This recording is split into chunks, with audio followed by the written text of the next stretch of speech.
Chapter 178. This subject accepts the decree and thanks for your Majesty's grace. Yang Qindong knelt and bowed. Zhu Qiyu had only accepted the decree and didn't make any promises. He knew that it wasn't enough to just give Yang Qindong military authority, and it was time to state the conditions that they had agreed on. Otherwise, if he didn't put in any effort, it would be equally dangerous. His gaze first swept across the officials before landing on Yang Qindong. This time, the Walla has invaded the borders and is heading straight for the capital, causing the capital to be in danger. I heard that the price of grain has skyrocketed, and the value of gold and silver has shrunk, causing the commoners to panic. With this in mind, we believe that this isn't only due to Ing Zongxin's defeat, but also due to the merchants taking advantage of the situation. Thus, we have decided to open a private bank among the commoners. Loyal and courageous Marquis, we wish to hand over this responsibility to you and request that you stabilize the price of goods in the capital in the shortest time possible. Are you able to do so? He first talked about the situation in the capital, and he didn't forget to mention the matter of Ing Zongxin's defeat.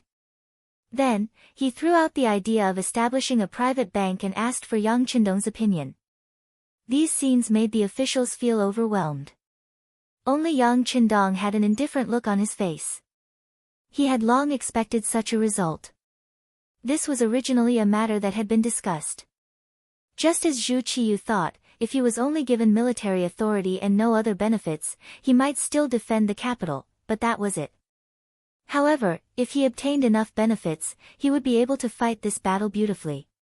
After kneeling and bowing 3 times, Yang Qindong finally revealed some gratitude. This subject is willing to establish a private bank and contribute to the economic development of the Great Ming Dynasty and the stability of the country. At the same time, this subject intends to change the name of the private bank to the Yang Family Bank. At that time, this subject will pay 2 million taels of silver to the national treasury every year as business tax. I ask for your Majesty's permission. Hiss. A series of gasps could be heard in the hall. As for the matter of establishing a bank and changing its name to the Yang Family Bank, many people still didn't understand what was going on. However, there was one sentence that was very clear. That was, if a bank was willing to hand over 2 million taels of silver to the national treasury, that was equivalent to half of the annual agricultural tax. What kind of figure was this? It was also money that many officials could not earn in their lifetime or even several lifetimes. However, it was easily promised by Yang Qindong. How could people not be shocked when they heard it? For real. Emperor Zhu Qiyu was the most surprised. If you don't manage the household, you don't know the cost of firewood and rice. These words were also applicable to the emperor. Originally, Zhu Qiyu only wanted to be a yuan. She only saw the emperor's awe-inspiring appearance and how everyone responded to his call. However, after becoming the emperor, he realized that money was the most important thing in a country. Money was needed for a natural disaster. Building irrigation works required money. Building a city required money. More money was needed to raise officials and soldiers. In short, if one wanted to be a wise emperor who was praised by everyone, then he needed to use countless amounts of money to solve everything and strive to satisfy more people. This was the emperor's task. Although Ren Xian's rule was first and the national treasury was abundant, a lot of money was used in the Battle of the Tomu Castle. After the defeat, it was unknown how much money was needed to compensate the soldiers and soldiers. Moreover, there were 2 emperors ruling at the same time. The income of a country was divided into 2 parts. As a result, it was foreseeable that in the future, there would be more income and less expenditure. Moreover, if he wanted to become a truly famous ruler, the task of unifying the entire country was a must. It was very likely that he would have to fight with Zhu Qizhen. If he wanted to fight a war, who knew how much money he would need? As a result, how to generate income became the focus of the work in the future. At this time, Yang Qindong stood up and said that he would set up a Yang Family Bank and would be able to send 2 million taels of tax every year. How could this not make Zhu Qiyu's heart blossom with joy? A Yang Family Bank could pay 2 million taels a year. If there were 10 such banks, then wouldn't the problem of expenditure be solved? Wouldn't they be able to deposit more taels into the national treasury? In his joy, he couldn't help but cry out in surprise. Cough, cough. Jining, who was standing at the side, coughed softly. She used this method to remind Zhu Qiyu of his loss of composure in front of the palace. At this moment, the emperor also reacted. He quickly made up for it. Good, very good. Since the loyal marquis is so confident, we will deposit 500,000 taels first. Depositing 500,000 taels of silver was nothing to an emperor. This was just Zhu Qiyu's way of expressing his support for this matter. Many thanks, Your Majesty, for being the first customer of the Yang family bank to deposit money.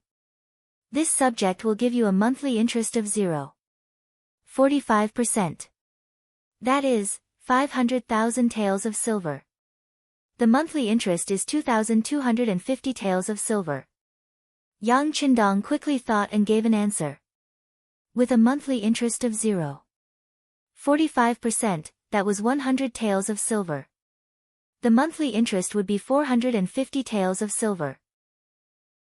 1,000 taels of silver would be 450 taels of silver. 10,000 taels of silver would be 45 taels of silver.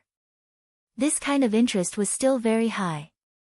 At least, it was higher than the current interest of a modern bank.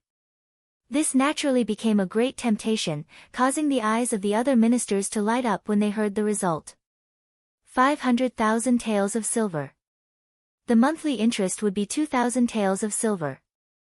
That was enough money for many large families to spend for 2 to 3 months or even longer. Although there were very few people who had so much savings, they should have at least 50,000 taels of silver. This way, the monthly interest of the Yang family bank would be 200 taels of silver. No matter how one looked at it, it was appropriate. Not only were the officials shocked by this result, even Zhu Qiyu was shocked by Yang Qindong's words. Loyal Marquis, do you know that the words of the emperor are not joking? This subject naturally knows. Your Majesty only needs to prepare the silver. Once we win this battle to protect the capital, the Yang family bank will quickly be established. At that time, Your Majesty only needs to send people to deliver the silver and then collect the monthly interest. Yang Qindong said with confidence. Although the interest of this deposit was not low, it was nothing compared to the interest he set for the loan. As a modern person, he naturally knew that money only had an important use in circulation. If everyone saved their silver and did not use it to stimulate consumption, the progress of society would be much slower. Zhu Qiyu naturally believed Yang Qindong's words. In front of the officials, he said, Good, then we will wait for the opening of the Yang family bank. Ha ha ha. With Zhu Qiyu's laughter, the court session came to a successful conclusion. However, when the officials walked out of the hall, not many of them revealed relaxed expressions. First, they still doubted whether Yang Qindong, who was not even 20 years old, really had the ability to protect the capital. Second, was opening that bank really that profitable? If so, should they deposit their money in it? The officials all had their own thoughts. Yang Qindong did not leave with the officials. Instead, after watching Emperor Zhu Qiyu leave, he was called to the side by Jining to discuss the details of the next step. Jining was resting in a courtyard within the palace. In a pavilion built on water, the two of them sat facing each other. Loyal Marquis, have a taste of this duke's tea leaves. Jining was all smiles. The defense of the capital would depend on this person, so this was naturally not the time to be giving him the cold shoulder. On the contrary, he was waiting for Yang Qindong to state his conditions, the treatment of the mercenaries. Both Zhu Qiyu and Jining were keenly aware of this. They had placed Yang Qindong in command not because of his military talent, but because he could directly order the mercenaries with the new firearms. Even Yang Qindong himself knew that relying on the 10,000-some soldiers in the capital was simply not enough. In the end, he still had to rely on the new soldiers he had trained. Since this was the case, he naturally had to obtain enough benefits. Otherwise, this opportunity to demand an exorbitant price would be hard to come by again. The tea leaves are pretty good. It seems that eunuch Jean has some good stuff, Yang Qindong said with a dazzling smile, seemingly very satisfied with Jean Ying's hospitality. Since this was a negotiation, a relatively harmonious atmosphere was naturally of utmost importance. It was not a life and death battle between two enemies. It was just a matter of money. This required excellent patience and a good atmosphere. Ha ha ha, loyal Marquis, you praise me too much. This duke is simply being rewarded by His Majesty. Jining threw his head back and heartily laughed, his good mood written all over his face. How could he not know that this was an opportunity for Yang Qindong to ask for benefits, as well as an opportunity for him to obtain benefits? Although the two of them were very different in age, they both had the heart of a fox. Using a large fox and a small fox to make up the situation was not excessive at all. As expected, His Majesty's rewards are always the best. Yang Qindong said with some emotion. Then, he brought up the main topic, but I wonder what kind of reward His Majesty will give for using the mercenaries this time. Finally, they talked about the main topic. At this moment, Jean Ying's expression became much more serious. But I wonder how many mercenaries loyal Marquis has invited this time, and what are their chances of defeating Walla's army? It seemed that Jining was much more mature than Yang Qindong, as if he had always held the initiative. Yang Qindong did not care about this. With the mercenaries in hand, the initiative was in his hands. As for who made the first request, in his opinion, it did not matter. This was not an equal negotiation and transaction to begin with. How much chance of victory there is, how many mercenaries can be invited to help, all depends on how determined His Majesty is. Yang Qindong picked up the teacup and took a sip. At the same time, he spoke with confidence. Chapter 179. Oh. Based on what you're saying, if the Emperor's reward is enough, we can definitely win this battle. Jining was not very interested in Yang Qindong's boasting. He was just a young boy who was not even 20 years old. He had only been on the battlefield once and relied on his so-called advanced firearms to save Zhu Qizhen. Did he really think that he could treat all the heroes of the world as if they were nothing? Could he really treat the Tile army as if they were invisible? Wasn't he being too arrogant? Jining wanted to strike a blow at Yang Qindong and weaken his momentum. Then, during the negotiations, he would have more power to take the initiative and naturally be able to obtain more benefits. Yes. Marquis has absolute confidence, Yang Qindong replied confidently. There was still a calm smile on his face. How could he not see Jean Ying's intentions? How could he not know that war was ever changing? Logically speaking, even if you had great power, you could not speak too confidently. But this time, he was going to do the opposite. He had absolute confidence that he could win this battle. All of this came from his confidence in the firearms in the warehouse and his absolute trust in the cold front. He was about to bring the tea to his mouth and see how Yang Qindong would answer his question. As long as he said something that lacked confidence, that would be the time for Jining to press the issue. Then, when the time came, he would be able to lower his demands to the minimum. Then, he would be able to make a contribution in front of Zhu Qiyu and think of a way to obtain more benefits for himself.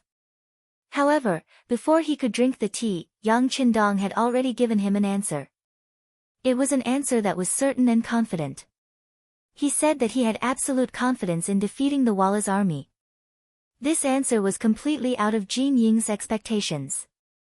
After a moment of shock, a cautious light flashed through his eyes. He said, Marquis, war is not a game. You can't just talk about it casually. You have to see blood and kill. Of course, Marquis knows this. When Marquis saved Ingzong and the 9 important officials at Tuma Castle, he also saw blood. Who knows how many of the Walla army died at Marquis' hands? Of course, I know this very well. In response to Jean Ying's question, Yang Qindong responded with a smile. He looked very casual and confident. Marquis, are you that confident? This time, you're not trying to break out of the encirclement while the Walla's army is not paying attention. Instead, you're trying to stop the enemy outside the country. Then, you might be facing a large group of the enemy's army. Jin Ying's tone of voice was still somewhat skeptical. When the Tumu castle was defeated, it was true that Yang Qindong had saved Ding Zong and the 9 important officials. But at the time, he had chosen to go in the opposite direction of the enemy. He had not taken the shortest path back to the capital, but had instead circled around to the enemy's empty rear. Jining had long ago had the embroidered uniform guard investigate this matter. It was precisely for this reason that he believed that while the strength of the mercenaries was impressive, they could only fight on a small scale. In a real battle, these so-called new firearms would not be of much use. Based on what he understood, Jining did not believe that the mercenaries were omnipotent and invincible. But what he did not know was that the reason he had chosen to go to the enemy's rear rather than to protecting Zong was because Yang Qindong had intended to do so. He had done this in order to prepare for the simultaneous reign of 2 emperors and give Zhu Qiyu enough time to ascend the throne. Otherwise, if he had really taken the shortest path to the capital with the Lengfeng army, how could there have been the matter of Zhu Qiyu ascending the throne? Of course, Yang Qindong wouldn't explain this to anyone. Otherwise, everyone would know what Sima Zhao's intentions were. It was precisely because he could not explain this matter to anyone that Jining had misunderstood. He thought that the mercenaries were only slightly stronger than ordinary soldiers and were not truly invincible. Since he had questions, he naturally had to answer them. In response, Yang Qindong smiled and said, "Marquis said that we can defeat the Walla army, so we can naturally do it. Of course, this all depends on how much silver His Majesty can give us. As the saying goes, before the troops and horses move, the provisions move first. I'm sure eunuch Jin understands this principle. This is only natural." Jining nodded. Seeing Yang Qindong so confident and giving such an absolute answer when asked about the outcome of the war, the great eunuch was very curious as to how much this person wanted. Since the loyal marquis is so confident, this is naturally a great thing. Presumably, when we really win the battle, the emperor and the common people will definitely be grateful to the loyal marquis. However, I wonder how much money it will cost. There's no need to say thanks. As a subject of the great Ming dynasty, one of marquis' responsibilities is to defend the country from the enemy. At the very least, the amount of silver is not what marquis wants. It's just that the strength of the mercenaries is too great. The price to pay for their help is very high. Yang Qindong looked as if he wanted to explain in detail, but he was interrupted by Jining. "Alright, we are all understanding people and smart people. There's no need to go into so much detail. You only need to tell me the amount of silver you need. When the time comes, I will naturally report it to His Majesty." Jining interrupted Jining. This was her way of expressing her reluctance. At the same time, it was also a signal that everyone was understanding people. There was no need to beat around the bush. It was better to directly state the amount of benefits needed in order to be willing to work. Jining felt that she had seen through the loyal marquis. Yang Qindong did not explain this. There were many things that had to be told in the end. Before that, everything would be in vain. He only chuckled and said, "Eunuch Jin is a straightforward person. Since that's the case, Marquis will not be pretentious. How about this, we need this amount to win this battle." As he spoke, Yang Qindong extended his right index finger. 1 million. Jining chuckled. She had thought that Yang Qindong would ask for an exorbitant amount. However, when she saw that he had only extended a single finger, she immediately laughed. Young people were young. Their appetite was small and their determination was lacking. He had exposed his bottom line so quickly, and it was only 1 million taels of silver. Chuckling, Jining once again brought the tea to her mouth. The corners of her mouth curled up into a mocking smile. Yang Qindong also chuckled. He was in no hurry to explain.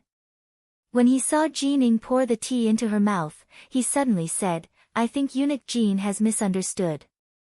It's not 1 million but 10 million. Pfft. As expected, she spat out a mouthful of tea. Seated across from her, Yang Qindong was prepared.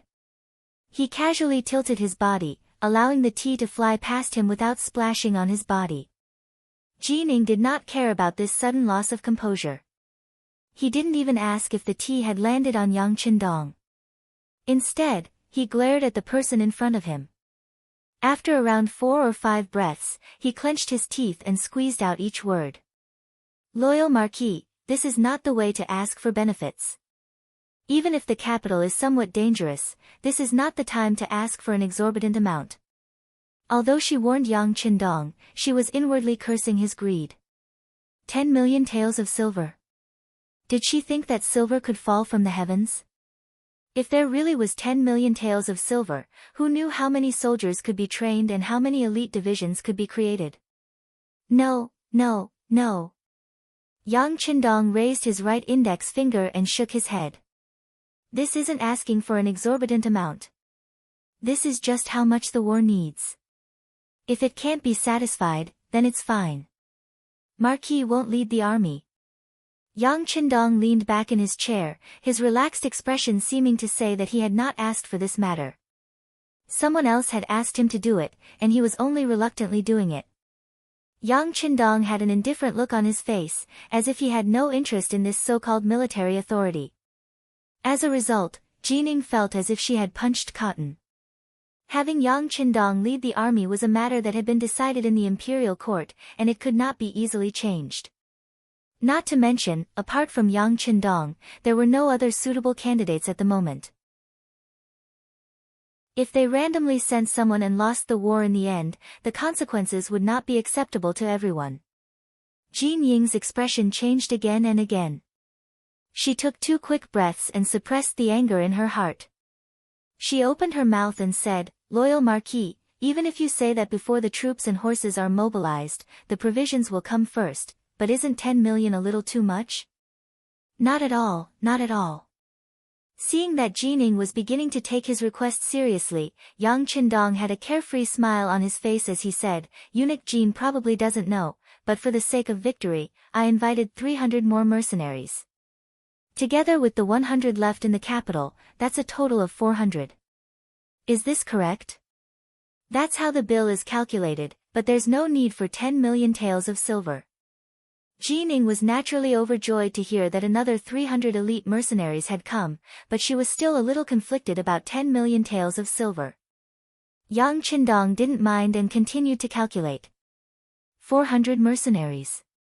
Normally, each of them would cost 10,000 taels of silver. I trust that Eunuch Jin has heard of this before. Correct. Although 10,000 taels of silver per person is a high price, if they truly do have exceptional fighting strength, it's still barely acceptable. But even so, it's only 4 million taels of silver. Where did 10 million come from? Jining anxiously retorted. Eunuch Jin, there's no need to be in such a rush. Wait until Marquis has finished calculating the bill before you speak, all right? A hint of displeasure appeared on Yang Qindong's face. Presumably, anyone who was constantly interrupted would be unhappy. Chapter 180. All right. Forget about the loyal Marquis for now. I will listen. Jining was very good at reading people's expressions. Otherwise, he would not have been placed in such an important position by Zhu Qiyu. He naturally noticed Yang Qindong's displeasure. In order to prevent the situation from becoming tense, he could only obediently shut his mouth. Jining did not interrupt. Yang Qindong's expression became better. He continued, "Normally, it is true that hiring a mercenary soldier for a mission costs 10,000 taels of silver per person. However, the same mission should not be of different levels. For example, some missions are simple and easy to complete. Of course, this price is acceptable. However, this time, we are fighting with fewer people. If we use the previous price to calculate, it will not work. I won't hide it from Eunuch Jin." Marquis had already seen the urgency of the situation. Thus, he had already discussed with the leader of the mercenary soldiers. He asked for their help at a price of 20,000 taels of silver per person. Only then did he convince them. Based on this calculation, 400 people would be 8 million taels of silver. Adding on the military expenses and food for the 10,000 soldiers of the city defense army, it would be at least 1 million taels of silver. In the end, the remaining 1 million taels of silver is for eunuch Jin's hard work. I believe eunuch Jin will not refuse. Based on this calculation, Marquis is the one who is doing the work but not getting anything out of it. Sigh. Finally, he finished speaking. However, after he finished speaking, Yang Qindong purposely acted as if he had been greatly wronged. It was as if he had done all this for nothing. Sitting there and listening, when he heard that the cost of hiring 400 elite soldiers was 8 million taels of silver, his eyes widened. His face was filled with disbelief. It was no wonder he was so surprised. With 8 million taels of silver, he would be able to find a way to scrape together millions of soldiers. However, there were only 400 soldiers going to battle. This ratio was too great. However, when Yang Qindong finished speaking and said that he had left him 1 million taels of silver, Jin Ying's expression became much better. She sighed inwardly at Yang Qindong's sensibility. No wonder this person could become good friends with Wang Zhen. This kind of consideration for his friends was very likable. However, when he thought about it from another perspective, 10 million gold coins was a large expenditure. When he reported it to Zhu Qiyu, there was a chance that he would be rejected. Thus, he said with a bitter expression, "Loyalty Marquis, this duke appreciates your good intentions. However, 10 million gold coins is truly too much. See if you can reduce it by half. This duke's share can also be reduced by half." Jining endured the pain as she thought about how she had gained both the benefits and Zhu Qiyu's favor. In this way, her benefits would be reduced by a total of 500,000 taels. With this money, he could have more people become his trusted aides. This was an extremely good thing for increasing his strength. She really wanted to be a whore but also wanted to set up a memorial archway.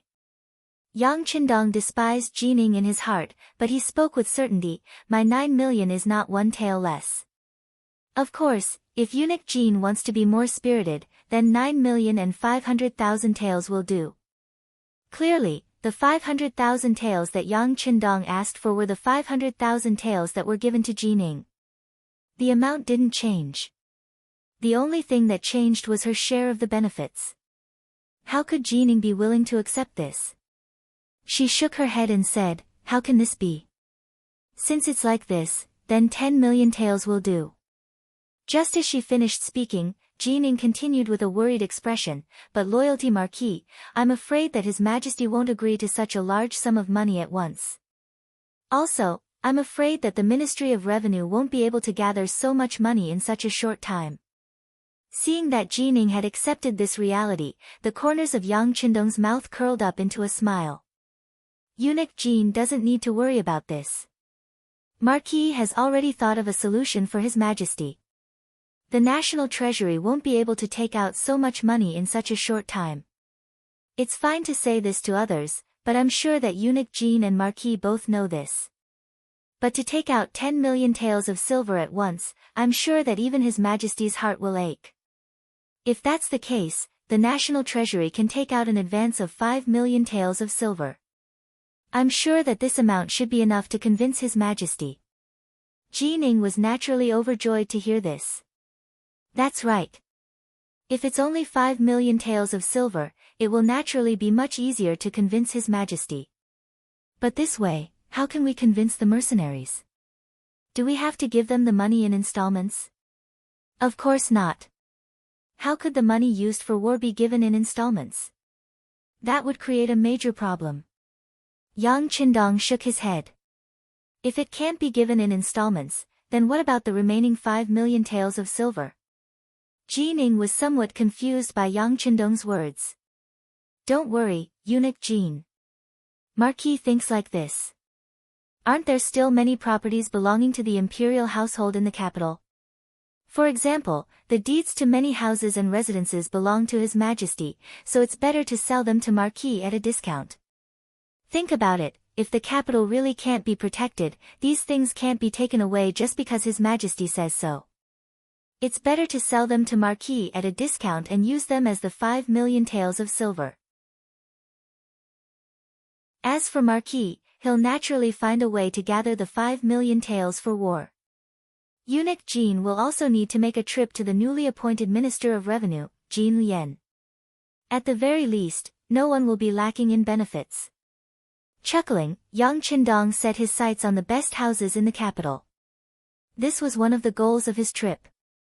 It was said that the antiques of prosperous times were the gold of troubled times. In truth, houses were also extremely cheap items in troubled times. At crucial times, everyone would be thinking about saving their lives, so who would buy a house? At that time, even if it was given away for free, no one would dare to stay. Yang Qindong understood this principle, so how could Jining not? With the Walla's army approaching the capital, the people were panicking, and house prices were plummeting by the day. Even so, there were still more people selling than buying. One could say that houses were the most worthless thing in the world. And if she could convert this worthless thing into money and give it to Yang Qindong, wouldn't that be a wonderful thing? With these houses, Yang Qindong would probably have to do everything he could to protect the capital. This seemed like a perfect solution, and it would be much easier to use this as an excuse to persuade Zhu Qiyu. Not to mention, he would be able to earn some money from buying and selling the houses. As for the Bureau of Revenue, given his status, who would dare to stop him if he wanted to do something? When she thought about how she could get this job done and still make a profit, Jin Ying's complexion visibly improved. Good, good, the loyal Marquis's intentions are good. Since this is the case, this association will immediately report to His Majesty. I presume that this matter won't be too difficult to handle. Jin Ying regained her confident expression. It was as if everything had returned to her control. After negotiating the terms, Jin Ying wanted to see the Emperor, Zhu Qiyu. Her eyes were filled with eagerness. In response, Yang Qindong showed no intention of rising. Instead, he raised his teacup and leisurely said, "Eunuch Jin, there is one more matter that I don't know if you know. Marquis has suddenly been suspended from his post in the embroidered uniform guard. Now that I mention it, this was a post that His Majesty personally conferred upon him." For what reason? Jin Ying had been thinking about how to report this matter to Zhu Qiyu when she heard Yang Qindong's words, and her face instantly paled. There was such a thing. This eunuch was unaware. Oh, then it must have been a subordinate acting on his own initiative. Ha, speaking of which, it's just a post as the commander of the embroidered uniform guard. Marquis doesn't care much about it. However, now that the entire nation is focused on fighting against foreign enemies, if people find out that Marquis has been suspended from his post, it's inevitable that some people will let their imaginations run wild and think that Marquis has done something wrong to incur the Emperor's wrath. If that's the case, it's extremely disadvantageous for Marquis to lead troops into battle. Yang Qindong spoke with a faint smile, but it was clear that there was still a trace of anger in his eyes. He was clearly a little angry. Jin Ying was indeed unaware of this matter. Although the commander of the embroidered uniform guard was his trusted aide, Lv Gui, he didn't report everything to him. His main duty was to stay by His Majesty's side. Only when something major happened would he report to him. Therefore, when he first heard Yang Qindong say that he had been suspended from his post, he was stunned. When he heard the consequences of this, he felt that the matter was a little serious. At this moment, Yang Qindong's authority was not to be questioned. Otherwise, how could he lead troops into battle? How could he carry out orders and prohibitions? Marquis of Loyalty, I really don't know about this matter. Your post as the commander of the embroidered uniform guard was indeed conferred by His Majesty. Even if something happens, it should be up to His Majesty to decide. This time, Lv Gui and the others have overstepped their boundaries. I ask that Marquis of Loyalty not take issue with them. Now, I can announce that your post as the commander of the embroidered uniform guard has been reinstated. After this, I will find LV Gui and have him apologize to you. Jining, who knew the importance of this matter, immediately expressed his opinion and placed Yang Qindong in an important position. Alright, then I'll have to trouble eunuch Jin. Since that's the case, Marquis will go to patrol the city and meet with the generals. Oh right, I'll have to trouble eunuch Jin to hurry up with the matter of the silver. Walla's army will soon arrive at the city. If they aren't in place by then, Marquis can't guarantee that the soldiers will fight with their lives. As for the matters at the Ministry of Revenue, I'll arrange for my cousin Yang Fu to go there. If there's anything, you can discuss it. Yang Qindong finally stood up. He had said what he needed to say and done what he needed to do. It was time to prepare for the war. Good, good. Don't worry, Marquis of Loyalty. I'll go see His Majesty now. The silver will be quickly sent over. Alright, I'll have to trouble eunuch Jin. Oh right, LV Gui should be eunuch Jin's man. Since that's the case, when the silver arrives, ask him to find Marquis to get your 1 million taels. Yang Qindong chuckled, then cupped his fists and bowed before leaving the palace. Chapter 181. Yang Qindong had specifically asked Lu Gui to come and get the silver. It was clear that he wanted to make things difficult for Lu Gui and take revenge for his previous suspension. How could Jining not see that? She just thought that since Lu Gui had been wronged, then he had to pay the price for his mistake. It was just lowering his head and admitting his mistake. Presumably, Lu Gui did not have the guts to not listen to her and not lower his head. After Yang Qindong left, Jining went to the palace where Zhu Qiyu was resting. She picked out some things that could be said about what had just been discussed. When Jining said that Yang Qindong needed 10 million taels of silver to guarantee victory, Zhu Qiyu was shocked. What? Does fighting a battle require so much silver? It was no wonder that Zhu Qiyu was so surprised. Ever since he had taken the throne, he had never experienced this. Previously, when Shiheng had left the city to fight, he had been in too much of a hurry.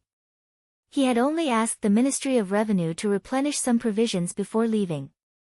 At that time, Zhu Qiyu was still trying to stabilize his position and did not think too much about it. Now, when he heard that fighting a battle required so much silver, he was naturally surprised and even shocked. He continued to listen.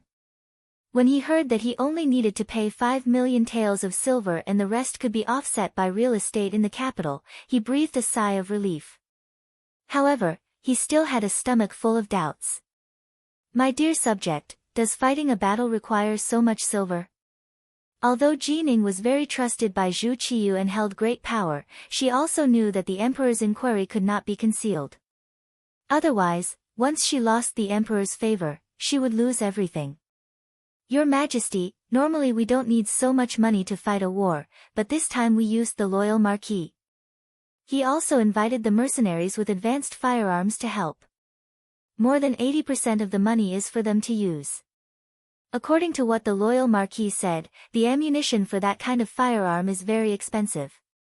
Moreover, with our great Ming's technology, it is impossible to make it. That is why the price is so high. I see. After listening, Zhu Qiyu couldn't help but sigh and say, my great Ming dynasty has a vast territory and abundant resources. Why can't we make an advanced firearm? After this battle, we have to urge the weapons workshop to hurry up and develop them. Your Majesty is wise. This subject will remember this matter. However, do you think we should agree to the request of the loyal Marquis? The situation is perilous, and the Tile army can arrive at any time. If we don't settle down and miss this chance, the capital will be in danger, Jining anxiously asked Zhu Qiyu, still thinking about the benefits that belonged to her. Promise him. As long as we can protect the capital and repel the Walla, all he needs is some money and property. What's wrong with giving it to him? Just as my beloved official said, this is my country, my world. Everything here belongs to me. Naturally, I can take back what I have given away at any time. Zhu Qiyu stood there with his back straight and his eyes looking into the distance. At this moment, He exuded the aura of an emperor. When these words reached Jin Ying's ears, he couldn't help but kneel on the ground in submission. Your Majesty is wise. This subject will do as you say. Jin Ying left. After receiving Zhu Qiyu's decree, the Ministry of Revenue quickly took out 5 million taels of silver and sent it to Yang Qindong's immortal abode. Yang Fu was also invited to the Ministry of Revenue to discuss the matter of property. Although Yang Fu was Yang Qindong's older cousin, he had long been impressed by his younger cousin's methods in Jianing Prefecture. Later on, because of his outstanding performance, he had been assigned to manage the realm beyond heaven and the immortal abode, wielding great authority. Now that Yang Qindong had arranged for him to go to the Ministry of Revenue to discuss matters, how could he dare to be negligent? After meeting with his younger cousin and understanding Yang Qindong's intentions, he set out. With the money and provisions gradually arriving, the commander-in-chief, Yang Qindong, began to get busy. The first thing he did was summon the commanders of the central, eastern, western, southern, and northern cities, the 5 commanders of the 5 armies, to the immortal abode for a meeting. Yang Qindong had been made general of swift cavalry and left commander of the 5 armies of the capital. He was in charge of all military affairs in the capital, large and small. The order to control all the soldiers in the city had been passed down long ago, and the 5 commanders were all waiting for Yang Qindong to summon them. When the order arrived, the 5 commanders were escorted by a few personal guards to a private room on the 2nd floor of the immortal abode. As commanders of the 5 cities' military office, they were also called commanders. Their positions were not very high, only at the 6th rank, and they were considered military officials. In an environment where the emphasis was placed on literature and the suppression of military might, generals were not valued, and they were even inferior to some of the 7th-rank civil officials. In a place like the immortal abode, they rarely visited. Their positions were low, and their incomes were low. Even when they occasionally visited, they would only be looking for a seat in the main hall. They rarely even visited the private rooms on the 1st floor, much less the private rooms on the 2nd floor. Only platinum card members were allowed to enter, and these were people who were either extremely wealthy or extremely noble. This time, they had been summoned by Yang Qindong to enjoy such treatment. When they reached the 2nd floor, they were extremely cautious.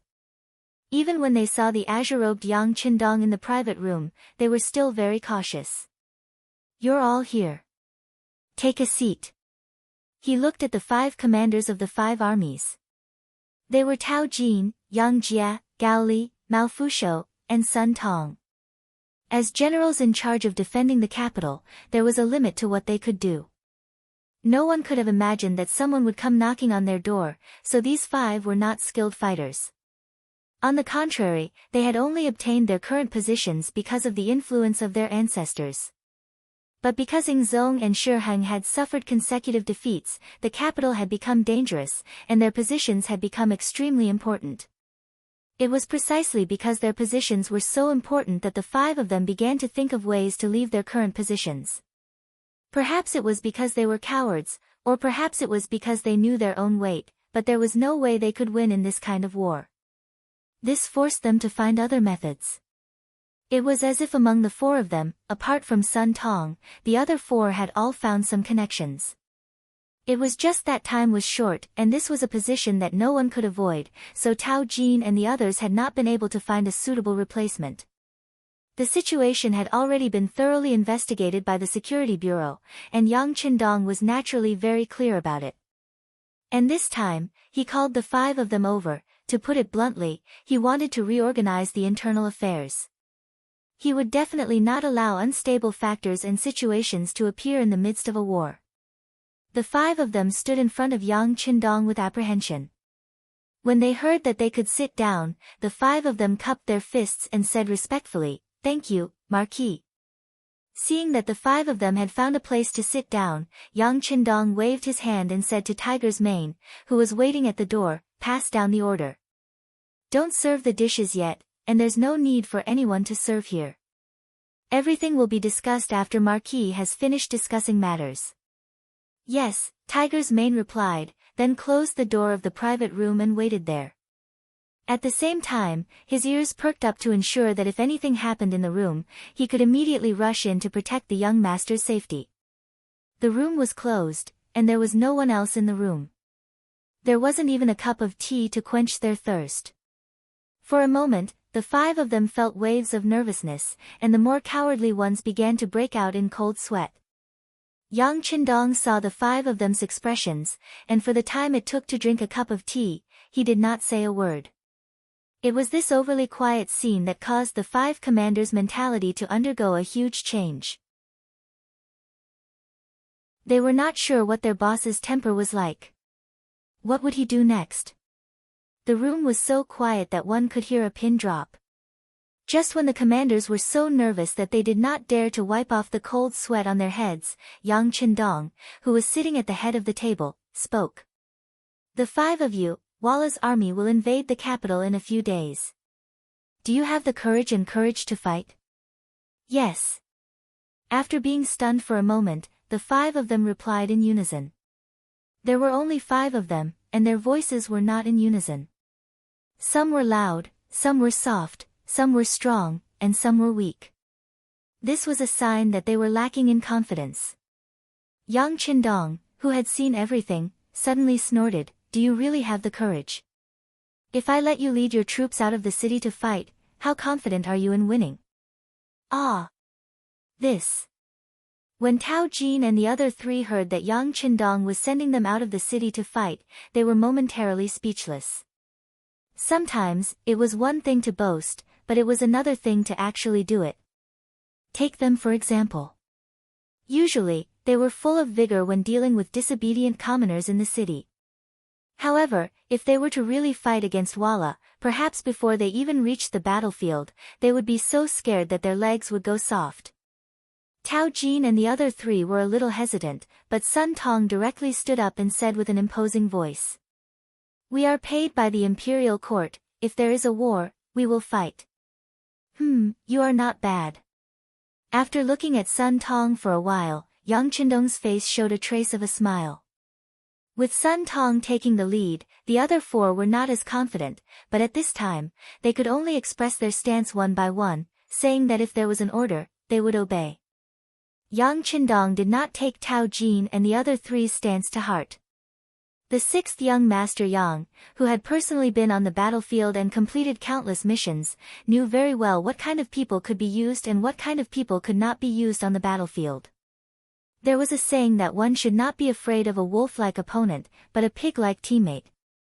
Since he knew the temperament of Tao Jin and the other 3, Yang Qindong naturally knew what to do next. "Good, Marquis has seen everyone's performance. Next, we will make appropriate work arrangements according to each of your conditions. When the time comes, you only need to obey the military orders. Come, serve the dishes." After understanding the situation, which was very similar to what the Security Bureau understood, Yang Qindong had a basic understanding of the 5 people in his heart. Chapter 182. The dishes were finally ready to be served, and the atmosphere was no longer oppressive. On the contrary, because the dishes were all very expensive, and some of them were even dishes that the 5 of them had heard about but could not afford due to their lack of money, everyone began to wolf down the food. Once the wine was served, the 5 of them began to toast Yang Qindong to express their respect as subordinates. Taking advantage of this opportunity, Yang Qindong divided everyone's work while drinking with the 5 of them. Based on what he had said, other than Sun Tong, who was working with him against Walla's army, the other 4 commanders would each take 200 men to maintain order in the capital.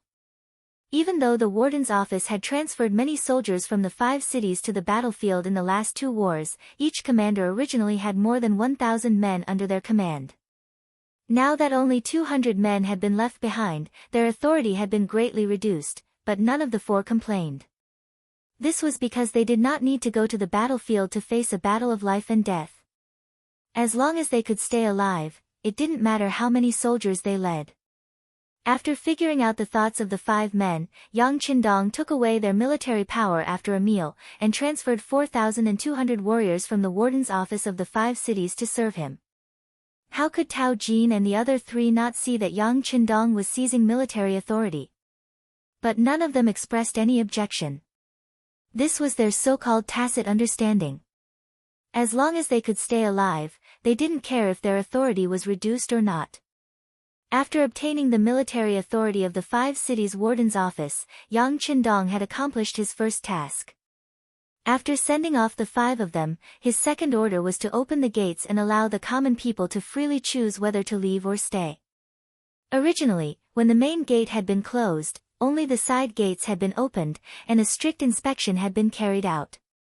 But now, the policies at the city gates had undergone a massive change. The commoners could enter and leave the city at any time. Everyone quickly spread the news. In just one day, more than 400 households had left the city. 2,000 to 3,000 of them were commoners.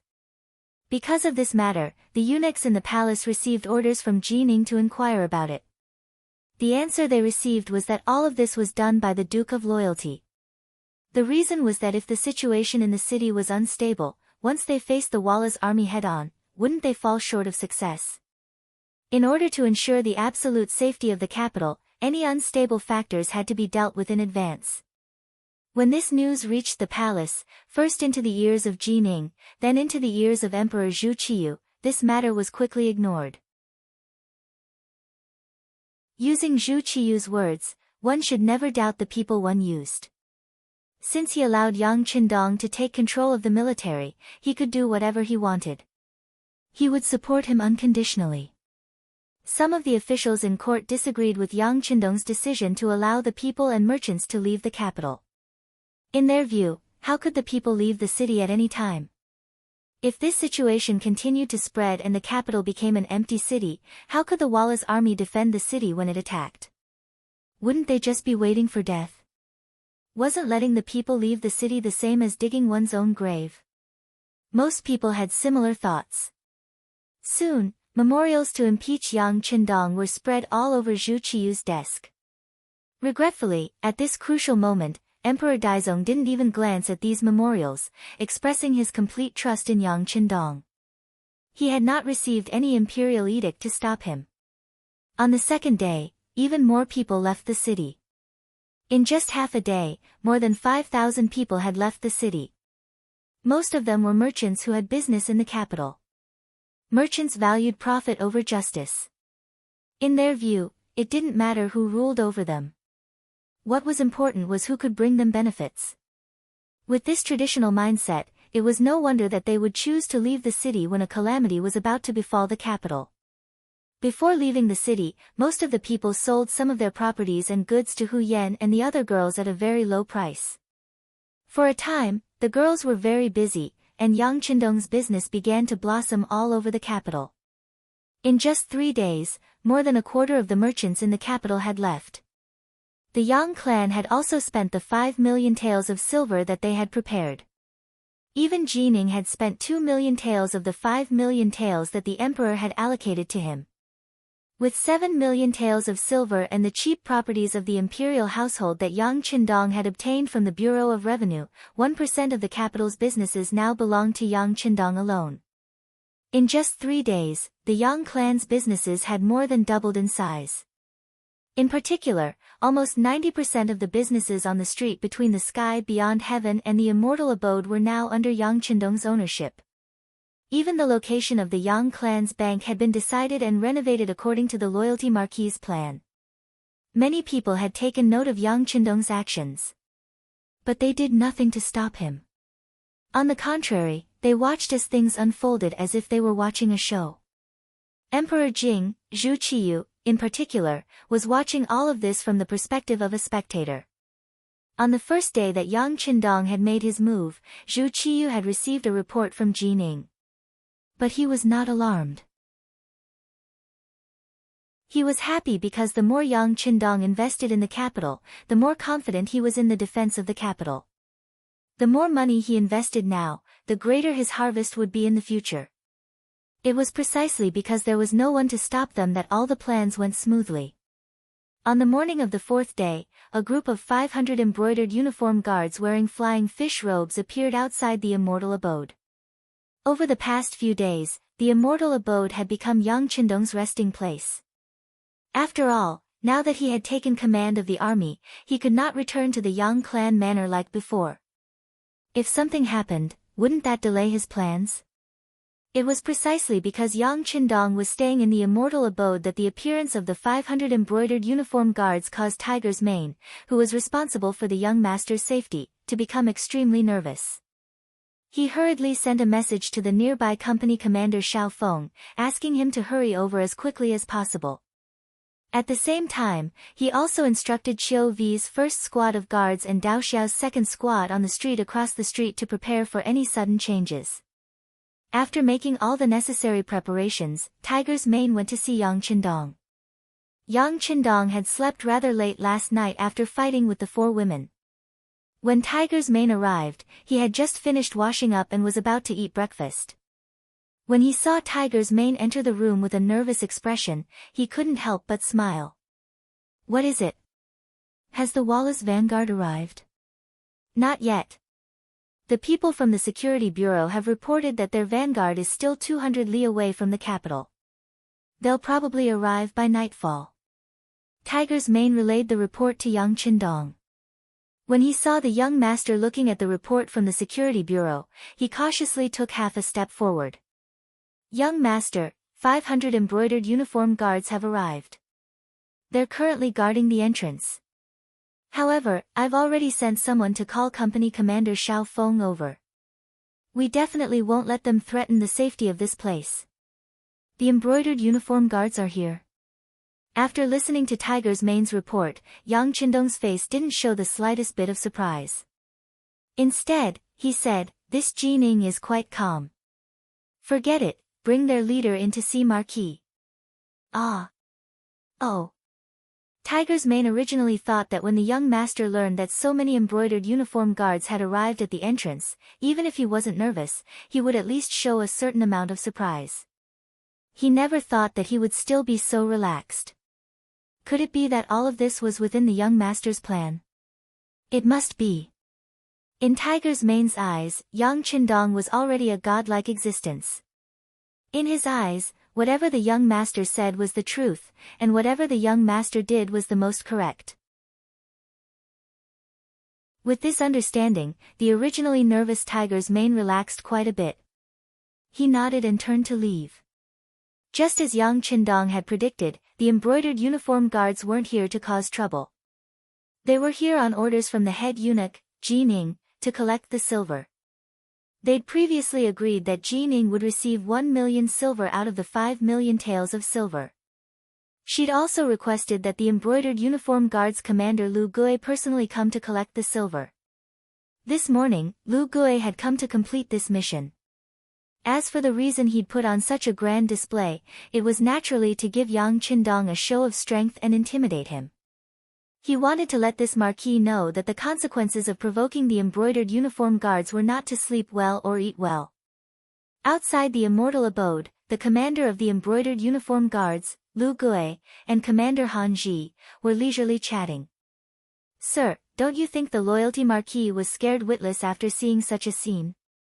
"I saw the immortal abode's gates shut after we arrived," Han Ji said to Shengguan Lv Gui in a flattering manner, as if he were a petty person intoxicated with success.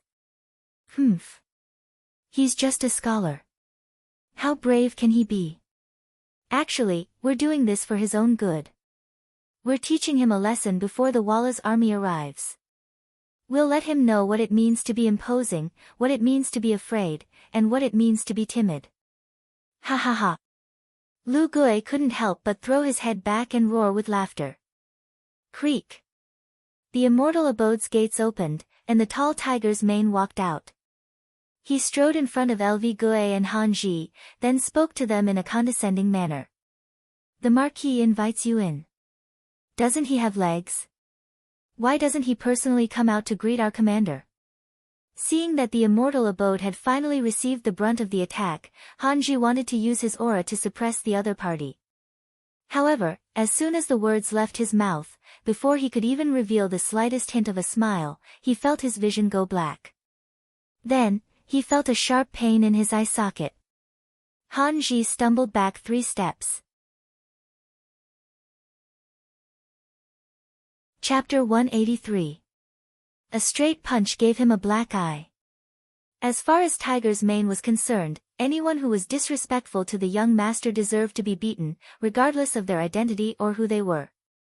Tiger's mane gave Hanji a punch in public, but it shocked Lv, who was watching the show from the side. Although his subordinate's words were a little arrogant, how could he casually make a move when he had something to say? It seemed that it was the privilege of the brocade-gowned guards to fight without saying a word. When was it the turn of others to treat them like this? Brat, you're courting death. Feeling that this punch was aimed at the brocade-gowned guard's face, and after feeling that this punch had provoked his dignity, an angry roar came out of Lv mouth. As soon as his voice fell, the two trusted subordinates pulled out the embroidered spring sabers from their waists. The reaction of the two was not slow. To be able to become the trusted subordinates of the commander among the brocade-gowned guards, if they did not have some skills, how could they be competent? It was just that they were fast, but some people's reactions were faster than theirs. Just as the sabers were pulled out of the scabbard, two muffled sounds came, hitting the embroidered spring sabers that were pulled out. At this time, they saw that the scimitar had already fallen out of their hands and landed on the ground. The two trusted subordinates were frightened by this sudden change. They instinctively raised their heads to look, but there was nothing unusual in their eyes. What's going on? Under the silencer, when the gunshots were fired, outsiders did not hear it. Lv, who was not far away, did not see anything wrong. All he saw was the action of the two trusted subordinates pulling out and throwing the sabers, so he asked angrily. At this moment, they could not even hold the sabers. It was really a loss of face for the brocade-gowned guards. Being angrily reprimanded by their superior, the two trusted subordinates did not dare to argue. They instinctively bent down to pick up the sabers, but just as they took a step forward, two muffled sounds came out, hitting in front of the two men's feet, raising a cloud of dust. It could be foreseen that if the two of them had taken a bigger step just now, the shot would have hit their feet. If that was the case, it would be hard to say if they would still be standing here in one piece. If the first shot did not make them understand what was going on, then the second shot completely broke their psychological defense, letting them know that they were just flesh and blood, and that they were so close to death. In an instant, the two of them who had been taught a lesson didn't dare to move. They maintained their posture, half bent and motionless. The first time he shouted, Lv didn't notice anything unusual. But just now, he had seen two clouds of dust fly up with his own eyes. After associating it with the results of the brocade guard's investigation, if he still didn't know what had happened, then his position as commander really wouldn't be given to such a fool. He knew that it must be the effect of the new firearms. At this moment, cold sweat kept breaking out on his forehead. In his heart, he kept asking, what kind of firearm is this? Why is it so accurate, and when it was shot, it didn't make any sound? Then, if this thing wanted to deal with him, wouldn't he have lost his life here? Lv was also frightened. Even when his subordinate maintained a somewhat ridiculous posture, he didn't reprimand him. On the other hand, Hanji, who had been beaten, didn't see any of this and naturally didn't know what had happened. Seeing that he had been beaten and his superior didn't care, he angrily roared, "What are you all standing there for? Capture this person. He dares to provoke the brocade guard, he deserves to die. Yes, let's go together." After the other brocade guard heard Hanji's order, they all shouted and pulled out their long swords, intending to attack. On the other hand, Lv saw the faint smile on the tiger's mane's face from the corner of his eye, and his heart trembled. "All of you, stop. Put your swords away, put them away." After what had just happened, he was very clear that if he chose to make a move right now, he and the other brocade guard would be the first to fall. Therefore, he hurriedly shouted and strode over to the black-eyed Hanji. He swung his hand and gave him a slap. Slap. This slap was extremely solid. After the slap, Lv loudly reprimanded, "What are you shouting for? With me here, you don't have the right to speak." How could Hanji know that Lv had only slapped him because he was on his side? The slap was painful, and a bloody handprint was left on his face. However, what hurt even more was the confusion and grievance in his heart. After the slap, LV Gui didn't pay him any more attention. Instead, he walked over to the tiger's mane's side. At this moment, he was like a completely different person. With a smile on his face, he said, "I'll have to trouble you to lead the way. Follow me." Seeing that his display of strength was effective, the tiger's mane didn't waste any more words with LV Gui. He nodded lightly, then turned around and walked into the interior of the immortal abode. LV Gui left, leaving behind Han Ji and the several hundred brocade guards standing there, looking at each other. They didn't understand. Wasn't he here to show off his strength to the loyal Marquis? How did it end up like this? How did he become someone who didn't fight back when he was hit or cursed? LV Gui entered the immortal abode and went up to the second floor, arriving at the private room where Yang Qindong had received him. As soon as he entered, the first thing he saw was Yang Qindong's back, clad in green robes. Even though he knew that LV Gui had walked in, Yang Qindong still didn't turn around. Instead, he said, "Commander, you really are stupid." LV Gui, who'd been reprimanded as soon as he entered the room, was first confused, then angry. No matter what, he was still the commander of the brocade guard. He had great authority, and he had the authority to arrest court officials and even dukes and marquises. He could execute them first and report later. So why was it that he'd been given the cold shoulder here? Then he'd been warned in secret. Now that he'd finally met the person in question, he hadn't even seen his true face. Why was he being reprimanded? With his status, even Jining had to treat him with a smile when assigning him a mission. Who did this Yang Qindong think he was? He was just a young man who hadn't even grown out his hair yet. Although he had military authority, his position in the brocade guard was still below his own. How dare he speak to him like this? With a face full of anger, he was just about to express his stance and even reprimand Yang Qindong when the Marquis of Loyal Courage, whose back was to him, spoke again. "Since you've come to take eunuch Jin's silver, with your status, you should know that this matter is confidential. Yet, you still brought so many people here with great fanfare. Do you want everyone in the world, including the Emperor, to know about this matter?" With this question, LV Gui, who'd been about to retort, immediately shut his mouth. He suddenly remembered that he'd come today to take the silver, but he seemed to have come to show off. Had things been ruined? Seeing LV Gui's face turn red and green, Yang Qindong laughed coldly in his heart. He laughed at the other's ignorance of the immensity of heaven and earth. He laughed at the other's selfishness over the public good. This kind of person was the existence he despised the most in his heart. A person could have a temper and personality, but everything had to be under the condition that it didn't affect the general situation. If one's personality ruined things, then that was unforgivable. LV Gui had made this mistake. Yang Qindong naturally had to seize this opportunity to properly educate the other party. Coming here with great fanfare to ask for money, those who don't know might think that the embroidered uniform guards are openly asking for bribes. Once this matter spreads, what will those imperial censors and ministers who hate you to the bone do? Is there even a need for Marquis to say anything? Yang Qindong's voice was cold as he stared at LV Gui with a confused expression. This official was too rash. LV Gui's face was pale, and cold sweat poured down his forehead. If things really were as Yang Qindong said, that he'd brought 500 embroidered uniform guards with him and left with 1,000,000 taels of silver from the immortal abode, then the commotion it would cause might even cost him his head. As for the matter of him taking the silver for eunuch Jining, who would believe him if he told them? Not only that, eunuch Jining would probably be the first to make a move on him. His head almost fell off his shoulders as he thought about it. The one who'd saved his life was Yang Qindong. LV Gui didn't blame Yang Qindong in the slightest.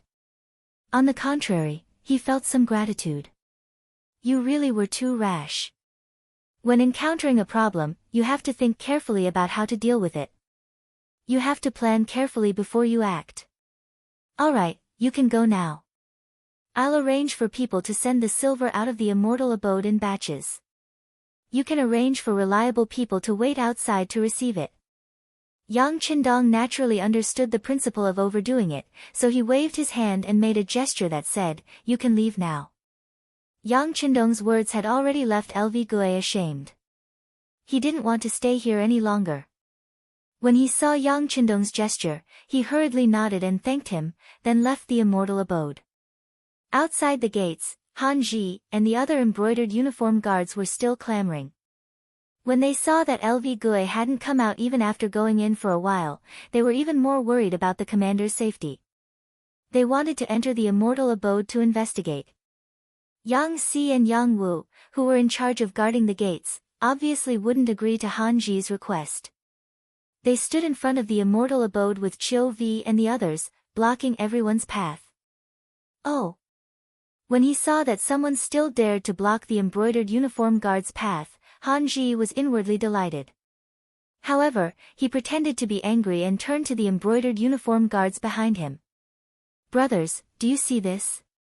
There's someone who doesn't give the embroidered uniform guards face and dares to block our path. Tell me, what should we do? Charge in.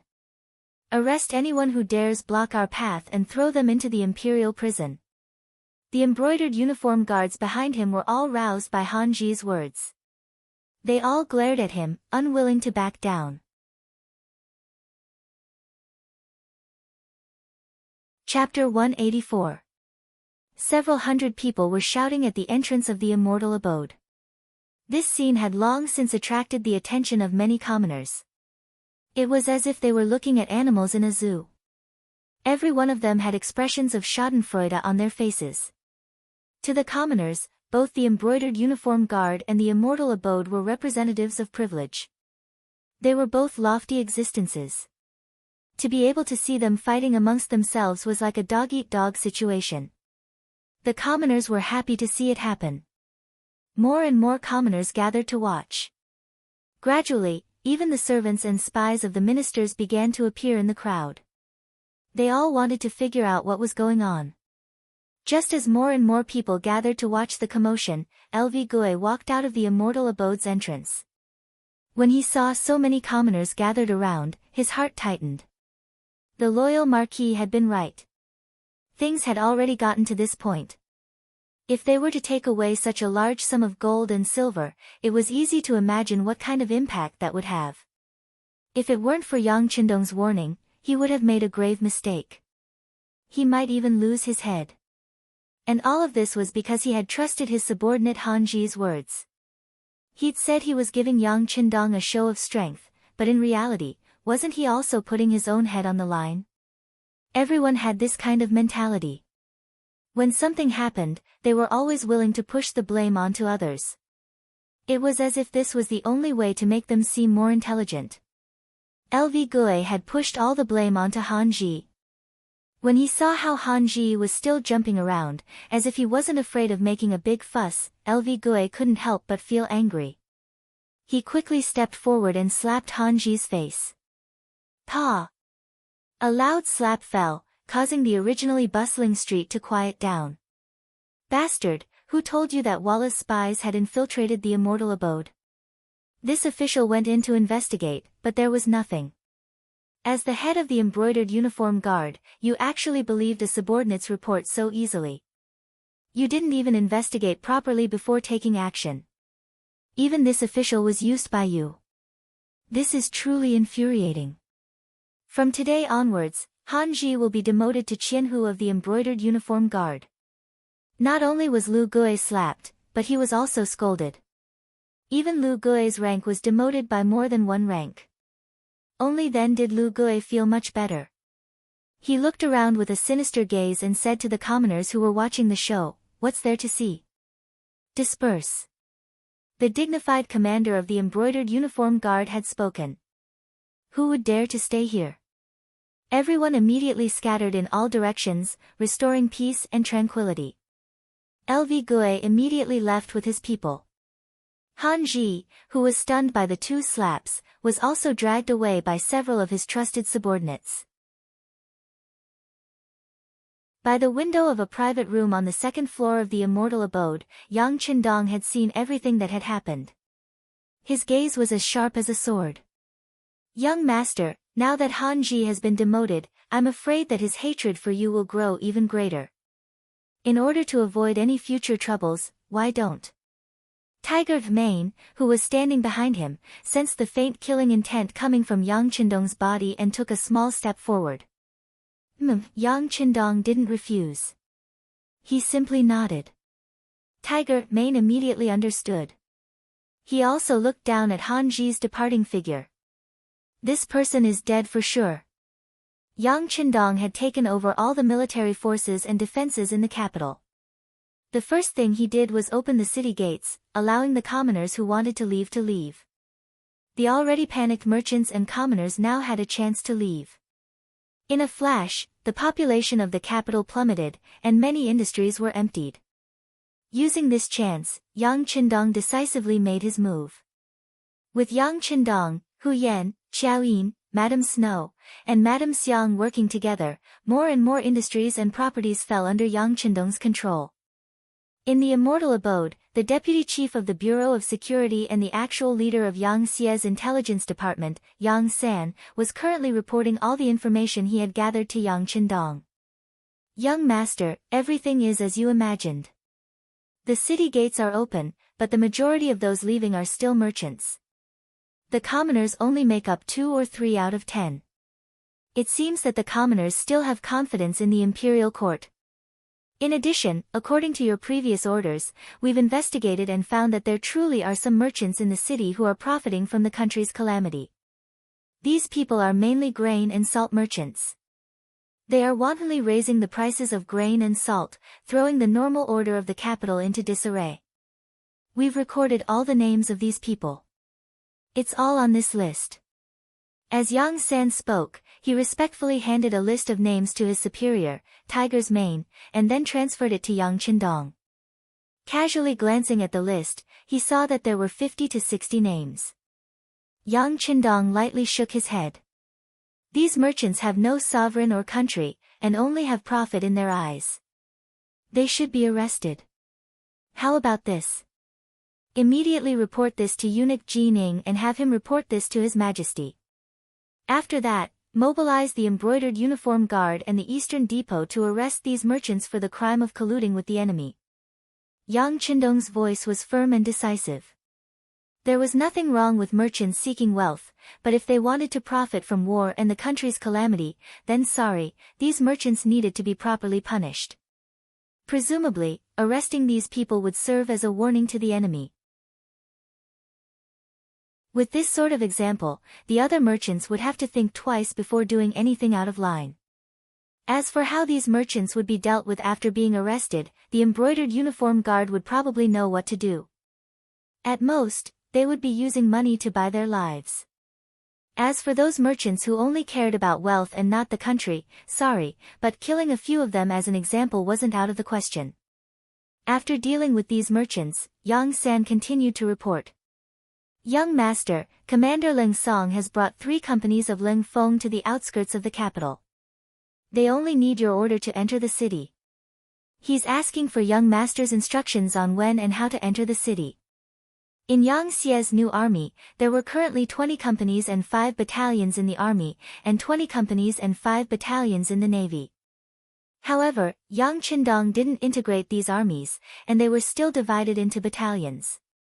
But even so, 2 commanders were appointed, and they were Ling Song of the army and Gao Xiong of the navy. This time, after learning that the young master was going to fight with Tile in the capital, they had to properly deal with the other party's spirit. In Crimson City, the battalion commanders of the Yang faction's new army were all busy fighting for this opportunity to perform well in front of the 6th young master. With the various battalion commanders fighting over this opportunity, Gao Xiong and Ling Song couldn't come to a decision. In the end, Ling Song, as the commander, brought 3 companies of soldiers over. After all, this battle was under the command of the 6th young master, and to be able to learn from the 6th young master was Ling Song's wish.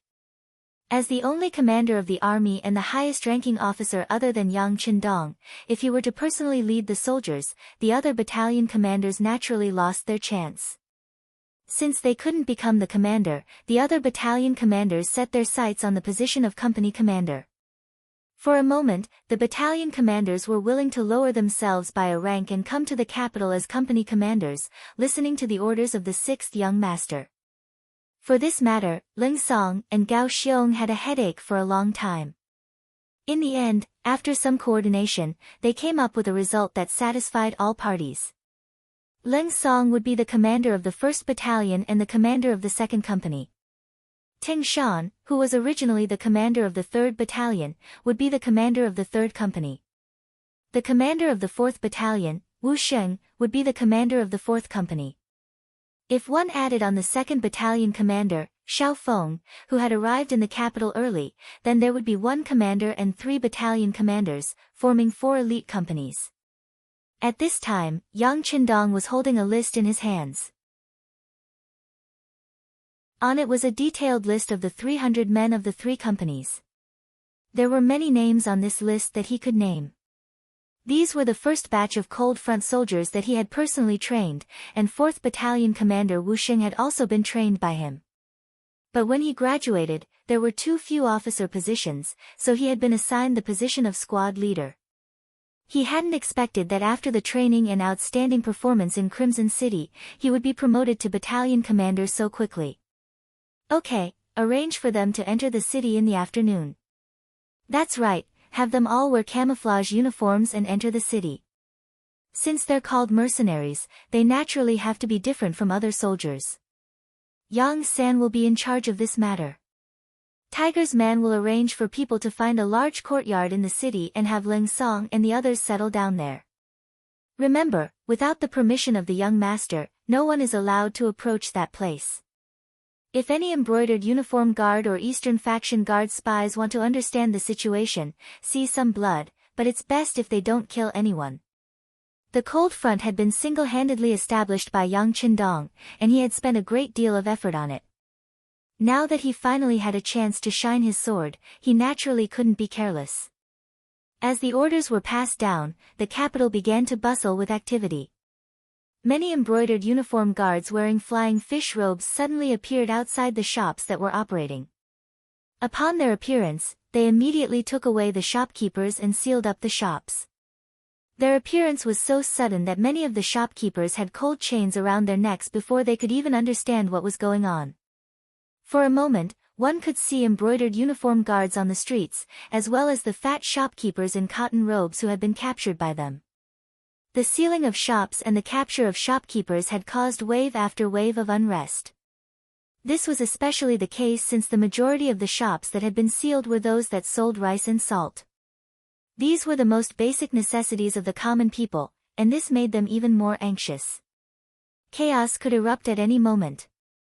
Right at this moment, the sound of firecrackers could be heard from the streets.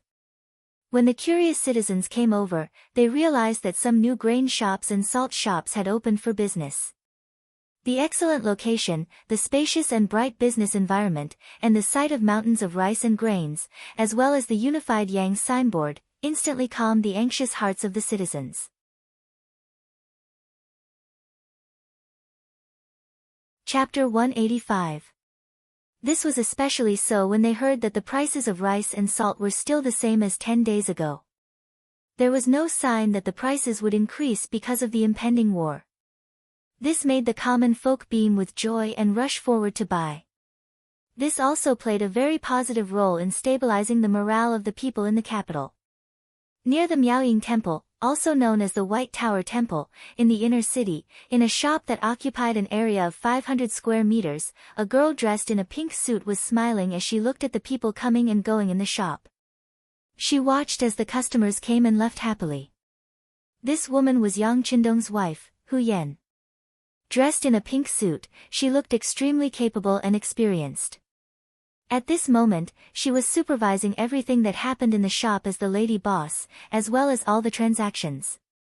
The Miaoying Temple was near the Hu estate. Hu Yan had chosen this place to exercise her sovereignty so that she could better see the smiles on the faces of her former neighbors. Reality did not disappoint her. The cheap and high-quality food indeed made the faces of the commoners who entered here brimming with satisfied smiles. First, Madam, Marquis has ordered for you to hurry to the Yongding Gate. There's a show to watch. Just as she was sitting on a chair, sipping tea, and looking at everything in front of her with satisfaction, Sun Chuang came to Hu Yan's side and reported in a low voice after exchanging a few words with Ling Feng, who was delivering the news. There's a show to watch. Prepare the sedan. Hu Yan originally wanted to stay a little longer and see if she could meet some acquaintances. However, when she heard that there was going to be a show to watch, how could she calm down? She immediately got up in a hurry, causing her maidservant, Xiao Qing, to grumble, "Miss, slow down. Walk slower." The same scene happened to Qiao Yin, Madame Shui, and Madame Xiang, who were patrolling the various shops in the city. They had all received news that there was a show to watch at the Yongding Gate, and that their husband was waiting for them there. Thus, they all came in their sedan. On the tower of the Yongding Gate, Yang Qindong, dressed in green, was standing there. Beside him were Tao Jin, Sun Chuang, and the other commanders of the warden's office. The five of them stood there and looked into the distance. Unfortunately, their eyesight was limited, and what they could see was very limited. Seeing nothing, the five of them looked at each other and then shook their heads. They really didn't know why the loyal Marquis had called them here. Compared to what the five of them were looking at with their eyes, Yang Qindong was holding a pair of military binoculars in his hand. From time to time, he would raise the binoculars and look into the distance. Then, a faint smile would appear in his eyes. Tap, tap, tap. The sound of high heels stepping on the ground could be heard from the stairs leading to the city tower. It was crisp and pleasant to the ears. Hearing the voice, Yang Qindong didn't need to turn around to know who it was. Apart from his four wives, there was no one else in the world who would wear something as avant-garde as high-heeled leather shoes. Sure enough, Hu Yan took the lead, followed by Qiao Yin, followed by Madame Shui and Madame Xiang. The four women wore different women's suits of different colors and arrived at the top of the tower of the Yongding Gate. As soon as the four women appeared, it was really like 100 flowers blooming, giving a great visual impact to the men. The delicate women's suits made the four women's originally plump figures look more explosive. Under the knee-length miniskirts were white skin and slender and healthy legs, which made the men's hearts beat faster. With the contrast of the high heels, it made their figures look even more tall and beautiful. As soon as the four women appeared, they attracted everyone's attention. Ahem. Tiger's Mane, who was standing aside, noticed that Sun Pa and the other four people's eyes were fixed on Hu Yan and the other three women. He immediately coughed a few times. These coughs also reminded Sun Pa and the other four people and instantly pulled their thoughts back to reality. Only then did they realize that it was really indecent to stare at the wives of the loyal Marquis with such eyes. Immediately, they blushed and turned their heads away. Lu Lang. Hu Yan and the other women simply ignored the gazes of others looking at them. Although their hearts were beating very fast at this time, they had gradually become accustomed to the feeling of being stared at and were able to quickly calm their emotions. The four women happily came to Yang Qindong and surrounded him, and then greeted him. Of course, the most common question of the women was to ask what was there to see here.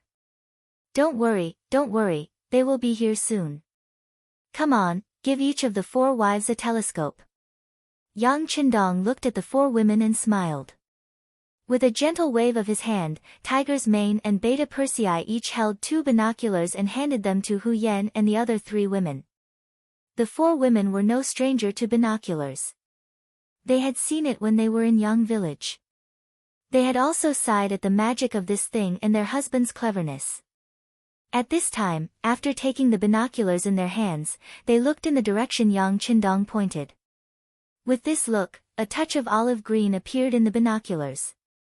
From a distance, it looked like a straight pine tree. The only difference was that this pine tree was moving forward slowly. What is that? How can it move? Madame Snow was like a child who had discovered a new world. She shouted and shouted, expressing her curiosity. Although Hu Yan and Lady Xiang did not say anything, they put down the binoculars and looked at Yang Qindong with expectant eyes, revealing the surprise in their hearts. Only Qiao Yin, who had been to Qian City and even witnessed Yang Qindong training Ling Feng, looked at the sixth young master with a kind of gentle sunshine. She knew very well that these moving pine trees must be the trained elite force, Ling Feng, and their appearance must have been ordered by Lu Lang. What is it? What can move? At this time, Sun Tong and the other four looked at the girls with puzzled and confused eyes, and finally fixed their eyes on Yang Qindong. Seeing everyone's confusion, Yang Qindong first took off the binoculars hanging on his body and then handed it to Tiger's Mane, who was standing beside him. He did not say anything, but this servant, who had been following him since childhood, understood the young master's meaning. He took the binoculars and handed it to the puzzled Sun Tong.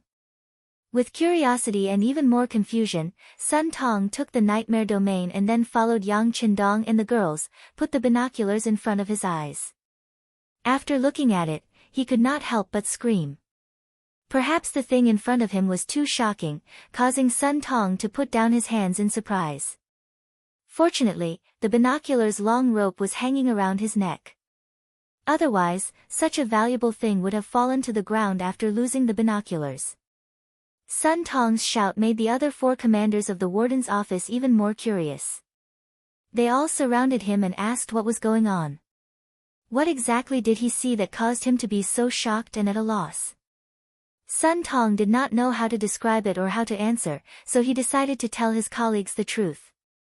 He took off the binoculars and handed it to Tao Jin.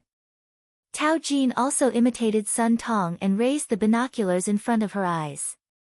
Soon, she also imitated Sun Tong and screamed. Her face was numb and she looked frightened. Ignoring the reactions of the commanders, Yang Qindong's eyes fell on Hu Yan and the girls, and said with a smile, "This is the show that Lu Lang wanted you to see. And that is not something, it is an army, a mercenary army." Mercenary army? Hu Yan and the girls were confused. They had seen mercenaries before. Weren't the 100 Ling Feng led by Shao Feng mercenaries? Moreover, these people were very polite to the girls, but it seemed that they were not the same. He nodded heavily. Lu Lang would not lie to you. It's just that the military uniforms of these mercenaries are different from the mercenaries you have seen before. Yang Qindong saw the doubts in the girls' eyes. Without waiting for them to ask, he took the initiative to answer. Yang Qindong's explanation made Hu Yan and the other girls nod their heads thoughtfully. While they were talking, this olive-green army of 300 people was rapidly approaching the Yongding city gate. The Great Ming City's city guards, who had received the order before, didn't stop the foreign army when they saw them approaching from afar. They just looked at this army that was completely different from theirs with vigilance. They wore light green camouflage uniforms and camouflage hats. They wore a pair of shiny black military high-waisted leather shoes, held a cold black Type 95 pistol in their hands, and carried a large backpack on their backs. There were blankets for them to sleep on, face boxes for them to wash their faces, toiletries, and some necessities for their daily lives. The leader of the group was Ling Song, the army commander of the Yang faction's new army.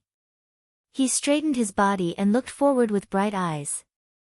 His steps were vigorous, and there was a sense of rhythm to them. Behind him, the 300 men were in a line of 4. There were a total of 75 Ling Feng soldiers marching forward in an orderly manner. Every 25 Ling Feng soldiers would be led by an officer. Unlike ordinary soldiers, they were all carrying exquisite black pistols.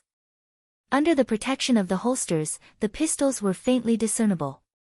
When they could see the walls of the capital with their naked eyes, the 300 Ling Feng soldiers became highly nervous and excited.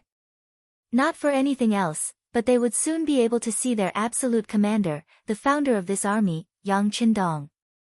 Everyone seemed very nervous. When the army was 100 meters away from the Yongding city gate, Ling Song, who was leading the army, had a solemn and dignified expression. "Second company, get ready. It's time to show our spirit. Everyone, listen to my orders. Comrades, as close as brothers. get ready to sing. Comrades, comrades, as close as brothers. I hope you can call us together. You come from the border, he comes from the interior. We are all children of the country. The neat and loud singing of the second company suddenly sounded. The first to be shocked were the great Ming soldiers guarding the city gate.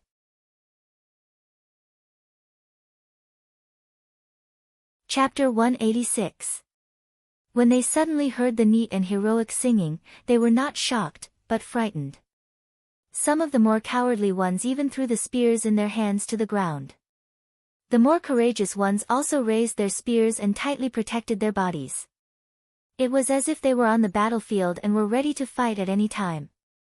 As the song rang out, Sun Pa and the others on the city gate tower, who had been looking uneasy, were startled awake. They were still exclaiming about the magic and power of the telescope. What kind of existence was it to be able to zoom in so close to something so far away? While they were still puzzled and confused, they heard the earth-shattering singing. The 5 of them were startled and woke up from their doubts. The next thing he did was to look down at the 300 mercenaries dressed in strange clothes who were entering the city. Third company, listen up. Soldiers who have been through tough times, get ready to sing. Teng Shan's shout suddenly rang out. A firm company, a firm soldier, a firm mind red, a firm bullet with eyes, a firm bayonet stained red with blood, a charge like a gale, a firm iron wall, a firm company with many heroes, a firm soldier is all red. Immediately, a loud voice rang out, echoing the loud and clear singing of the second company in front of them. Wow! This song is so shocking. Just listening to it makes one's blood boil. Who composed this song? From a professional point of view, Lady Xiang and Lady Shui soon came up with a question. Then, they looked at Lu Lang, who belonged to them, with deep meaning. During this period of contact with Yang Qindong, the 2 women had listened to many new songs and songs. Over time, they had become immune to these beautiful songs. At this moment, when they heard such a vigorous new military song, they naturally thought it was composed by Lu Lang. Yang Qindong did not give any answer to this. He just smiled and raised his right hand, greeting the 300 Ling Feng who were passing through the city gate. People who did not know saw this and thought it was just a warm greeting, but the Ling Feng marching under the city gate tower knew that this was the 6th young master welcoming them. These soldiers are so energetic. Yes. They march in unison. One look and you can tell that they are an elite army. As expected of a mercenary army. Just by looking at their momentum, the great Ming army can't compare to them. I just don't know how they trained. On the city gate tower, Sun Tong and the other commanders were sighing and envious. At the same time, they had a certain degree of confidence in defending the capital.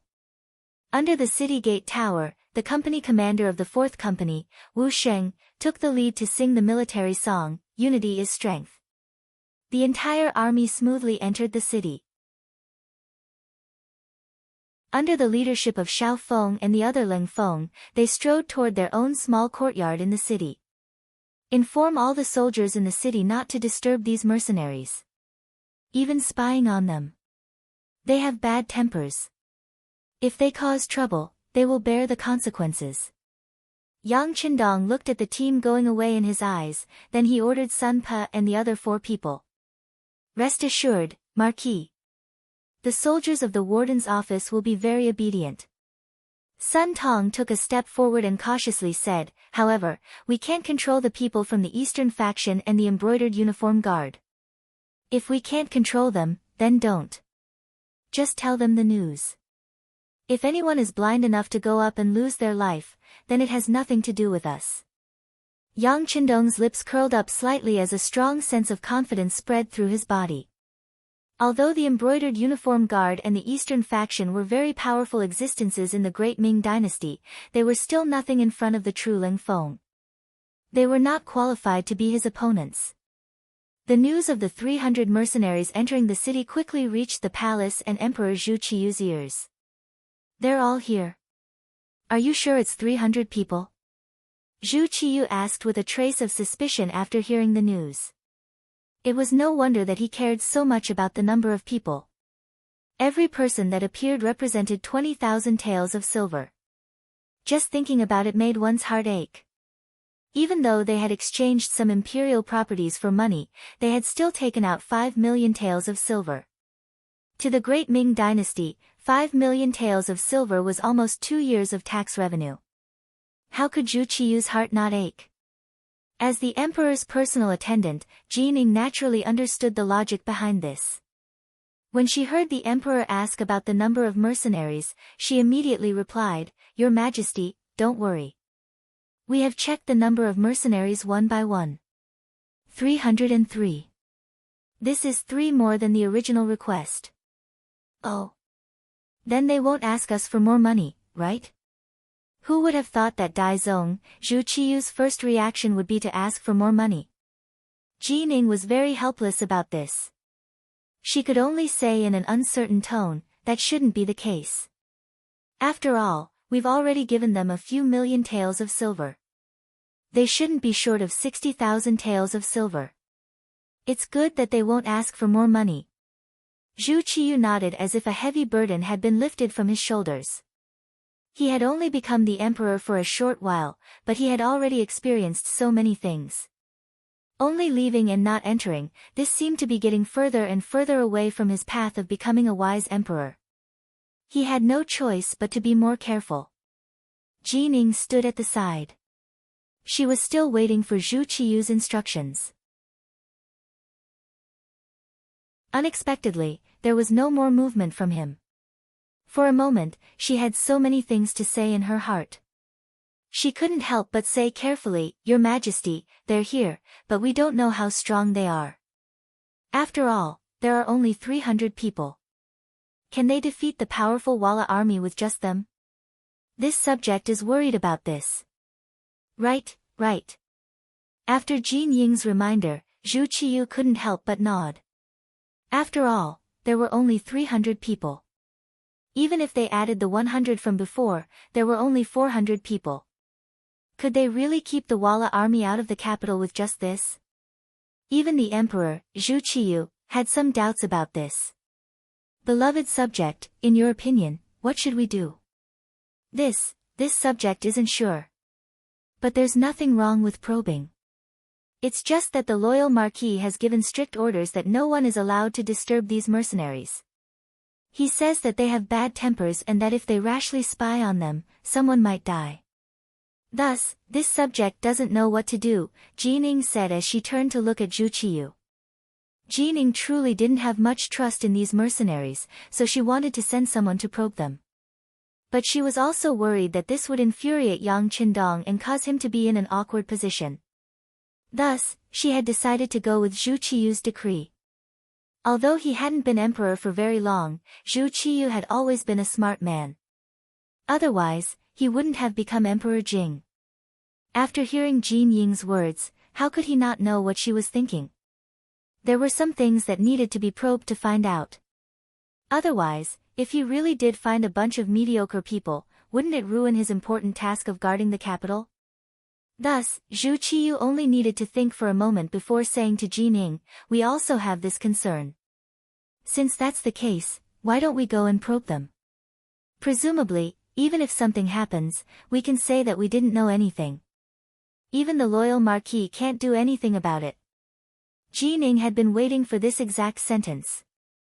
She had been waiting for this imperial decree. Since even Zhu Qiyu had said this, she naturally felt relieved and said, "Yes, this subject knows what to do." After obtaining the emperor's permission, Jining immediately summoned the commander of the embroidered uniform guard, Lu Gui, and gave him instructions on sending someone to probe the strength of the mercenaries. LV Gui had just taken back the 1 million taels of silver and received a new order. When he heard that he was going against Yang Qindong again, he didn't know why, but there was a trace of fear in his heart.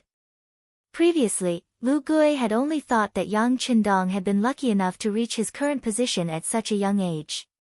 However, after meeting him in the immortal abode that morning, the other party's aura, which was far beyond his age, made him feel uneasy. Yang Qindong had already said that the mercenaries had bad tempers and were not to be provoked. However, Jin Ying's arrival with an imperial decree put him in a difficult position. Should he send someone to probe? He was worried that he would anger Yang Qindong. The powerful aura that had oppressed him in the morning had yet to completely dissipate. Should he not go? This was the emperor's decree, and also eunuch Jin's orders. Even if he had twice as much courage, he wouldn't dare disobey. I still have to go. But who should I send? Lu Gui's mind began to fill with names and figures. Soon, Han Ji's name appeared in his mind.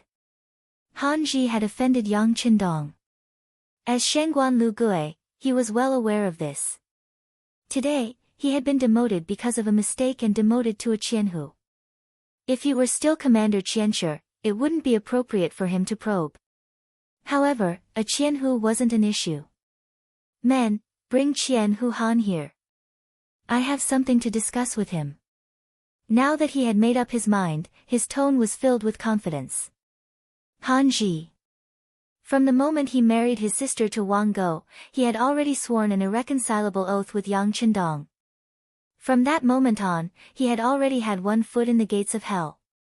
The reason he hadn't killed Han Ji before was because of his status. If a Commander Qianshi of the Embroidered Uniform Guard, a dignified fourth-rank official, was suddenly killed, it would definitely cause a huge uproar. This wouldn't benefit Yang Qindong at all. It was better to keep him alive for now and wait for the right opportunity to make a move. However, this morning, Han Ji had actually instigated Lu Gui to make trouble for the immortal abode. Just this alone made it clear that he couldn't be allowed to live. After Tiger's man received the order, he handed this mission to the captain of the Ghost Shadow Sniper Squad, Bai Zhuo. This kind of invisible killing was the Ghost Shadow Sniper Squad's specialty. After receiving the mission, Bai Zhuo began to look forward to the arrival of night.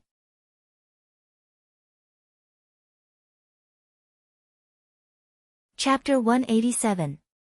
Before the sky was completely dark, the people who were watching Han Ji sent back a message, saying that he had gone to the commander of the Embroidered Uniform Guards, Lu Gui. In less than the time it took for a stick of incense to burn, he came out again, and then brought 10 embroidered uniform guards with him to an inconspicuous restaurant nearby to drink. Han Ji's abnormal behavior was quickly made suspicious by Bai Zhuo after he learned about it. He had just been demoted during the day, so he should be in a bad mood. How could he have the leisure to drink? Even if he was going to drink, he shouldn't have brought 10 skilled brothers with him. There was only one explanation for such behavior, and that was that he had received some kind of mission. Not knowing what Han Ji would do, Bai Zhuo simply ordered to keep an eye on him. At the same time, all the brothers had to maintain 100% vigilance. They just had to eat some dry food in their respective monitoring positions. If there was an accident because of anyone's carelessness, then they would be expelled from the Ghost Sniper team. With the strict order, the 20 members entered a state of battle preparation. Even when it was time to eat, the snipers and observers ate separately, keeping an eye on Han Ji. He was completely monitored, but Han Ji didn't realize it. He was still eating meat and drinking with his brothers in the restaurant. Brothers, the commander said that today's mission is extremely important. This Qianshi also took into account the good relationship between us, so I brought you out to pick up merits. So tonight we can drink, but no one is allowed to drink too much, understand? Han Ji said with a face full of pride. He even called himself Qianshi. In fact, this was LV Gui's promise to him. LV Gui said that tonight's mission was to test these new mercenaries and see what kind of level they had. If they were heavily guarded and had strong combat power, then they shouldn't provoke them. But if they were just donkey dung eggs on the surface, then they should teach them a lesson, which was equivalent to making a great contribution. When the time came, he would definitely report to the emperor. At that time, it would be easy to restore his identity as Qianshi. Once he entered the eyes of the new emperor, his future would be bright. It was even possible that he would be promoted and become a fellow embroidered uniform guard. Making such a heavy promise was just to make Han Ji do his best in his work. Regarding this, Han Ji was completely unaware. He only thought that the emperor was suspicious of these mercenaries. In his heart, he thought that as long as he could prove that these mercenaries were incompetent, he would be able to heavily damage Yang Qindong's reputation. At that time, he would definitely make this loyal marquis kneel at his feet and apologize. With such a thought, he was determined to succeed in tonight's operation. He had already thought it through. He would use the knockout incense to subdue these mercenaries. This was also the most common method used by the Imperial Secret Service.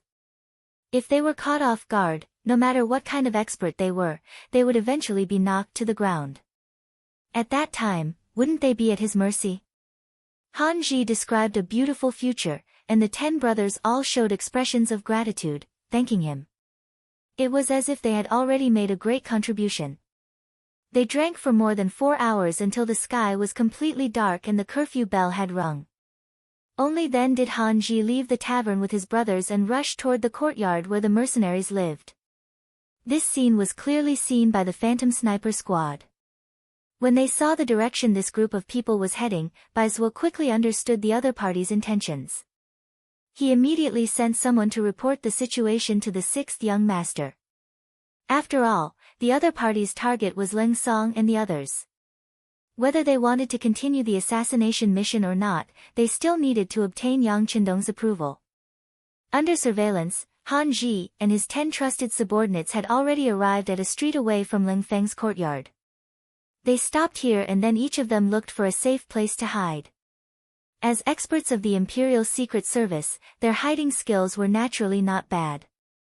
In addition to the cover of the night, if it wasn't for the fact that they were constantly watching them, it would be difficult for Baizhou and the others to discover them without the help of the night vision device.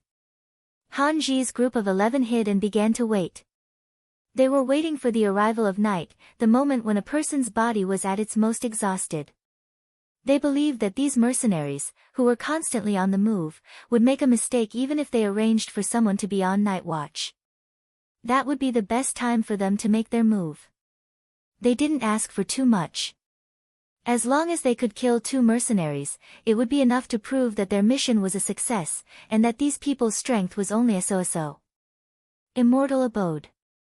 It was the largest bedroom in the rear courtyard. When it was built, it was originally reserved for Yang Qindong to rest in.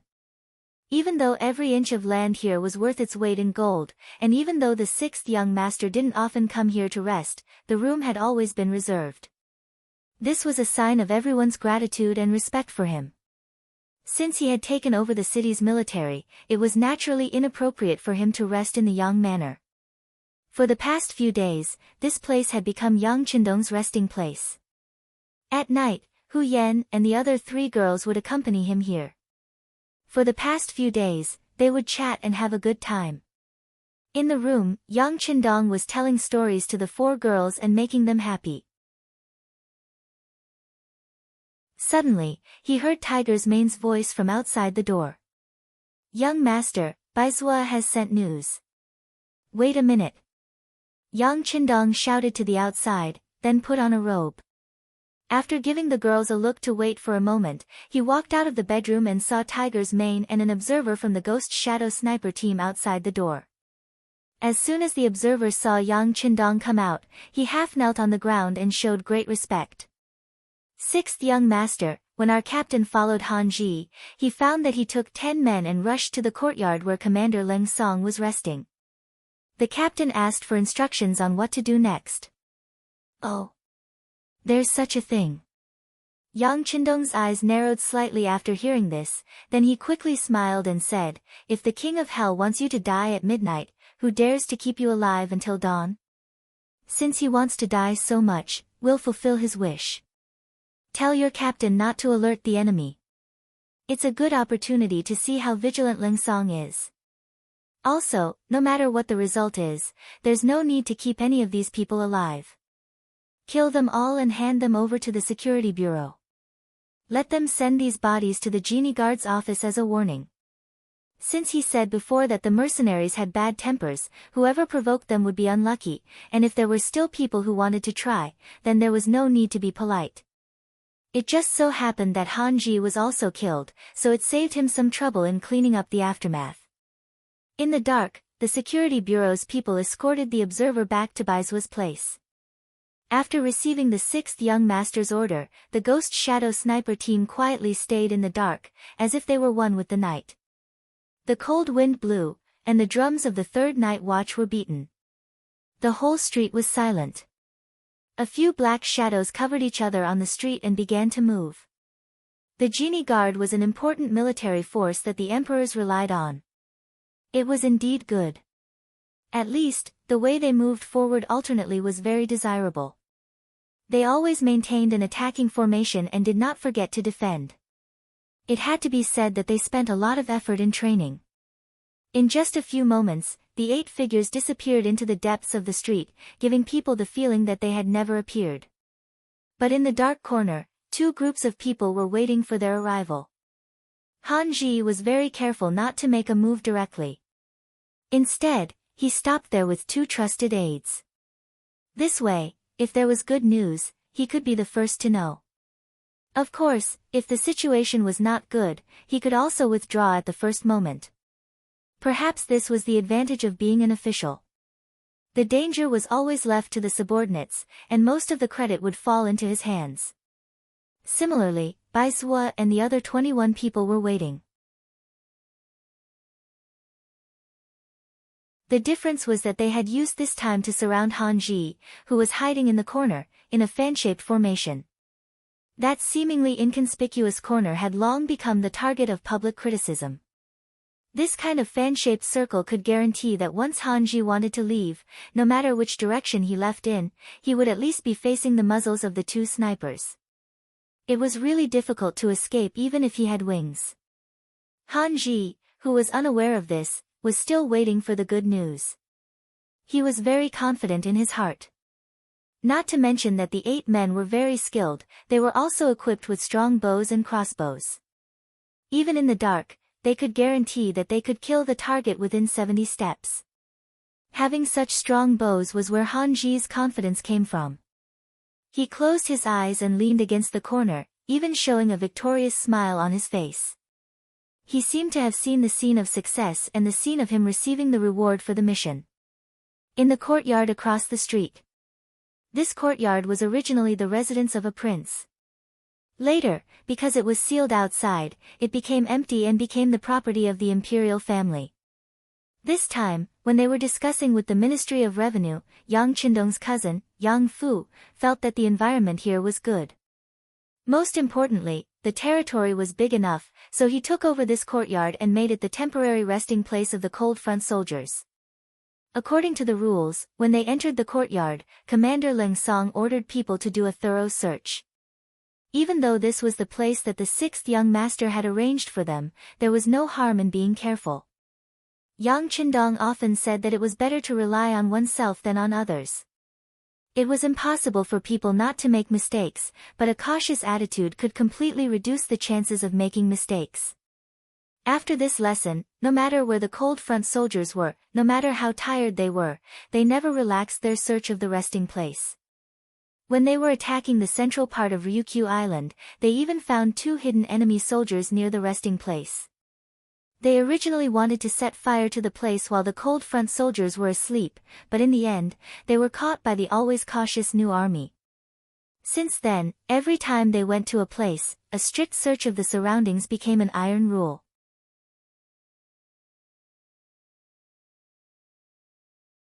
Chapter 188. After a round of inspection, they didn't find anything wrong. Only then did the army start to cook. Taking advantage of this opportunity, Leng Song, who had arranged enough guard work, called the 2 battalion commanders who were acting company commanders to his temporary room. The 3 of them met, and Leng Song had no intention of being polite.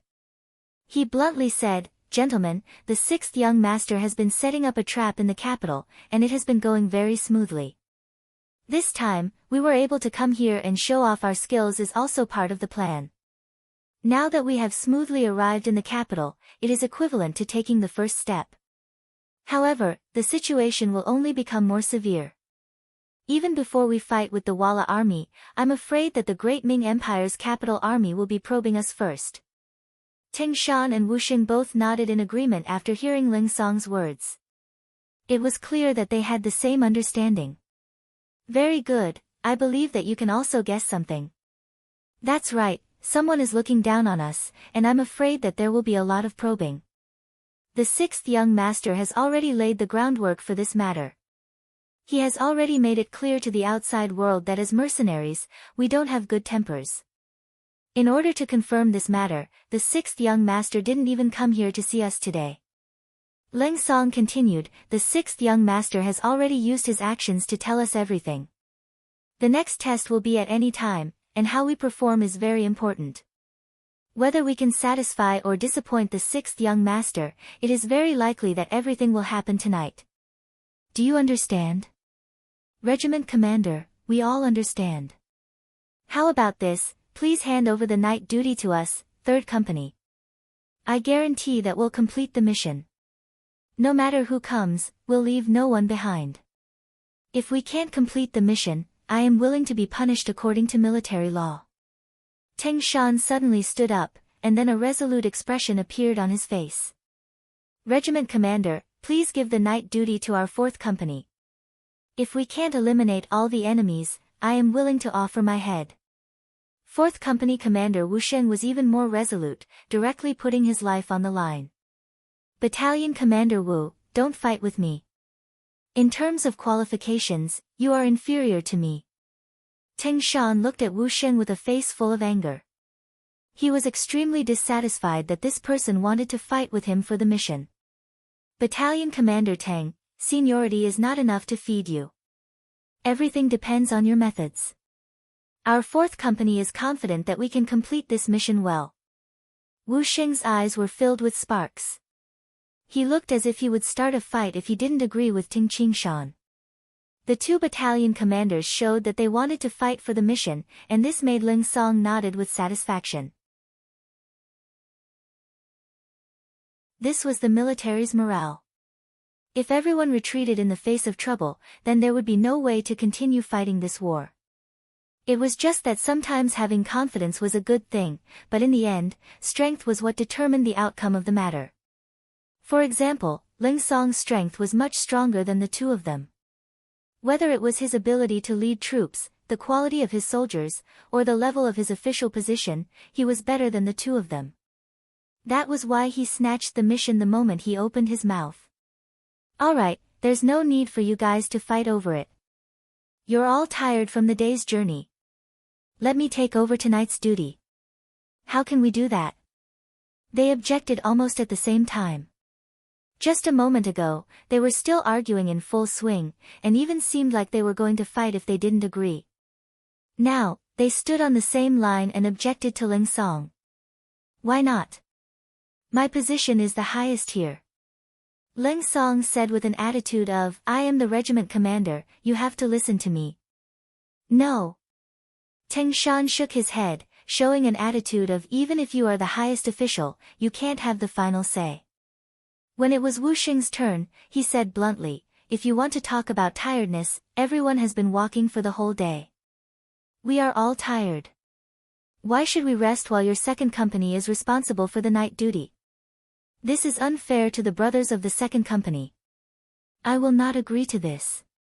If Regiment Commander insists on doing this, then tomorrow when I see the 6th young master, I will definitely complain. This is abusing power for personal gain, using force to oppress others. When Wu Sheng said this, Ling Song's eyes widened, but he didn't have the strength to do so. If it was in Crimson City, Ling Song would have done this, and Wu Sheng could only obey as a subordinate. But now, the 6th young master was right in front of them, and they would see him tomorrow.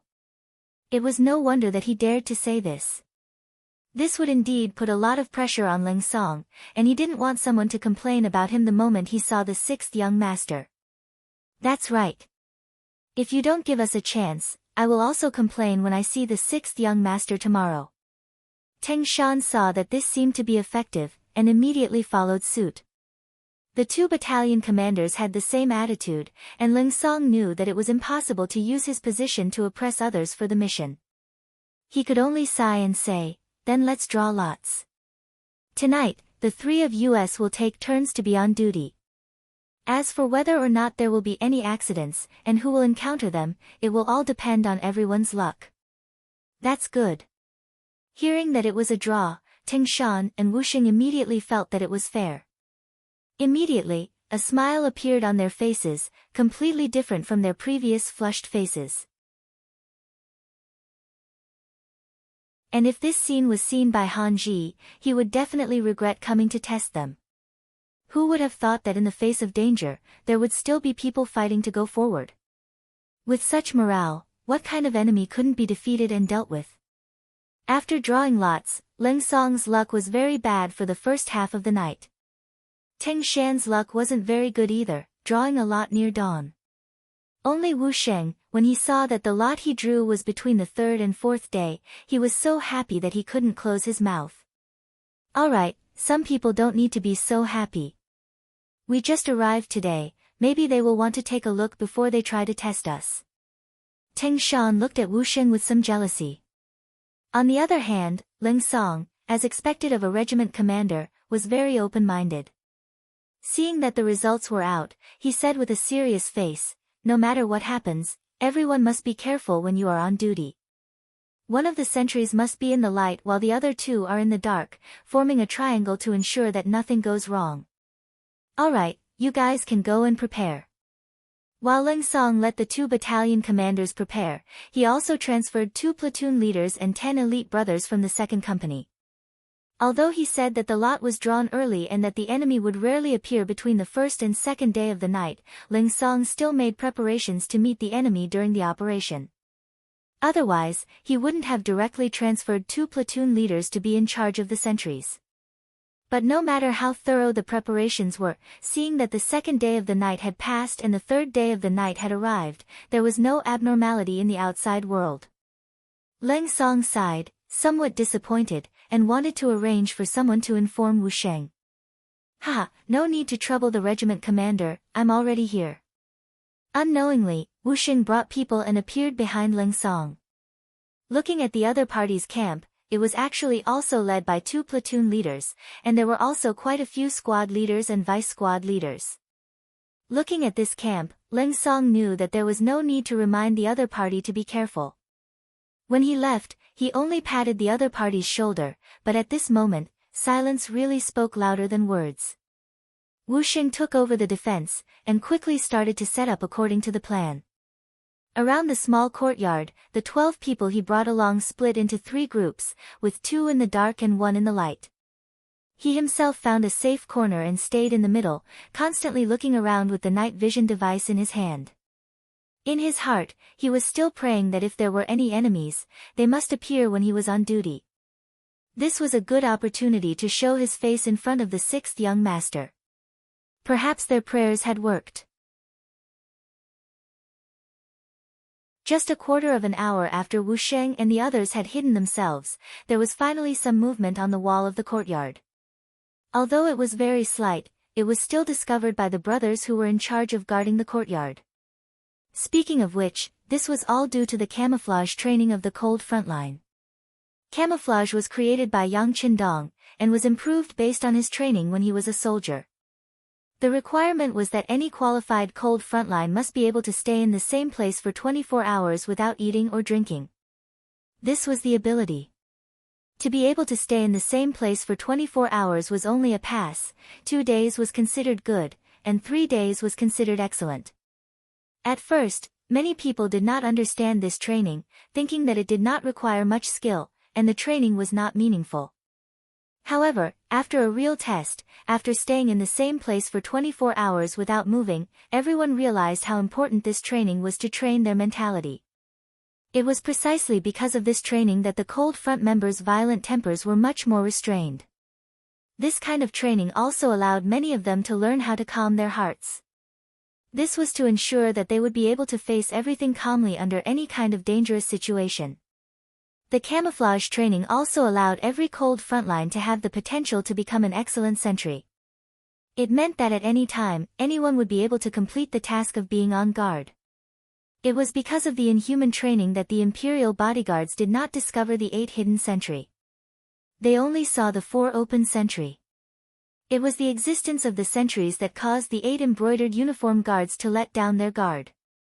They carefully observed their surroundings, and after finding that there was nothing out of the ordinary, they began to slowly move towards the 4 sentries. The open sentry was located in the center of the courtyard, far beyond the distance of 70 steps.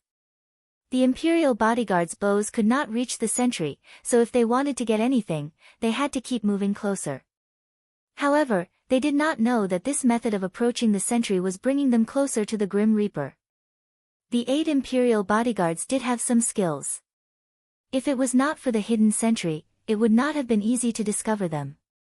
However, even though they were discovered, Wu Sheng, who was hiding in the corner and watching everything with his night vision, did not immediately give the order to close the net. It was because he was not sure if the enemy had any reinforcements. This time, he wanted to catch all of them in one fell swoop. If even one of them escaped, it would be considered a failure.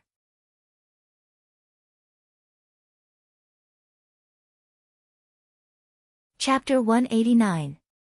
He carefully observed his surroundings, waiting to see if the other party still had any tricks up his sleeve. The 8 embroidered uniform guards had climbed over the high wall and were approaching the 4 sentries. Some of them had even taken out the strong bows on their backs, but Wu Sheng still did not see any backup. It should be these people. Even if they have backup plans, they won't be able to enter the courtyard. Wu Sheng quickly made a decision based on the situation. He then slowly stood up and moved his right hand to his mouth.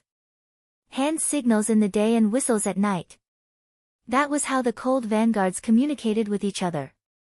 Wu Sheng placed his right hand to his mouth and concentrated his qi into his dantian. He exhaled fiercely, and a sharp whistle was emitted from his mouth. It was especially bright and clear in the silent night. As soon as the whistle was emitted, 6 of the 8 sentries who had been waiting impatiently appeared in the darkness. The 95 style that they had been holding tightly in their hands spat out bright flames in the darkness. They fired directly at the embroidered uniform guards who had their backs facing them. Bang! Bang! Bang! 6 of the 8 embroidered uniform guards were knocked down by the first wave of attacks. The other 2 were also shocked by the sound. One of them stood there in a daze and was hit by the second wave of gunfire. The other reacted quickly and rolled on the ground, trying to find a safe place to hide. However, he was killed by a single shot just as he stood up. This shot was fired by Wu Sheng. Under the night vision goggles, any dodging was meaningless. Bang! Bang! Bang! Footsteps were heard in the courtyard. One of the cold vanguards who was in charge of guarding the courtyard had rushed over to provide backup. Nothing was absolute. They would always have a backup plan. That was how the cold vanguards operated. As for the other cold vanguards, they were still sleeping in their rooms. Gunshots in the middle of the night had happened before. As long as the gunshots were not too intense, they had the right to not get out of bed. Search. See if there are any more enemies outside. Check if the enemies are completely dead. After Wu Sheng killed an embroidered uniform guard with a single shot, he walked out of the darkness and commanded everyone with a smile on his face. Although this was nothing compared to Lin Feng's previous battles, it was equivalent to showing his face in front of the 6th young master. No matter how he looked at it, it was a joyous occasion. Some people were examining the body, while others had already jumped onto the wall to look outside. However, from the beginning to the end, there were still 2 hidden sentries who did not move at all. This was a precautionary measure. It had to be said that under Yang Qindong's training, the cold vanguard guards had already become elites. If the Great Ming Dynasty's imperial guards wanted to use strong bows to deal with them, not to mention 8 people, even if 80 or even 800 people came, they still wouldn't be able to gain the slightest advantage. Outside the courtyard, the sudden sound of gunfire startled Han Ji and the other 2. Their instinctive reaction was that something must have happened to the people they sent out. They must have been discovered. As for whether they succeeded or not, and whether they killed or injured their mercenary brothers, they would only know when they saw their brothers who escaped. Han Ji did not move. He was still waiting. Bai Zhuo moved. The gunshot was the signal, and it was time for him to wrap things up. The whistle that signaled the attack was somewhat abrupt in the silent night. This also attracted the attention of Han Ji, who was hiding in a corner and waiting for news. "What's that sound?" He looked around vigilantly and asked his two subordinates who were hiding in the corner. "It sounds like a whistle, but it's already the curfew. Who would blow such a thing on the streets in the middle of the night?" One of the subordinates touched his head with a puzzled expression. HM. This is not good. Let's go." On the other hand, Han Ji was worthy of being the commander of the embroidered uniform guards. His reaction was not slow. Although he could not figure out what was wrong, his instincts told him that the situation was not right. The safest thing to do now was to retreat. As he spoke, he rushed out of the corner in a flash. The moment he rushed out, a fiery light flashed in the darkness, staring at the place he had just been hiding. It had been less than half a breath's worth of time, and it would have taken his life. Perhaps it was due to good luck or some other reason, but this shot did not take Han Ji's life. However, his two subordinates did not have such good luck. While they were still in a daze, their bodies fell to the ground. Their bodies violently rose and fell several times, and then there was no more movement. When he turned his head to look, he saw the scene of his two subordinates dying on the spot. Cold sweat poured down his forehead. At this moment, Han Ji was certain that he had been targeted, and if he was not mistaken, it was the work of mercenaries. After all, in the capital, there were very few people who dared to attack an embroidered uniform guard, and an official of the embroidered uniform guard, on the streets. "Don't kill me, don't kill me. I'm only passing by. I have no intention of making things difficult for you." Knowing the power of the new firearms, Han Ji did not dare to take any chances. He was afraid that in the next moment, he would die on the spot like his subordinates, so he simply stopped hiding. He stood up and stood in the middle of the street, and then loudly shouted. This shout was not only to express his submission, but also to attract the attention of the night watchman in the capital. Although it was a curfew, the people of the 5 cities' warden's office still had the right to walk on the streets, patrol, and protect the law and order. Bah! A crisp sound rang out as soon as Han Ji stood up, and then a piercing pain came from his leg. The strong pain made him half kneel on the ground with a plop, and the cold sweat on his face dripped like rain. The half-kneeling Han Ji did not understand. He had already surrendered, so why did these people still have no intention of letting him go? Did they really want to kill him? "I am the commander of the embroidered uniform guard, a 4th-rank official of the court. You can't kill me, or else it will be very troublesome." Seeing that begging for mercy was not going to work, Han Ji used intimidation. But no matter how he shouted, in the eyes of the ghost snipers, he was already a dead man. Daring to find trouble with the 6th young master was tantamount to being sentenced to death. No matter who pleaded for mercy, it was useless. Bah! Another sniper's shot rang out. This time, it hit Han Ji's left leg. Blood splattered, the bullet directly passed through the flesh of the thigh and quickly left. With a piercing wound, Han Ji fell to his knees with a plop, unable to move an inch. No! No! Tears fell like rain. Han Ji was so scared that he actually cried. If they had killed him directly, it might not have been so painful. However, this kind of torture was the best way to break a person's heart. Back then, there were many people who had been captured and tortured to death by him. Thinking about how they were unable to live or die, he even laughed out loud at that time. God made fools of people, who would have thought that it would be his turn now? Bah! Another shot hit him in the left shoulder. His body could not help but tilt, almost falling to the ground. Kill me, kill me. This feeling of facing death at any time made Han Ji's mind begin to collapse. At this time, he no longer hoped to live, only to die quickly, which was also a kind of happy relief. However, the gunshots that should have sounded did not continue, and everything seemed to be quiet.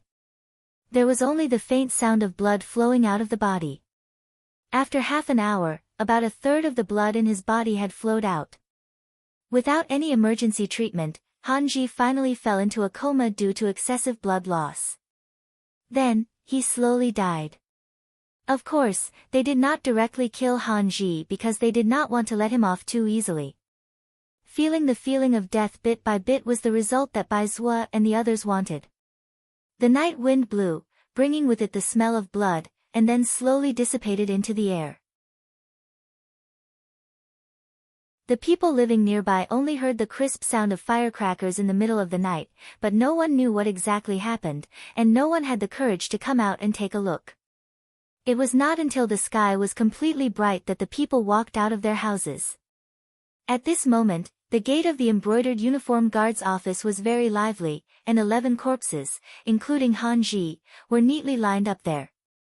No one knew who sent these corpses, and the first people who found them were the soldiers of the warden's office patrolling the nearby 5 cities. The 11 people sent out were all dead, including Hanji. When the news reached LV Gui's ears, his face was pale and unsightly. Collect the corpses, send a coroner to examine them, and report the results to me. After saying this to his subordinates, LV Gui plopped back into his chair. When he sent out this mission, LV Gui did not think that it would fail. But even if he was mentally prepared, he did not think that they would fail so miserably, and that even Hanji would be dead.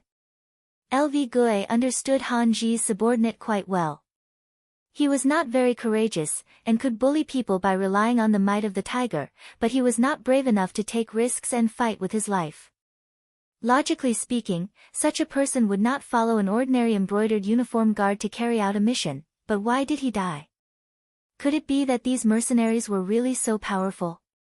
When he thought of this, LV Gui did not feel happy at all, and instead became very nervous. If it was really like this, would these mercenaries let it go? Would they come to find trouble with him because of this? Humans were like this. The losing side of a battle would always feel that they were weak, as if they were afraid that the other side would not let them go. But LV Gui did not think about it. If he did not send people to investigate, how could there be such a result? LV Gui was still dizzy in the room, and his mood was somewhat uneasy. The coroner he sent out returned with news that the 11 corpses were all killed by gunpowder, but unfortunately, there was no gunpowder residue found on their bodies. Looking at the wounds, it should be that the gunpowder that entered the bodies of the embroidered uniform guards was dug out after they died.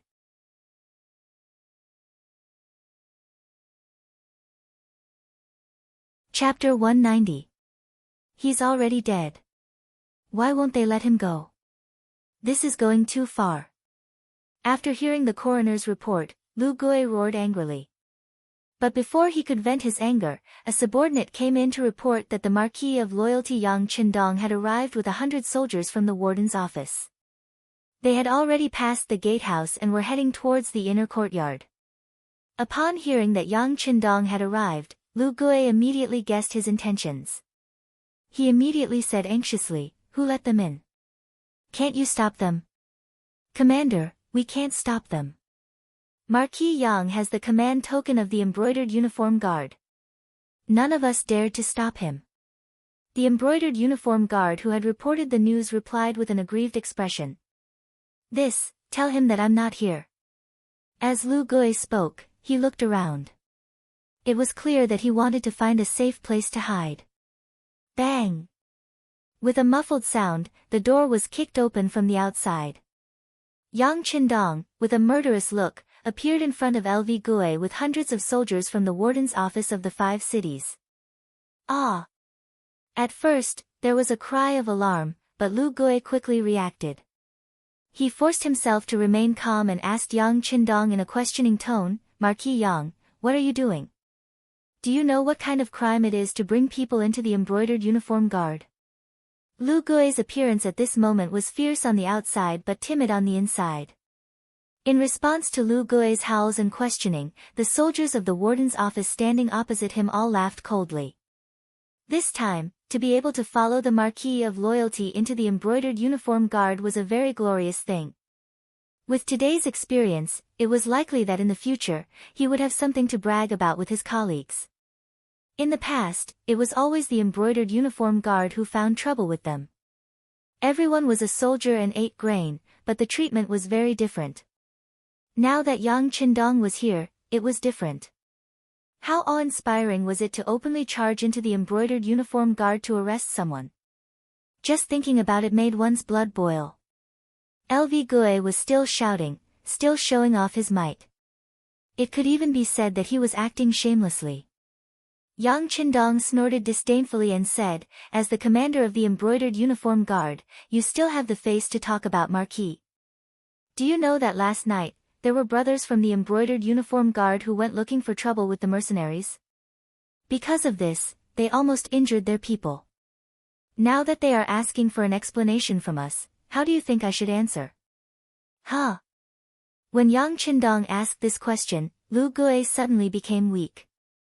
But when he thought about how Han Ji and the others were already dead, and how there was no evidence that he had sent them on a mission, he regained his confidence. What does this have to do with me? Han Ji and the others did it on their own accord. If you want an explanation, just look for them. Look for them. How can you even say that? You want Marquis to argue with the dead? Yang Qindong continued to ask angrily. But then, he suddenly stopped and his voice became much colder. Fine, you can deny it. Right now, those mercenaries want Marquis to give them an explanation. They even said that if they are not satisfied, they will immediately leave the capital. If Walla's army comes, you will be the one to face them. Humph. After explaining the seriousness of the matter, Yang Qindong did not waste any more words and turned to leave. He really came in a hurry and left in a hurry. Yang Qindong actually left just like that, causing Lu Gue to be a little confused. But when he thought about what Yang Qindong said, if the mercenaries really left because of this, then who would bear the responsibility of protecting the capital? Would it be him? It was not that he was looking down on himself, but Lu Gue really did not have the confidence to do this matter well. Even Ingzong and Shiheng with 500,000 soldiers had been defeated. How could he win against Walla? Wait, loyal Marquis, wait a moment. Considering the seriousness of the matter, Lu Gue had no choice but to shout. As he shouted, he quickly ran out. If he allowed Yang Qindong to leave just like that, he would be guilty of too much. Of course, Yang Qindong would not leave too quickly. Defending the capital and defeating Walla was part of his plan. Even if no one asked him to do it, he would still do it. What he said just now was just to scare the other party and to gain more benefits. How could he really let the mercenaries leave because of this? How could he really allow Walla, a foreign race, to bully the Han people? After hearing Lu Gui's shout, Yang Qindong naturally stopped. But when he turned around, he still had a serious expression and asked, "Commander, why did you call for Marquis? Since you don't know about this matter, I'll ask Eunuch Jean." If Eunuch Jean doesn't care, then just let the mercenaries leave. This Marquis will be able to put down the heavy burden of guarding the capital. Speaking of which, Marquis is still too young. When he took on this task, he was too loyal. Yang Qindong's words made LV Gue even more stunned after hearing it. When he heard that there would be such serious consequences, he knew that this was not something he could bear. Immediately, a smile appeared on his face. "Marquis Yang, don't be anxious. Can we discuss this matter properly?" Although Han Ji's actions were purely personal, he is still a member of the Imperial Guard. After thinking about it, this commander also has some responsibility. "Marquis Yang, how do you want compensation?" If the amount is not too large, this commander can do his part. Lu Gue admitted defeat. Yang Qindong smiled in his heart and his face brightened. "Good, it's good that you have this attitude. As for the compensation, the mercenaries have already spoken to Marquis. 500,000 taels of silver can settle this matter." Lu Gue was originally smiling, but when he heard the number of 500,000 taels, he immediately jumped up. "How much? This is impossible. No, no." Lu Gue was still waving his hands and shouting wildly as if he had been bitten. Yang Qindong snorted coldly. Forget it. Since the commander doesn't have it, I will ask eunuch Jin. If he doesn't have it, then let them leave. Yang Qindong turned around and walked away. He didn't have the slightest reluctance, which made Lu Gui stunned. If the performer did not have an audience, what was the point of such a performance? Marquis Yang, don't be anxious. Let's discuss it again. Lu Gui continued to chase after Yang Qindong.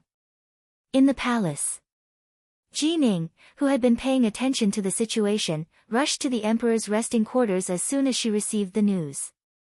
The situation in the capital was not stable. In the past few days, many officials were sending their families out of the city. Due to the complicated and chaotic situation, there was no morning court. With Zhu Qiyu's permission, the court was changed from 1 day to one every 3 days. When Jining arrived at the palace, Zhu Qiyu was eating breakfast sent by the imperial kitchen. "Oh, my beloved official, you are here. Have you eaten breakfast? Let's eat together." The emperor asked an official to accompany him for breakfast. This was already a great favor. Jining was overwhelmed by the favor. If it had been in the past, she would have sat down and served the emperor's breakfast. But now, she was not in the mood to do so. "Your Majesty, is there a result from the mercenaries sent to test the waters?" "What result?" Zhu Qiyu, who had been indifferent, stopped moving his chopsticks when he heard Jin Ying's words. He raised his head and asked seriously. "There are good and bad results." Jining panicked when Zhu Qiyu looked at her. For a moment, she did not know how to describe what she wanted to say. What does my beloved official mean? Zhu Qiyu was also confused by her words. Perhaps she knew that her description was not appropriate, so Jining hurriedly explained, "Your Majesty, the brocade guard followed your orders and went to the mercenaries' temporary camp last night. There were 11 people in total. 11 people died. This morning, they all fell in front of the brocade guard yamen. The people I sent to investigate have returned. Last night, they faintly heard the sound of gunfire." As he spoke, he observed Zhu Qiyu. When he found that Zhu Qiyu was listening attentively, he continued, "This is the good news. Facts have proven that this mercenary group does indeed possess extraordinary strength, and they are very vigilant. But they asked for compensation on the grounds that someone was spying on their camp. They asked for 500,000 taels of silver. At this time, the Marquis of Loyalty is representing the mercenaries and communicating with the brocade guard commander Lu Gui." Zhu Qiyu's expression darkened as he listened to Jin Ying's report. When he knew that the mercenaries were strong, he had more confidence in the defense of the capital. But when he heard that the mercenaries were asking for 500,000 taels of silver as compensation for last night's spying, his expression changed drastically. He said, "Can you investigate whether anyone died last night?" "Your Majesty, the Marquis of Loyalty has already given us the answer. The mercenaries did not die. They were only disturbed for a moment." Jining repeated what Yang Qindong had said to Lu Gui. "No casualties. Then why did they ask for 500,000 taels of silver? Do they think that my silver and the national treasury's silver fell from the sky? How preposterous." Zhu Qiyu's face was filled with anger. It was obvious that he was angry. It was true that he was the emperor of a country. It was also true that he was wealthy. But the more he was like this, the more he valued his dignity more than anything else. The ones who had died were the brocade guard. The mercenaries had not only killed people, but they also wanted money. This was a threat and extortion. As the emperor of a country, if he backed down and agreed to the other party's request, wouldn't he be lowering his head? If that was the case, how could he lead a country in the future? Seeing that the emperor was angry, Jin Ying's expression turned bitter. The thing he was worried about had happened. The emperor wanted face. The mercenaries' actions had clearly touched his dragon scales. This was no longer a matter of 500,000 taels of silver. It was a matter of the country's dignity. Logically speaking, the mercenaries' actions were a little excessive. If it weren't for the fact that the other party had advanced firearms and powerful battle prowess, with Jin Ying's personality, he wouldn't have reported this matter to the emperor. Instead, he would have privately ordered the Brocade Guards and the East Faction Guards to arrest these people. At that time, he would use practical actions to tell the other party what they couldn't do and who they couldn't provoke.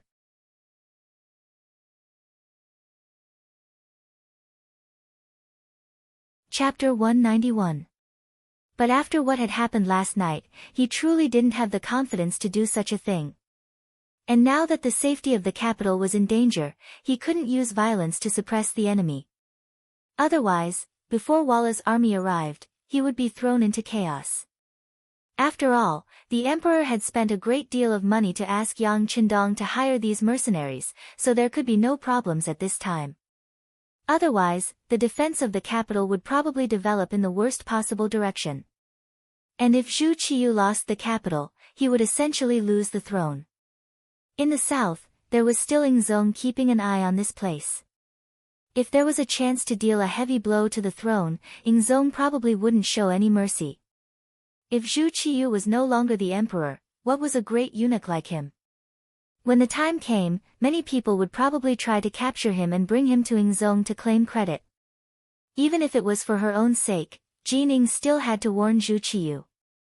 Even though she knew that he was currently in a bad mood, she still had to say what needed to be said.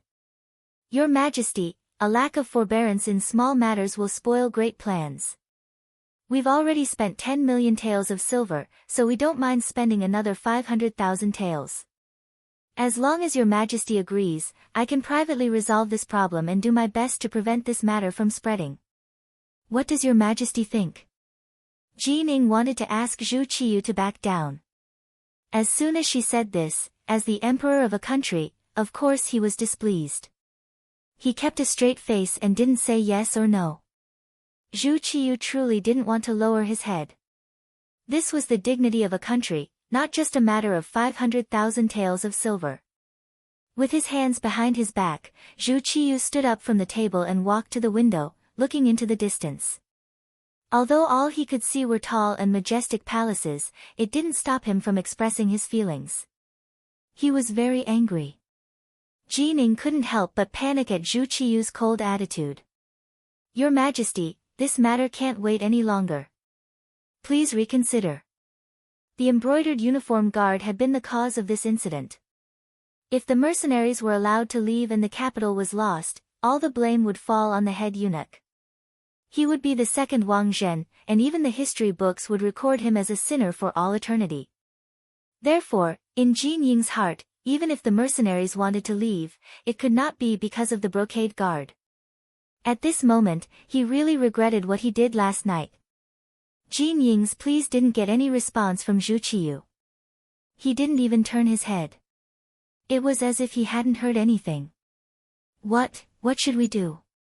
Jining was very anxious, but as an official, there was nothing he could do about the emperor's attitude. All he could do was sigh in his heart. Reporting. Just as Jining was feeling helpless and Zhu Qiyu was speechless, another chief eunuch, Ru Zhu, arrived outside the palace. As soon as he appeared, he knelt on the ground with a panicked expression, his body trembling slightly. Ru Zhu had only been a court eunuch in Dai Zong's time and hadn't been particularly outstanding. After Jining took the throne, this man had quickly been promoted to supervising eunuch of the Imperial Horse Directorate, a position that had been guaranteed by the dead monk Qian. He was primarily responsible for communicating with the Bureau of Military Personnel and was in charge of military affairs. Jining was standing at the gate. When he saw that it was Ru Zhu, he instinctively believed that the matter had gotten out of hand and that LV Gui had not received the decree and was not willing to pay, so the mercenaries were preparing to leave the capital. When he thought of this possibility, his face paled. Is there something important? There is. The Bureau of Military Personnel has just received news from scouts that the vanguard of the Walla army is less than 150 li from the capital. Tomorrow, they will appear at the walls of the capital. As Ru Zhu spoke, he raised his head, revealing a panicked expression. What? Repeat that for us. Zhu Qiyu, who had been facing away from the gate, finally turned around. Not only that, he quickly walked over to Ru Zhu, who was still kneeling on the ground. When Ru Zhu saw that the emperor was asking, he didn't dare to hesitate and immediately replied, "Reporting to your majesty, the Bureau of Military Personnel has sent news that the vanguard of the Wala army, 10,000 cavalry, is heading toward the capital. They are less than 150 li from here and will arrive at the city gates tomorrow." So fast. Hearing that the Wala cavalry would arrive at the city gates tomorrow, Zhu Qiyu's face became serious and panicked. The other party was an elite cavalry. Although there were only 10,000 of them, the 10,000 ordinary soldiers in the city couldn't compare to them. Although there wasn't much difference in numbers, more than half of the great Ming dynasty's elites had been lost in the Battle of the Tuma fortress. Later on, when Admiral Shi Heng led the troops to battle, he had taken the remaining elites with him. Now, there was only a second-rate army left in the city. How could they stop the Wala army? Thinking that the Wala army would be at the foot of the capital tomorrow and that they might charge into the capital tomorrow, his position as emperor might come to an end, he couldn't help but stagger a few steps and his body became unstable.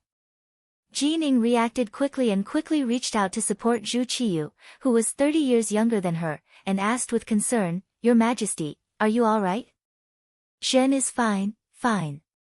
Beloved subject, the enemy's cavalry is about to arrive. What can we do?" Zhu Qiyu no longer had the stern look on his face. In exchange, he was panicking and lost his mind. It had to be said that Zhu Qiyu was miserable enough. He wasn't even 22 years old, but under the urging of his officials, he had taken over a mess in this chaotic world. Then, accidents happened again and again. He, who hadn't fully grasped the imperial power, was like a small boat in the ocean that could be swallowed by the waves at any time. How could he not be nervous and afraid? "Your Majesty, it's fine, it's fine. Don't we still have the mercenaries?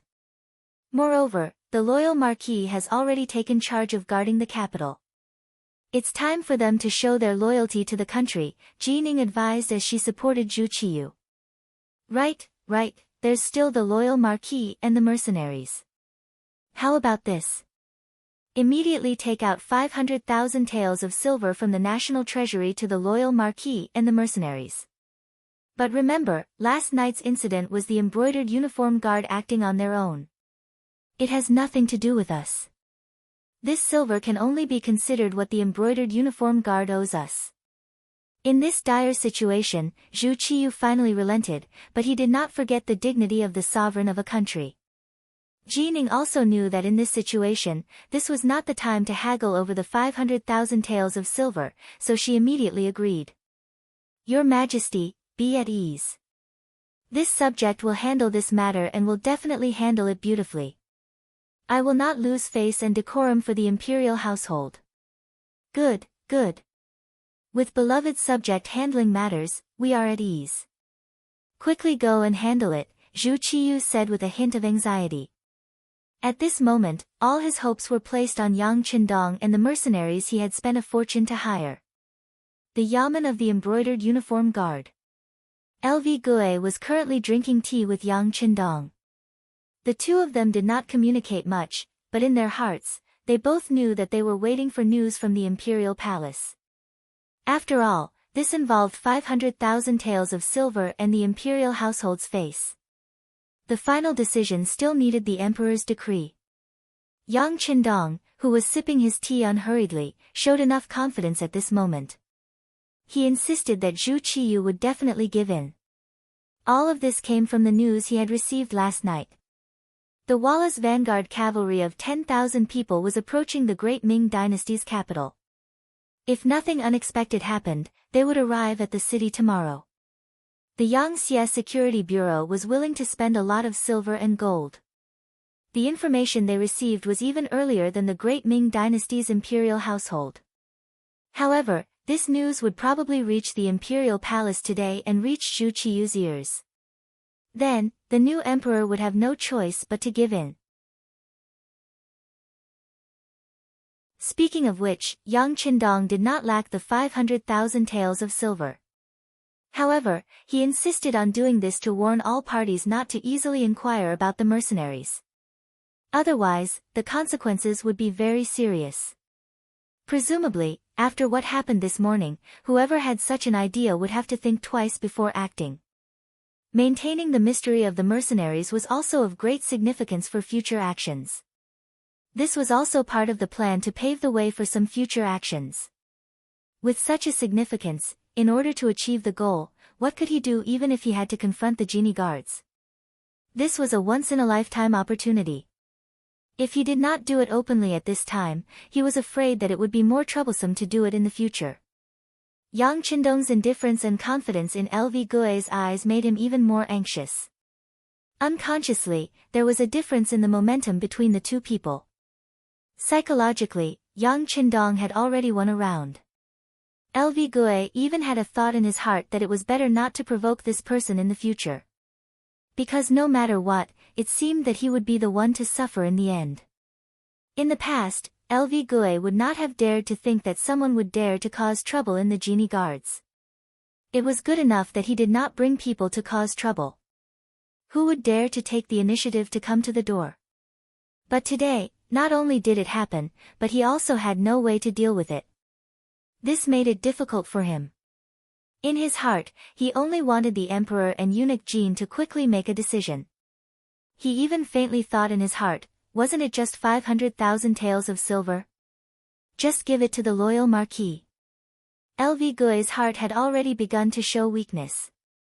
It was at this time that Ru Zhu arrived. At the same time, he brought the emperor's oral decree for the genie guards commander LV Gui. In the inner hall of the genie guards, LV Gui knelt to receive the imperial decree, appearing extremely respectful. It was worth mentioning that Yang Qindong only stood up from the chair when Ru Zhu was about to deliver the emperor's decree. He did not have the slightest intention of kneeling on the ground. Just this kind of behavior was a great disrespect. Logically speaking, it was enough to arrest him. But at this time, whether it was the supervising eunuch Ru Zhu or the genie guards commander LV Gui, they cleverly pretended not to see. At this time, it was not the time to have a dispute.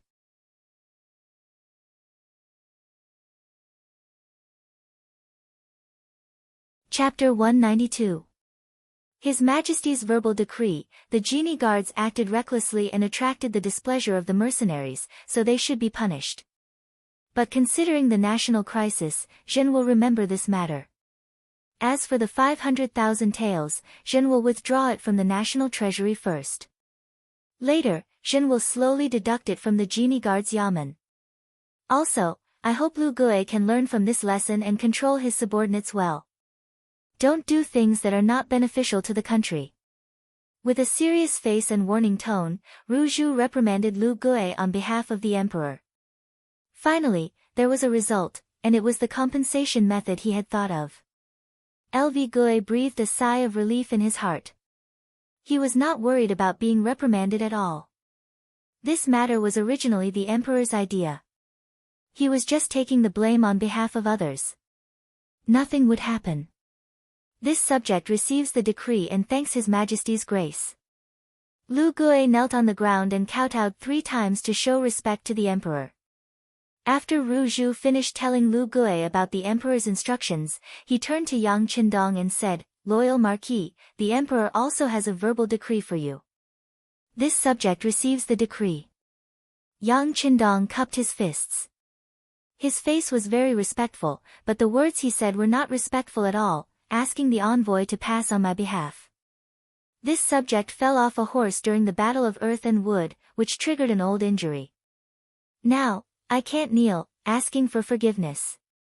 When Zhu Qiyu of Ying sect was still alive, he let Yang Qindong organize 3rd Princess Changda's birthday banquet. To put it bluntly, he was just looking for trouble out of jealousy. At that time, after Yang Qindong organized the birthday banquet, in order to not give others an excuse to deal with him, he lied that he fell off a horse and injured his body. Now, he said that he fell off a horse during the Battle of Earth and Wood, which triggered an old injury, so he couldn't kneel. Speaking of which, it was a coincidence. But he didn't think about it. The current Yang Qindong wasn't even 20 years old. Even if he really suffered an injury, at this age, he should have recovered. However, he still used this as an excuse. It was clear that he did not respect the imperial power. When Ru Zhu heard this, he was dissatisfied. However, considering that it was time to put the other party in an important position, if he haggled over such a small matter and delayed the important matter, the gains would not make up for the losses. Thus, he could only close one eye and say, "It's fine." The emperor's verbal order is only for the Marquis of Zhongdan and this eunuch to discuss how to retreat from the enemy. Right, Wallace vanguard cavalry will arrive at the capital tomorrow, but how will the loyal Marquis deal with them? As the supervising eunuch of the Imperial Horse Directorate, Ru Zhu had the authority to give orders on military matters. At this moment, he was asking about how to deal with the enemy. Naturally, it was within the scope of his authority, so it was reasonable. Of course, Yang Qindong knew who Ru Zhu was. He also knew that Ru Zhu was here on behalf of the imperial power. To put it bluntly, Ru Zhu was here to supervise the army and monitor his every move. This was also one of the characteristics of the great Ming dynasty. No matter where the war occurred, no matter how large the scale of the war, there would always be eunuchs participating in supervising the army. This was also a sign that the emperor wanted to control everything in his hands. However, he did not know that it was a great taboo for someone who did not know how to fight to lead an army. Just like in Tuma Castle, Guojing, as the supervising eunuch, played a role in restricting the great Ming dynasty's elite army, causing them to lose the best opportunity to fight due to internal friction and suffer a crushing defeat. With the previous example, how could Yang Qindong allow eunuchs to participate in military matters? Immediately, he replied with a serious expression, "Eunuch Ru, as for how to deal with the enemy, I still need to discuss with the mercenaries. Of course, with the 500,000 taels of silver, we can show our sincerity. As for how to fight the war, I'm afraid that right now, it's not up to you or me to decide. So it's like this. However, I don't know if this eunuch can go with the loyal Marquis to take a look at the mercenaries' barracks." Ru Zhu said with a modest expression. This was also Zhu Qiyu's intention. Although it was true that the mercenaries were invited by Yang Qindong, they were using his money. He couldn't monopolize them, could he? If possible, he would have his own people contact the mercenaries. If he could use them, wouldn't it be better? He wouldn't have to trouble the loyal Marquis with everything. To put it bluntly, he was burning the bridge after crossing the river. Zhu Qiyu wanted to get rid of Yang Qindong, the middleman. Among the people, this was called forgetting one's mother after getting a wife. How could Yang Qindong not see through this little trick? No one knew that the mercenaries were actually the new Yang Xia army under his command. The only reason he didn't reveal this relationship was because the timing wasn't right. As for people wanting to take advantage of the cold front, he wasn't worried at all. It was simply a waste of wax for a blind man to light a lamp. Because it wasn't time to reveal this relationship, Yang Qindong wouldn't make any decisions on behalf of the mercenaries. Instead, he said to Ru Zhu with a smile, "Eunuch Ru wants to go to the mercenaries' barracks to take a look. Marquis naturally welcomes you. However, I can't make the decision on their side. If something unpleasant happens, I hope that Eunuch Ru won't be angry." Hearing that Yang Qindong allowed it, Ru Zhu's face was immediately filled with joy. As long as this person didn't obstruct him, he was confident that he could make friends with the mercenaries. After all, the other party came to make money.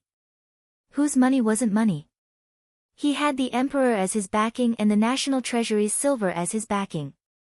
As long as he was willing to spend money, he wasn't afraid that he wouldn't be able to convince the mercenaries. As if afraid that Yang Qindong would go back on his word, Ru Zhu hurriedly said, "No problem, no problem. When the time comes, just introduce me to them. As for the other matters, I'll take care of them." "Good, then prepare the silver and set out." Yang Qindong's face was full of smiles. "Good, good." Ru Zhu hurriedly agreed. Then he turned to Lu Gui and said, "Commander, I'll have to trouble you to send some people to escort 500,000 taels of silver from the national treasury to the mercenaries' compound." "Thank you for your trouble." Ru Zhu and Lu Gui were both eunuch Jin's trusted aides. Their positions were also very close, so it was natural for them to be polite. To this, Lu Gui also politely replied, "It's my duty, it's my duty. I'll arrange for people to do it right away." The morning's questioning finally had a result.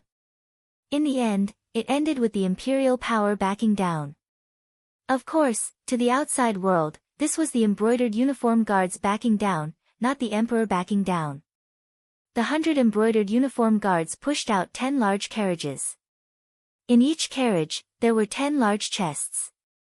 A total of 500,000 taels of silver headed straight for the mercenaries' barracks. As if afraid that Yang Qindong would do something bad, when Lu Gui went to arrange for people to go to the national treasury to get the silver, Ru Zhu accompanied him the entire time. He really didn't leave his side and didn't give him any space or time to spread the news. However, what Ru Zhu didn't know was that when Yang Qindong faced him, he stood with his hands behind his back. The hands behind his back were constantly making gestures to convey what he wanted to say. All of this was clearly seen by Tiger's Mane, who was standing behind him as a servant. After understanding what the young master wanted to say, he quietly left. Ru Zhu didn't care about this at all. He only wanted to keep an eye on Yang Qindong so that he didn't spread the news, especially not to the mercenaries. Other people and matters were not within his scope of concern. Just like this, Ru Zhu accompanied Yang Qindong until the silver was prepared. Only then did Ru Zhu happily ask the loyal marquis to accompany him to the mercenaries' courtyard. Yang Qindong gladly agreed, and the group left the embroidered uniform guards' yamen in a grandiose manner. Along the way, this group quickly attracted the attention of the common people they encountered. Spies from the Bureau of Security had already been planted in the crowd. With their intentional spread, the news that the embroidered uniform guard was looking for trouble with the mercenaries protecting the capital quickly spread. Many common people began to reprimand the embroidered uniform guard, and the balance of public opinion began to tilt in favor of the mercenaries. Leading public opinion for one's own use had not been noticed at the time, but Yang Qindong knew that in many cases, obtaining the support of the common people was already half the battle. Of course, there was no need for him to explain these things that would later be regarded as the truth to others. There was a wide road in front of the mercenaries' courtyard. He had only chosen this place because he had considered the problem of gathering an army. When Yang Qindong and Ru Zhu arrived, it naturally didn't feel crowded at all. "This place is not bad. Loyal Marquis is quite considerate." Ru Zhu seemed intent on getting close to Yang Qindong, and he would only be satisfied with a few words of praise for this courtyard. Regarding this, Yang Qindong only smiled without saying anything. He naturally knew what the other party was thinking. If it weren't for the fact that he was still useful, the other party would have already coldly glared at him and even tried to make trouble for him. For this eunuch who had no emotions and only cared about profit and power, Yang Qindong was already giving him a lot of face by showing him some courtesy. As for any words of thanks or praise, that was simply out of the question. Since the cold vanguard had already entered the capital, no one would be able to make things difficult for him in the future. This was a display of his confidence. Yang Qindong's nonchalant attitude and silent smile along the way was seen by Ru Zhu, and in exchange, he sneered coldly in his heart. He had already decided that once he got involved with the mercenaries, the loyal marquis would just go wherever he wanted to go. Even eunuchs would look down on nobles who relied on the power of others. At the entrance of the courtyard, 4 cold vanguard soldiers stood at attention. They held a black and cold 95 style in their hands, and the gleaming bayonets on the body of the spear gave off an intimidating aura. "How mighty!" Ru Zhu praised sincerely after seeing the might of the 4 mercenaries from afar. As they spoke, the group arrived at the entrance of the courtyard. 4 gleaming bayonets were placed horizontally in front of everyone. "This is an important military area. Unrelated people are not allowed to disturb us. Please leave quickly, or else bear the consequences." The 4 cold vanguard soldiers didn't show the slightest hint of fear despite the size of the group. On the contrary, they even took the initiative to speak.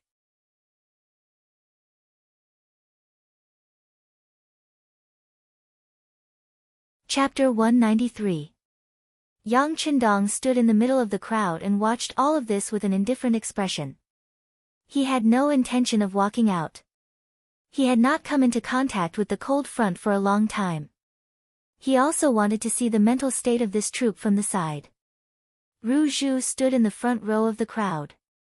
Especially when he was about to reach the entrance of the courtyard, he intentionally quickened his pace. His intention to seize the opportunity was very obvious. Yang Qindong was happy to see this happen. That was because he knew that the cold front would not treat Ru Zhu well just because of some silver. If they really did that, it would be equivalent to being expelled from the cold front. Only with iron discipline would an iron army appear. Yang Qindong was very confident in this point. However, some people did not know about this. After seeing that the front was blocked, Ru Zhu took the initiative to walk out.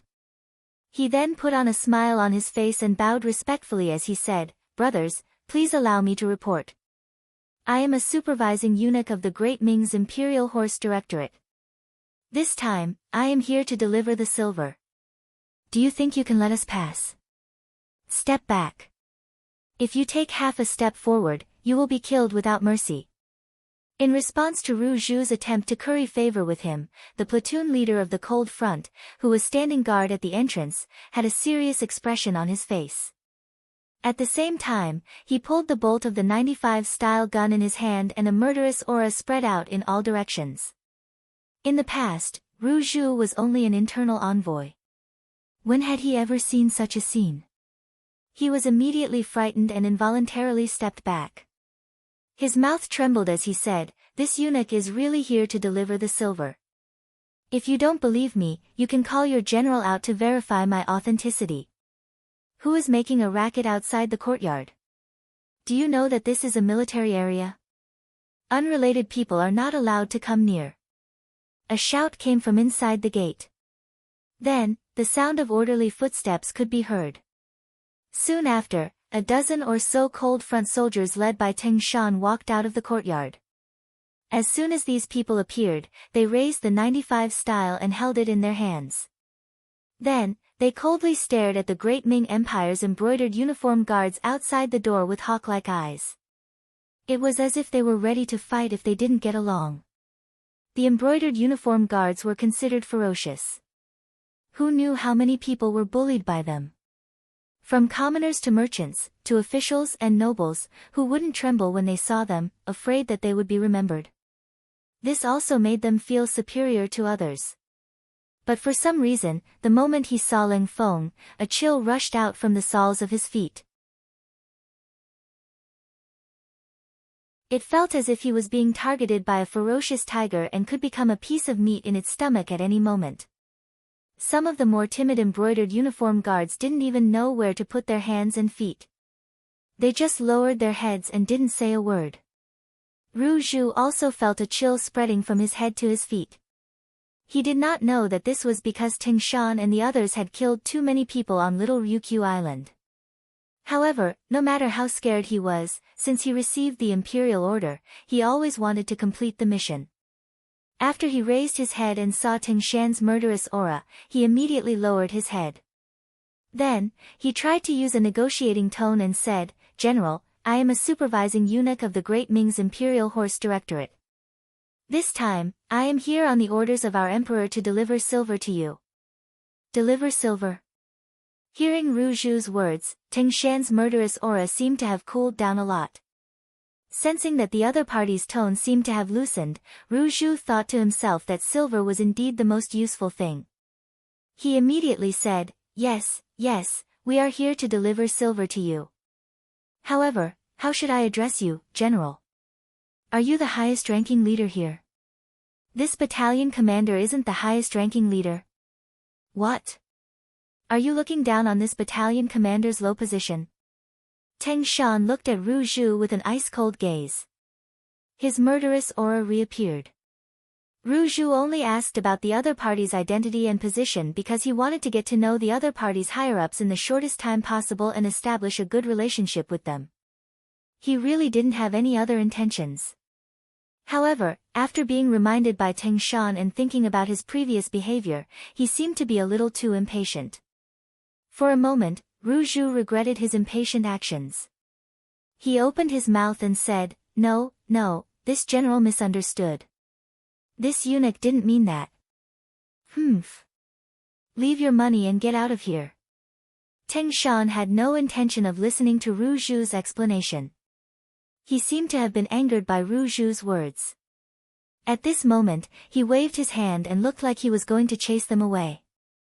"Leave your silver and scram." This was completely different from what Ru Zhu had imagined. For a moment, he couldn't accept it. "General, shouldn't you call your leader over and discuss this?" Bang, bang, bang, bang, a series of gunshots rang out, and the tiles on the roof of the house opposite the courtyard were broken into countless pieces. Then, the tiles fell from above, raising waves of dust. Teng Shan opened fire. This was how he answered Ru Zhu's question. Facts speak louder than words. After a series of gunshots, all the brocade-gowned guards present were stunned on the spot. Then, someone shouted, "Oh my God!" Next, the brocade-gowned guards gave up on their carriages and retreated in large strides. Ru Zhu was also in the crowd. In fact, his speed of retreat was not slower than anyone else. It had to be said that in the face of life-threatening danger, even a eunuch's reaction could be surprisingly fast. Everyone was retreating. Soon, Yang Qindong, Tiger's Mane, Beta Persei, and Qiu V of the first guard who had been standing in the crowd appeared. Initially, when Teng Shan saw that some people did not retreat, he revealed a trace of anger. He wanted to teach them a lesson for ignoring his cold front. However, when the crowd retreated and Yang Qindong stood at the very front, Teng Shan, who originally had a ferocious look on his face and looked like he would attack at any moment, immediately turned into astonishment, followed by excitement and agitation. His originally straight and strong legs now looked like they were about to bend and kneel on the ground. The earliest cold front was personally trained by Yang Qindong. Even Ling Feng, who was in his later years, had only heard legends about the sixth young master. It could be said that in the most elite of the cold front, if there was only one person who could not be disrespected, and who everyone respected and had to give a thumbs up to, it would be Yang Qindong. Even Commander Ling Song of the army, although he also had the word Ling in his name, he only wore the army's Ling Feng uniform. It was more like in the navy, Commander Gao Xiong's uniform. However, with only Yang Qindong, no matter if it was the army, the navy, or even the air force who were practicing hot air balloons, they all respected him. He had a godlike reputation. When Teng Shan saw him, how could he not want to kneel on the ground? Cough. With a soft cough, Yang Qindong could tell what Teng Shan was going to do and what kind of performance he was going to show. He immediately reminded him. Although the cough was not loud, it shocked Teng Shan like a sudden clap of thunder. When he saw Commander Ru and a group of Imperial guards looking at him from the corner of his eyes, he finally remembered where he was and what kind of situation he was in. Teng Shan forcefully put away his thoughts of kneeling and bowing to Yang Qindong. Then, he made a gesture of inviting him in.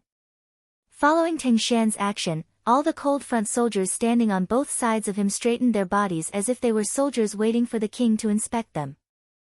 Some of these cold front soldiers were personally trained by Yang Qindong, some of their military ranks were taught by the sixth young master, and some of them did not know Yang Qindong.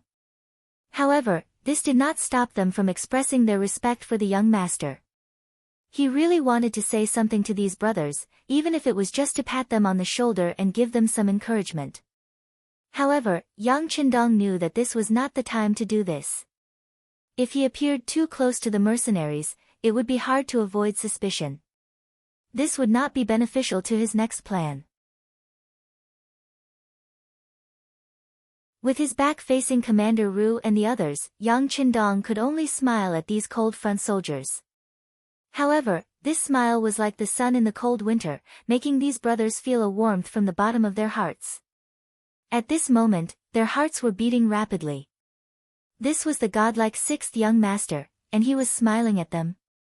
With this experience, they would be able to brag about it for a while when they returned to Crimson City.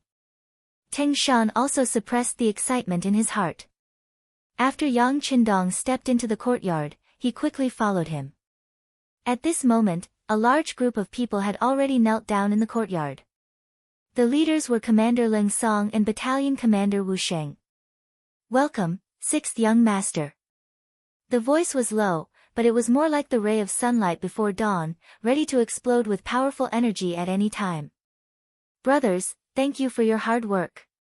Facing close to 300 cold front soldiers, Yang Qindong was also very excited. In his eyes, these were his children. They were created by him, and they were also his pride. The words "thank you for your hard work" caused many cold front soldiers who would not even blink in the face of death to cry. Perhaps to them, these were the words they had been waiting for. Yang Qindong was also very excited in his heart. At this time, he felt as if he had returned to the barracks of his previous life, and saw those outstanding soldiers he had brought with him. This made him unable to calm down. However, Yang Qindong, who had lived 2 lives, knew what he wanted to protect, what he pursued, and what his dreams were. In order to achieve this final goal, he could not do whatever he wanted at this moment. Hence, he suppressed the excitement in his heart and walked in front of Ling Song. He patted his shoulder and said, "Not bad, you're more sturdy than before." "Thank you, sixth young master, for your praise." Ling Song, who did not like to smile and always had a stern face in the eyes of the soldiers, actually smiled at this moment. His smile was so carefree, so natural, and so sincere.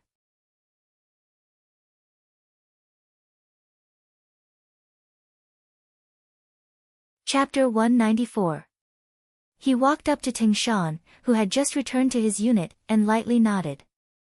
Extending a hand, he smoothed out Teng Shan's uniform. "Very good. You're much more spirited than before." "Thank you, sixth young master, for your praise," Teng Shan replied in a low voice, suppressing his excitement. Taking another step forward, Yang Qindong arrived in front of Wu Sheng.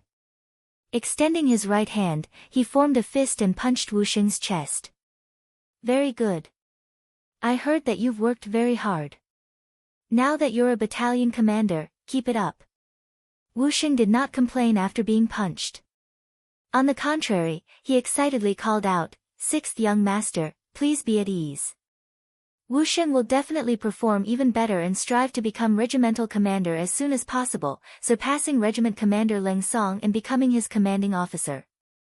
This cry immediately drew laughter from the other members of the Cold Front. One by one, it took him a full hour to greet each of his brothers. He could still call out the names of some of them, but he didn't recognize some of them. However, this didn't stop them from quickly becoming friends and brothers. Ling Song, Teng Shan, and Wu Sheng followed at Yang Qindong's side, introducing each of their unfamiliar brothers to him, recounting the contributions they had made, the areas in which they had excelled, and their individual characteristics. In this hour, Yang Qindong had gained a deeper understanding of the 300 Cold Front members. At this moment, the 500,000 taels of silver had been carried into the courtyard. Even the Cold Front members who had been guarding the gate had entered the courtyard to greet the sixth young master. "Very good. Your performance has greatly pleased this young master. You truly live up to the name of the Cold Front." Once everyone stood in line in front of Yang Qindong, the founder of the Cold Front began to speak. "The Cold Front is like the cold edge of a weapon. But it has a purpose, and it is unyielding, unstoppable, and invincible. Today, you were able to stand out from the rest of the Cold Front and come to the capital, come to this young master's side. This is even more proof of your excellence, that you are outstanding members of the Cold Front. For this reason, this young master is proud of you." After a round of encouragement, Yang Qindong sensed that the morale of the Cold Front soldiers had risen to an unprecedented level. Yang Qindong's face, which was originally full of smiles, suddenly changed and became much more serious. I don't care what kind of glorious past you have and what kind of outstanding performance you have. But now, this young master hopes that you can forget everything about the past and face the reality before you again. That is, you will be fighting against 10, 100, or even 1,000 people by yourself. I wonder if you can do it. Yes. With a low growl, the veins on the necks of the cold front members tightened, as if they would burst at any moment. This was their way of expressing their desire for victory and their confidence in themselves. Very good. Now, I give the order for those who should rest to rest. The 3 battalion commanders, come with me. Yang Qindong knew that tomorrow's battle would descend, so in order for the soldiers to face the enemy with full energy and vigor, he gave the order for them to rest. With the order to disperse, the 300 cold front members left in an orderly fashion. There was not the slightest bit of panic in the process. This was the performance of a true elite force. From this, one could see that the great effort Yang Qindong had put into training them in formation had been effective. Leng Song, Ting Shan, and Wuxing followed Yang Qindong to a secret room deep within the courtyard. Qiu Vi led a group of guards to search the place. After confirming that there was nothing suspicious or dangerous, Tiger's Mane and Beta Persei flanked Yang Qindong on either side. It wasn't that Yang Qindong didn't trust Leng Feng's team, but as a leader, he should have such an imposing manner. It was said that sometimes, distance makes the heart grow fonder. Between a superior and a subordinate, there should be enough distance.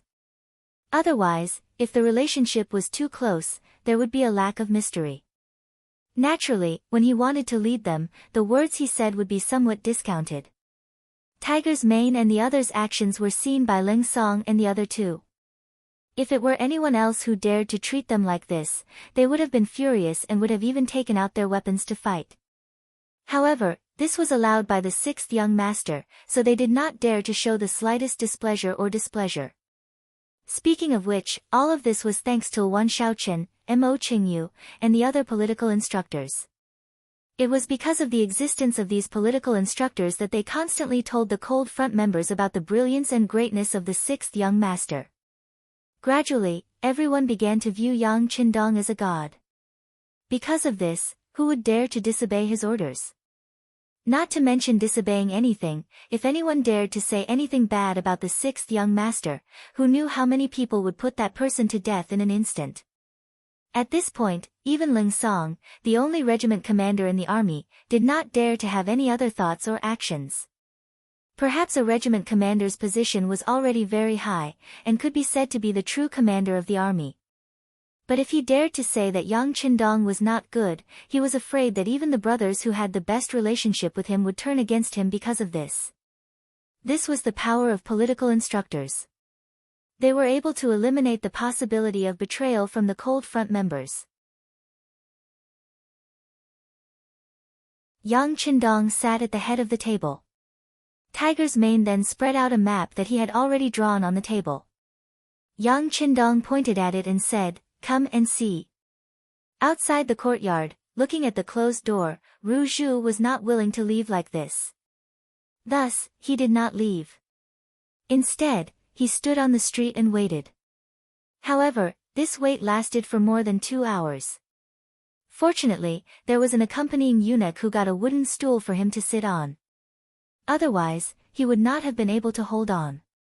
Why hasn't the loyal Marquis come out yet? Could it be that something has happened?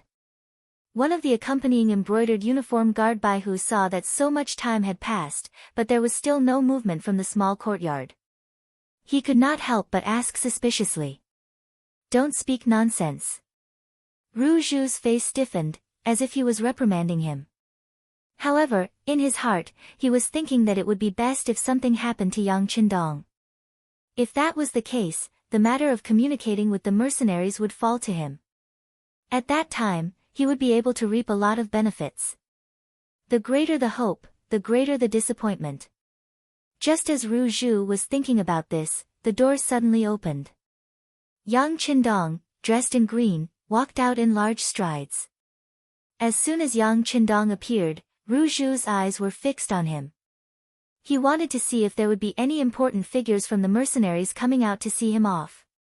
If that was the case, he could take the opportunity to say a few words and get familiar with them first. Unfortunately, only Yang Qindong and his servants came out. Not a single mercenary came out to see them off. This caused Ru Zhu's face to be filled with disappointment. However, what he did not know was that the disappointment was yet to come.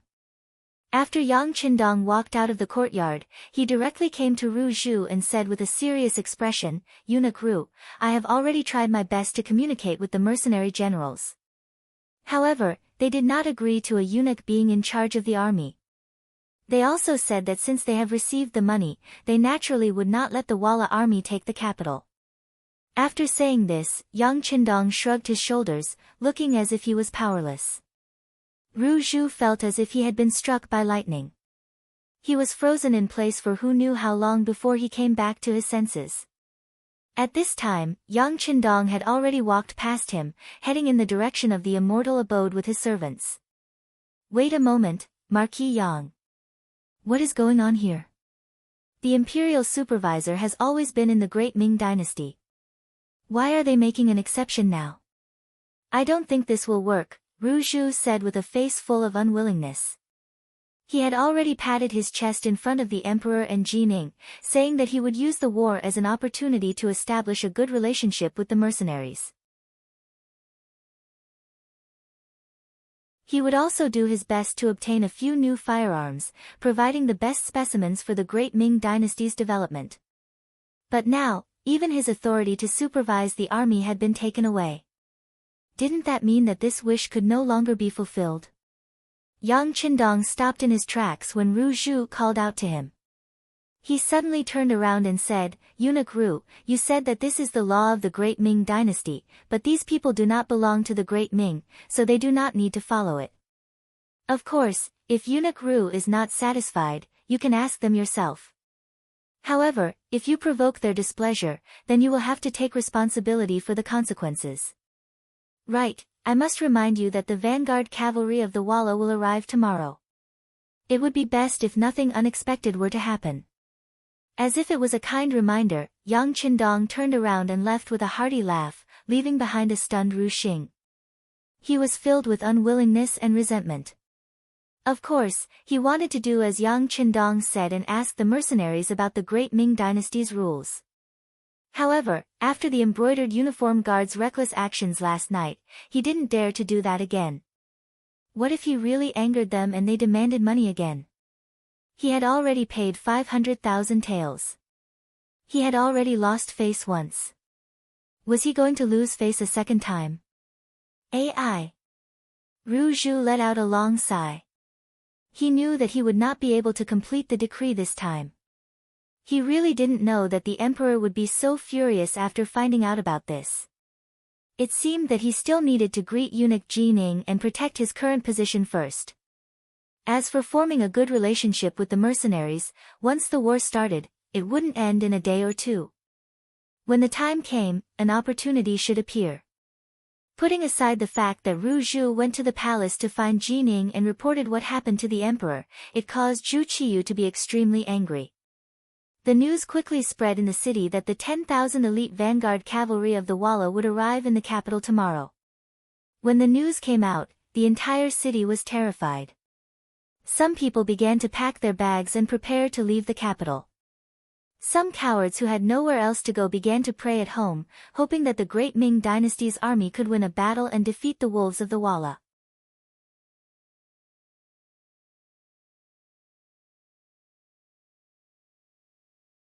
Chapter 195. The capital, which had just regained its peace due to the low price of rice, was once again bustling with activity. In the immortal abode, the girls were also affected. They all came over to ask Yang Qindong, who was practicing calligraphy, what was going on outside. Why was the commander still so calm when the battle was about to begin? Yang Qindong had unknowingly become obsessed with writing. In his last life, he had been running all over the place to complete missions. How could he possibly find the time to compose himself and write? Now that he finally had the time and opportunity, he naturally had to put in some effort. At the very least, when he inscribed words for someone in the future, they wouldn't look too bad. Sixth brother, sixth brother. A series of feminine voices came from outside the study. Yang Qindong, who was in the middle of writing, sighed softly. He knew that his plans to practice calligraphy today had been dashed. He only had 4 women, and it was already so lively. He really didn't know what it would be like with the addition of other women in the future. At this moment, Yang Qindong suddenly missed the old Yang clan residence in Jianing Manor. Back then, he could really do whatever he wanted, and no one would bother him. While Yang Qindong was still reminiscing about the old days, Hu Yan and the other 3 girls ran in. As soon as they saw Yang Qindong still holding the pen, they immediately surrounded him, and for a while, they kept asking him questions. Yang Qindong couldn't tell who was asking what, but he had a rough idea of what was going on. The 4 women all wanted to know if they could defeat the Walla cavalry tomorrow. That was the cavalry that had defeated Ing Zong and Shi Heng. They were all worried for Yang Qindong. Well, your husband knows what you are worried about. How about this? Tomorrow, all of you will put on makeup and go to the battlefield with Lu Lang. What do you think? Yang Qindong suddenly raised his voice and said something that shocked the 4 women. Since ancient times, it had been an ironclad rule that men should fight on the battlefield and women should stay at home. Apart from Hua Mulan and the female generals of the Yang clan, very few women were allowed to fight on the battlefield. However, Yang Qindong just had to make this request. How could these women not be shocked? Lu Lang, are you okay? Can we go to the battlefield too? Hu Yan's face was filled with disbelief. At the same time, her face was flushed red. Obviously, this proposal had touched her nerves and made her begin to yearn for it. Of course, I've already prepared your clothes. I borrowed them from the mercenaries and put them in your room. Take them and see if they fit you. Yang Qindong's eyes were as clear as a spring, and his face was full of love. When the 4 women heard this, they immediately ignored Yang Qindong and walked towards their rooms. After a short while, the 4 girls in camouflage uniforms returned to Yang Qindong. They were also in camouflage uniforms. When the 4 women wore the custom-made camouflage uniforms, their graceful figures were immediately highlighted. They actually had such a temperament and were so different from the rest. Hu Yan and the other 2 women looked at each other and chattered non-stop. Only Qiao Yin, who knew the truth, kept smiling. She knew that these clothes were not borrowed at all. They had already arranged for the garment factory in Crimson City to make them according to the women's figures. At that time, the concept of men being superior to women was very serious. Even the few men who loved their wives would be called a lioness from Hedong. Sometimes, these men had to worry about other people's opinions and do some things that hurt women. Only Yang Qindong really doted on his women. When he did things, he did not care about other people's opinions and thoughts. While the women were satisfied with the military uniform, they were even more satisfied with Yang Qindong's attitude towards them. This was what made them happy. Seeing the 4 women slowly calm down from their excitement, Yang Qindong smiled and said, "These clothes are not for you to wear for free. There is a mission." "Ah! There is a mission. What mission?" When Hu Yan and the other 2 women heard that there was a mission, their breathing became a lot more rapid. They even wondered if Lu Lang really wanted them to go to the battlefield. But what could they do without the strength to truss a chicken? The 4 women looked at him suspiciously. Yang Qindong chuckled and said, "What are you thinking? How can I be willing to let you fight the enemy? Your task is to record the most wonderful scene on the battlefield, then go back and edit it into a program for more people to watch, and completely spread the glorious image of Lu Lang." Yang Qindong said very arrogantly. Hu Yan and the other 2 women laughed. But after laughing, they felt deeply gratified. Since Lu Lang dared to let them walk around the battlefield, it was enough to show that he was full of confidence in this battle.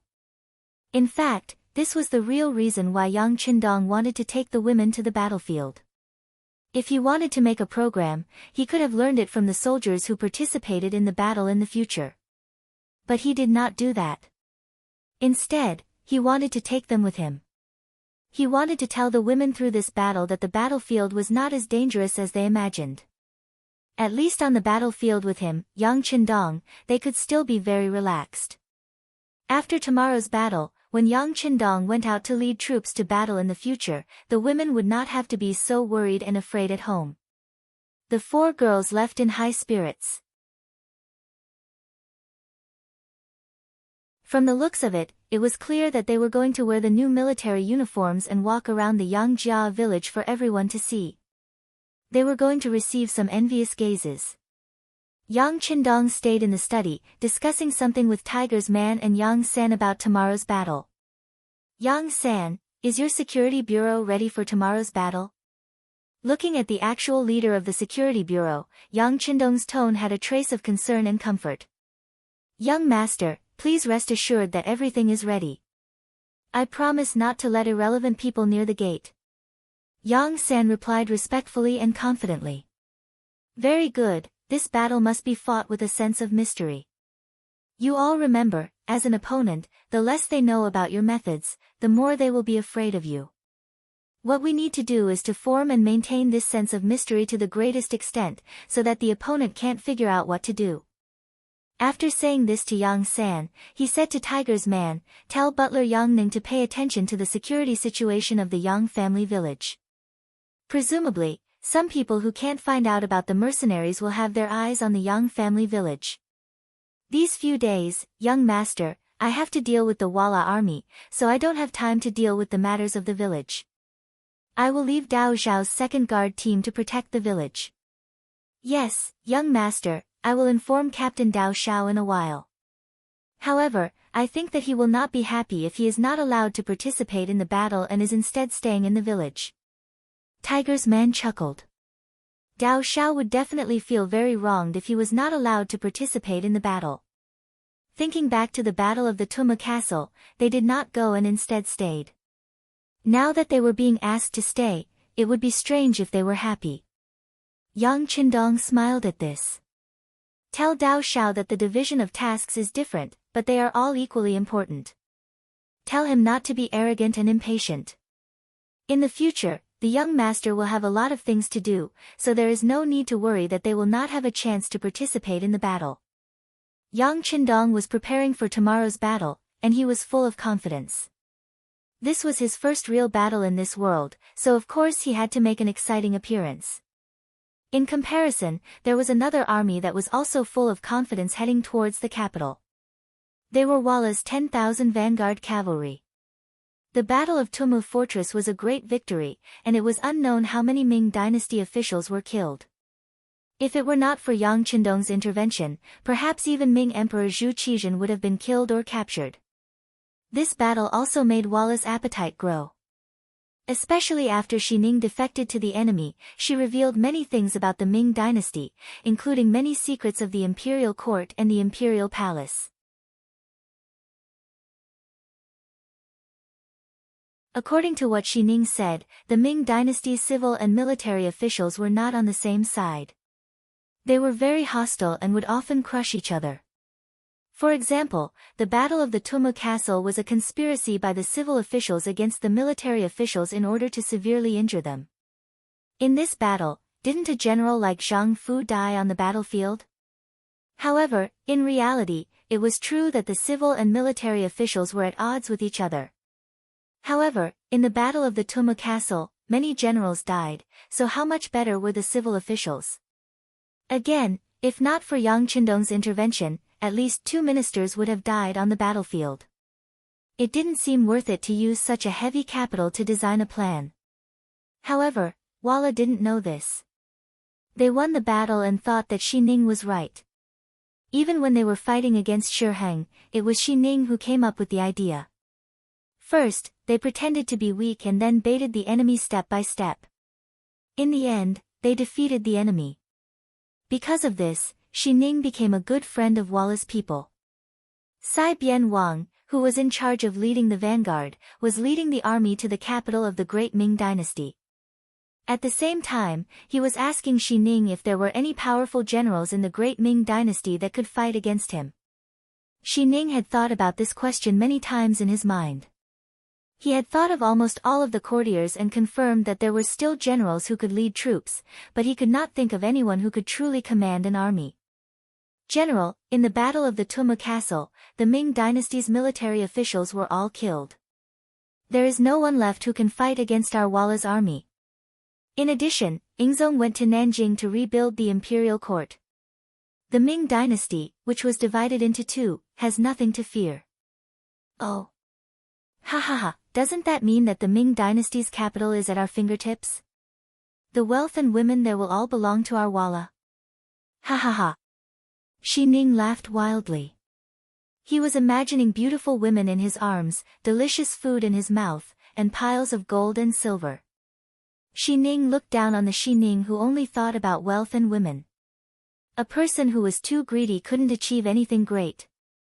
General, now that the Ming dynasty's army is empty and weak, what we should do now is to lead the army into the capital and then go all the way south until we occupy the entire Ming dynasty.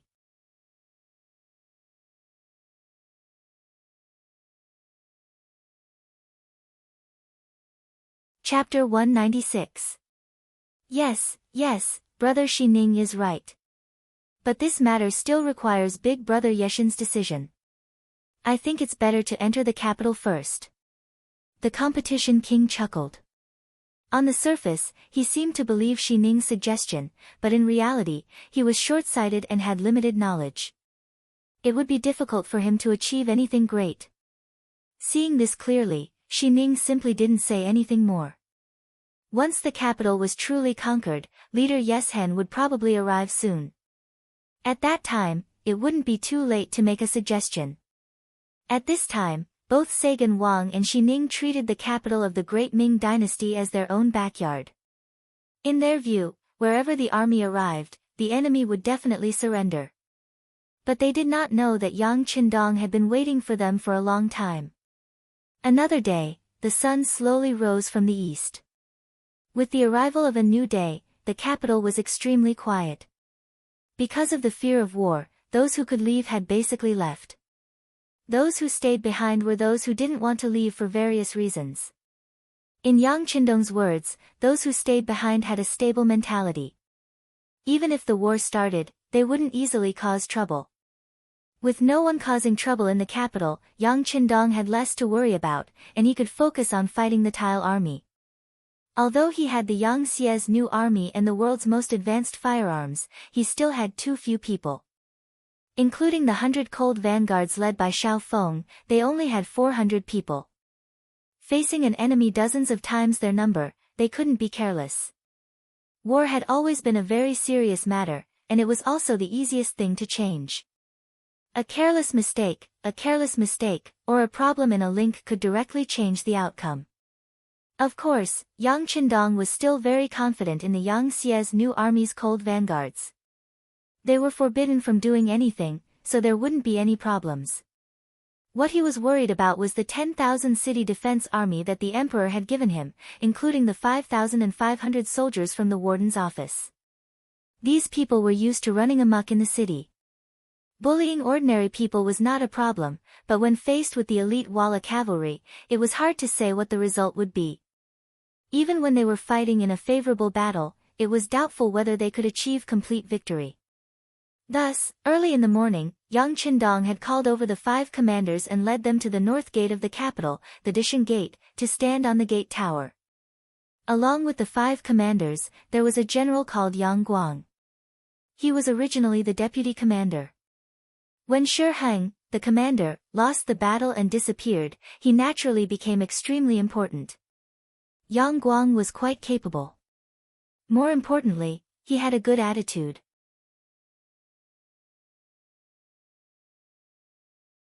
When he saw Yang Qindong, he would call him Marquis, then Marquis. He felt very close. Under his lead, Sun Tong and the other commanders also changed from calling him Yang Ho to Marquis. Standing in front of Yang Guang, Sun Tong and the other 5 commanders, Yang Qindong pointed behind him, which was the empty space outside Dishan Gate. Before long, the Walla cavalry will appear here. A big battle is unavoidable. Everyone, are you afraid? Yang Qindong's tone was very calm, even cold. It was as if the appearance of the enemy was like a story, unable to stir up any waves in his heart. In comparison, the 6 commanders' expressions were not as good. Yang Guang and Sun Tong were still in a better state. At least they could still stand up straight. Tao Jin, Yang Jia, Gao Li, and Mao Fushou, the 4 commanders' faces were obviously much uglier. If one looked carefully, their legs were trembling. In this month, the morning in the capital was not hot, but it was far from cold. However, the 4 of them were so nervous that they broke out in cold sweat. This was enough to show the fear in their hearts. Forget it, the 4 of you will follow what we said before. Each of you will lead 200 soldiers to maintain order in the city. But remember, before the enemy enters the city, there cannot be chaos in the capital. Otherwise, if there is a problem, the person who will be punished will be punished. Yang Qindong did not want Tao Jin and the other 3 to stay. Their presence was not only a good thing for the morale of the soldiers, it could also lead the other soldiers astray and make them feel afraid. Hearing that they did not have to face the Walla cavalry, Tao Jin and the other 3 heaved a sigh of relief. They clasped their fists and bowed to Yang Qindong before retreating from the tower. Only Yang Guang and Sun Tong were left. Yang Qindong said, Vice Commander Yang, you are in charge of leading 5,000 cavalry to remain under the Disheng Gate. When the time comes, when I give the order, lead the army out of the city in pursuit. Remember, without Marquis's order, you are not to attack. Also, when you leave the city, do not go too far. 10 li is the limit. If you exceed this distance, immediately retreat. Do you understand? Yang Guang, who was called out, was confused. From Yang Qindong's words, he was leading the cavalry out to chase after the enemy. Did he not need to fight a battle? If he did not fight, how could he be sure that the enemy would escape? If they did not escape, how could they chase after them? But while he was confused, military orders were like mountains. Yang Qindong was the commanding general personally appointed by Zhu Qiyu. Since there was a military order, he only needed to follow it. Yes, please rest assured, Marquis. I will definitely act according to your orders. After saying this, Yang Guang clasped his fists and left to make preparations. 5,000 strong horses. This was a number that had been gathered after searching the city for a long time. It was also one of the strongest forces in the capital that everyone could see. Yang Guang also left, leaving behind Sun Tong, the commanding general, standing there with his chest puffed out and his head raised. He also had an imposing aura. In history, Sun Tong had chosen to rely on Jining. He had a glorious time, but in the end, his ending was very tragic. After understanding this part of history from the book, Yang Qindong realized that this person still had some ability. As long as he was guided well, he would become a good general. Thus, he intended to train him and keep him by his side.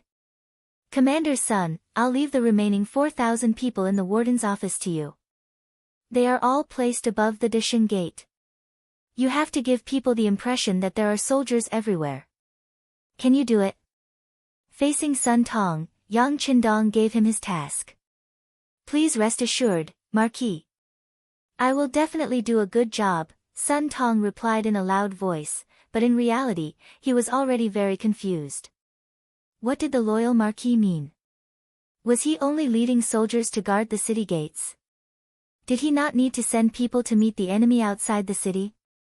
It seemed that he was going to passively defend the city, but he didn't know if he would be able to do so. Sun Tong went to make arrangements, his mind filled with confusion. Just as he was wondering if he would have to rely on the city gate towers to stop Walla's army, a new order came down that left him completely confused. He didn't understand what Yang Qindong wanted to do. The new mission was to close all the gates of the capital except for the Disheng Gate. The only one that wasn't closed, the Disheng Gate, had to be left wide open so that people could walk straight in. He didn't understand why the gates had to be opened. wouldn't this be allowing Walla's army to enter? It had to be known that cavalry was most proficient in land attacks. If they defended the city gates, they might have a chance of winning. But if they opened the gates and let the people in, wouldn't that mean that they were giving up their advantage? This would only increase the difficulty of defending the city. Sun Tong, who couldn't understand, arranged for people to follow Yang Qindong's orders while ordering his trusted aide to inform eunuch Jining in the palace. The wheels of history were so similar. In his previous life, he had relied on Jining, and in this life, he was going to follow the same trend. In the palace, all the officials were summoned to the court. Compared to the usual court meetings, all the officials had lost the mood to submit memorials today. Zhu Qiyu sat on the dragon throne, but no matter how big the dragon throne was, it didn't seem to be able to calm him down. As if he was on pins and needles, he would move his butt from time to time, vividly displaying his anxiety. In reality, he couldn't help but worry. If the capital fell, it would be the end of his reign as emperor.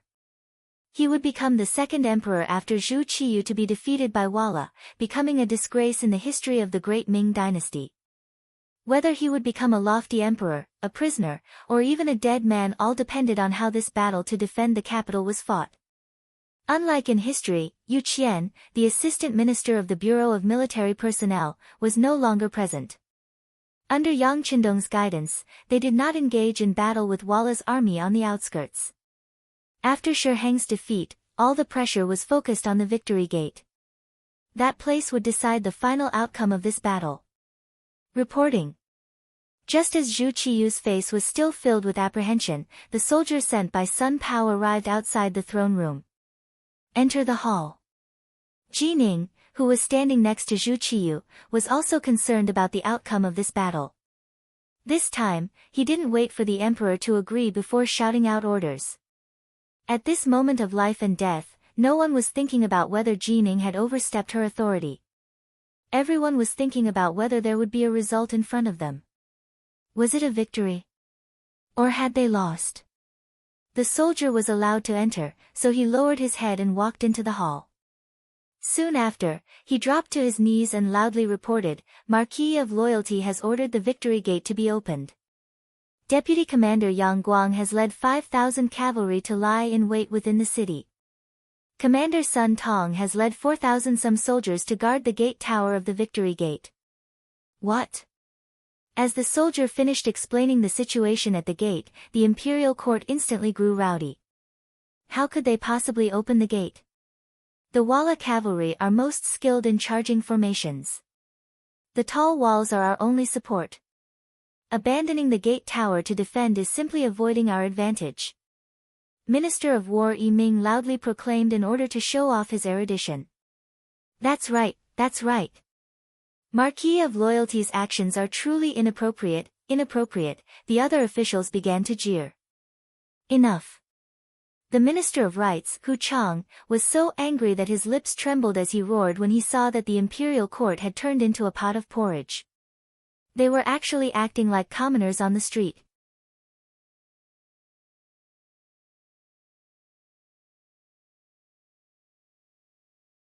Chapter 197. With this roar, all the officials focused their gazes on him. You are all important officials of the court, yet you are throwing yourselves into chaos like commoners. Where is your decency? Hu Shao raised his beard and loudly questioned the officials. In terms of age and experience, Hu Kuang had sufficient qualifications. With this shout, many of the officials lowered their heads, not daring to argue with him. But there were also those who did not fear Hu Shao, such as the Minister of War, Yi Ming, who stepped forward with his ceremonial tablet. Minister Hu, could it be that just because Yang Qindong is your grandson-in-law, you are protecting him like this? The Minister of Works, Shi Pu, also stepped forward and said, Minister Hu, now is not the time to be thinking about family ties. That's right. When the country is in danger, we should consider the big picture and put family ties aside. The new Minister of Revenue, Jin Lian, also stepped forward and criticized Hu Shao. After attending court for so many years, Hu Shao had rarely been attacked by 3 ministers at once. But in the face of this situation, he had no intention of backing down. Instead, he looked at the 3 of them and said with disdain, "Oh. So the 3 of you should know how to fight, right? If that's the case, why didn't you step forward to shoulder the heavy burden when His Majesty was selecting great generals?" The Minister of War, Yi Ming, blushed at Hu Shao's words. He knew that he was the one who should step forward to shoulder the burden, but he did not have the confidence to do so. Now that Hu Shao had said this, he was clearly attacking him. "Minister Hu, we are talking about the matter of the Victory Gate opening without attacking. Please don't change the topic, okay? Could it be that Yang Qindong has already surrendered to the Walla, and as his grandfather, you will also benefit from it? Is that why you are speaking up for him?" Yi Ming's attack touched on what everyone was most worried about. For a moment, the expressions of many officials changed. Even Zhu Qiyu, who sat on the dragon throne, turned ghastly pale. If what Minister Yi Ming said was true, then wasn't he handing the capital over to the enemy? "Minister Yi, please conduct yourself with dignity." Seeing that the emperor and all the ministers were moved by Yi Ming's words, Hu Shao roared with a face full of anger, "Does Minister Yi have any evidence for what he said?" "Evidence? Of course not, but why is the city gate open?" Yi Ming couldn't help but gloat when he saw Hu Shao getting angry. Originally, he wasn't even a third-rank official, but because of Zhu Qiyu's appreciation, he was given the position of Minister of War and became a second-rank official of the Great Ming Dynasty. But even so, he knew that some of the more experienced old officials still didn't like him. Now, he could say that Minister Hu was speechless. In the future, no one would dare to look down on him in court. Hu Shao was an old official of several dynasties and had seen many storms. How could he be stumped by a new noble, Yi Ming? Hearing that the other party had no evidence, he couldn't help but sneer and ask, "Since there is no evidence, Yi Daren's words just now are suspected of framing." The contempt in Hu Shao's eyes was very obvious when he didn't even call him minister and changed to lord. Yi Ming's face immediately turned ugly when he heard Hu Shao's words. But before he could think of a counterattack, Hu Shao continued, "During this period of time, who doesn't know that the loyal marquis has bought a lot of property in the capital? Let me ask you, if he didn't have absolute confidence in defending the capital, why would he do this? This might be because he wants to calm the people. Besides, if he has already colluded with Walla, I believe that when the foreign race enters the capital, they won't touch his property, right?" Yi Ming didn't know how to answer the question, so he simply gauged the heart of a gentleman with the yardstick of a petty person. "Ha, what a joke. This is simply your excessive conjecture." Presumably, the emperor and the officials already knew what kind of person Walla was. He was simply a group of insatiable people. Just think about it, how could they put away their greed for the sake of others when dealing with such a person? If the loyal marquis wants to be on good terms with Walla, he doesn't need to do this at all. Everyone, don't forget who saved Ingzong from Walla. If he wants to be on good terms with Walla, he doesn't need to do this at all. When Ingzong's name was mentioned, the ministers immediately sucked in a breath of cold air. Yes, if Yang Qindong was really such a traitor, he didn't need to do that at all. This reason instantly convinced many people, including acting sect master Zhu Qiyu. The loyal marquis saved Ingzong's life, but he didn't go to Nanjing a while ago. I believe everyone can already understand his intentions. This time, he's withstanding a huge amount of pressure to fight against a strong enemy. If we still don't trust him, wouldn't it be too disappointing? Hu Chang spoke as if he was fighting for justice for Yang Qindong. In fact, he was also very optimistic about his grandson-in-law. With Hu Zhao's words, the originally excited ministers quickly calmed down. Even Emperor Zhu Qiyu was a lot more confident because of these words. He said in the court, "Yes, the loyal marquis is loyal to the Great Ming. No one is allowed to say such words in the future. Now let us wait for the good news." Because of Hu Zhao's argument, the debate in the court was finally suppressed. Yang Qindong, who was still unaware of this, was standing on the tower of the Victory Gate at this moment, looking into the distance. He didn't know that Hu Xiao had helped him block the attacks of the ministers, so he could lead the army in the front line at ease. Of course, even without Hu Xiao's help, Yang Qindong wouldn't hand over his military power at this time. It would just cause a lot of trouble. Standing on the tower, the moment he put down the binoculars, he said with a smile to the 4 delicate women in camouflage clothing standing beside him, "You can see now, the Walla cavalry is here." "Ah! Are they here? Where are they, where are they?" Hu Xiao and the other women were very excited at this moment. They each held the binoculars hanging around their necks and looked into the distance. Sure enough, there was a burst of smoke and dust, and the Walla cavalry was here. With the competition king as the leader and Xi Ning as the guide, the 10,000 Walla cavalry were rapidly heading toward the capital of the Great Ming dynasty. With so many people, looking from a distance, it was really a spectacular sight.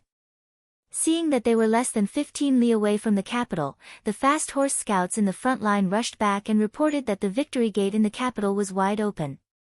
The gate is wide open. What does this mean?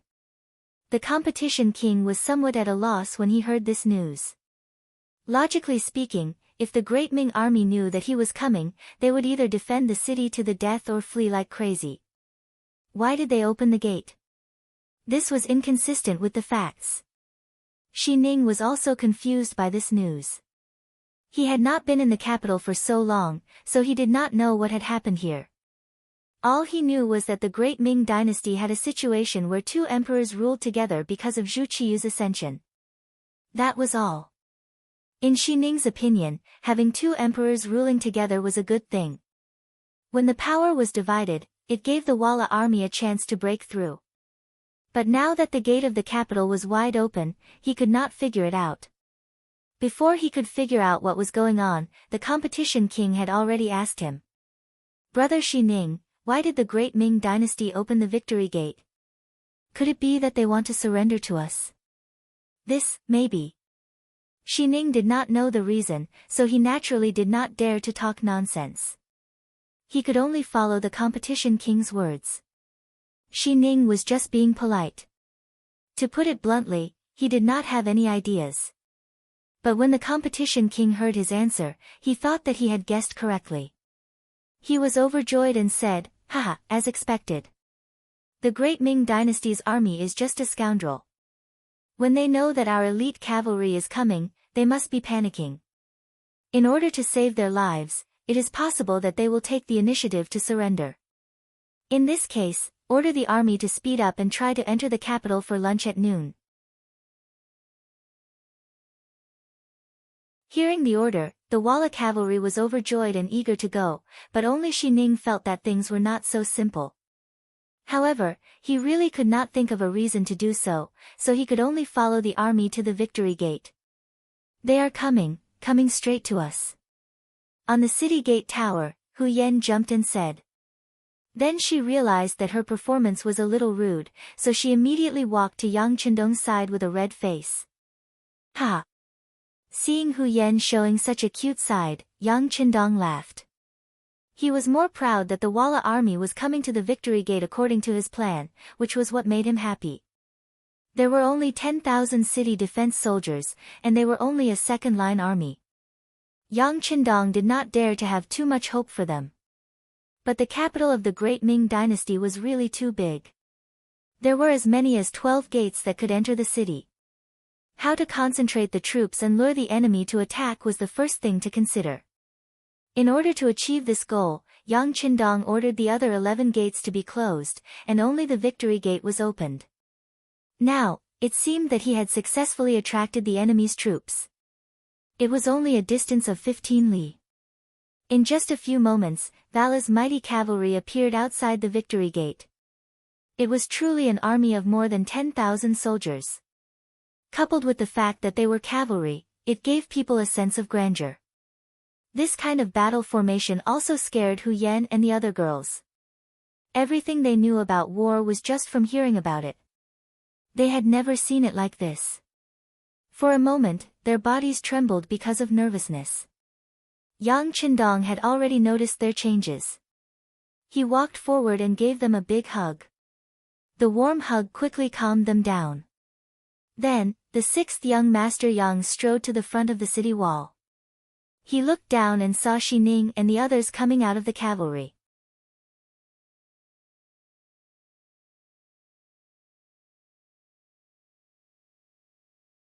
Chapter 198.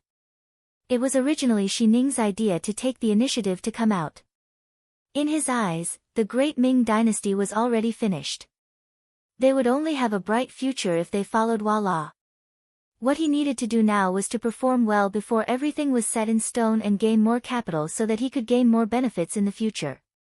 That was what he needed to do now.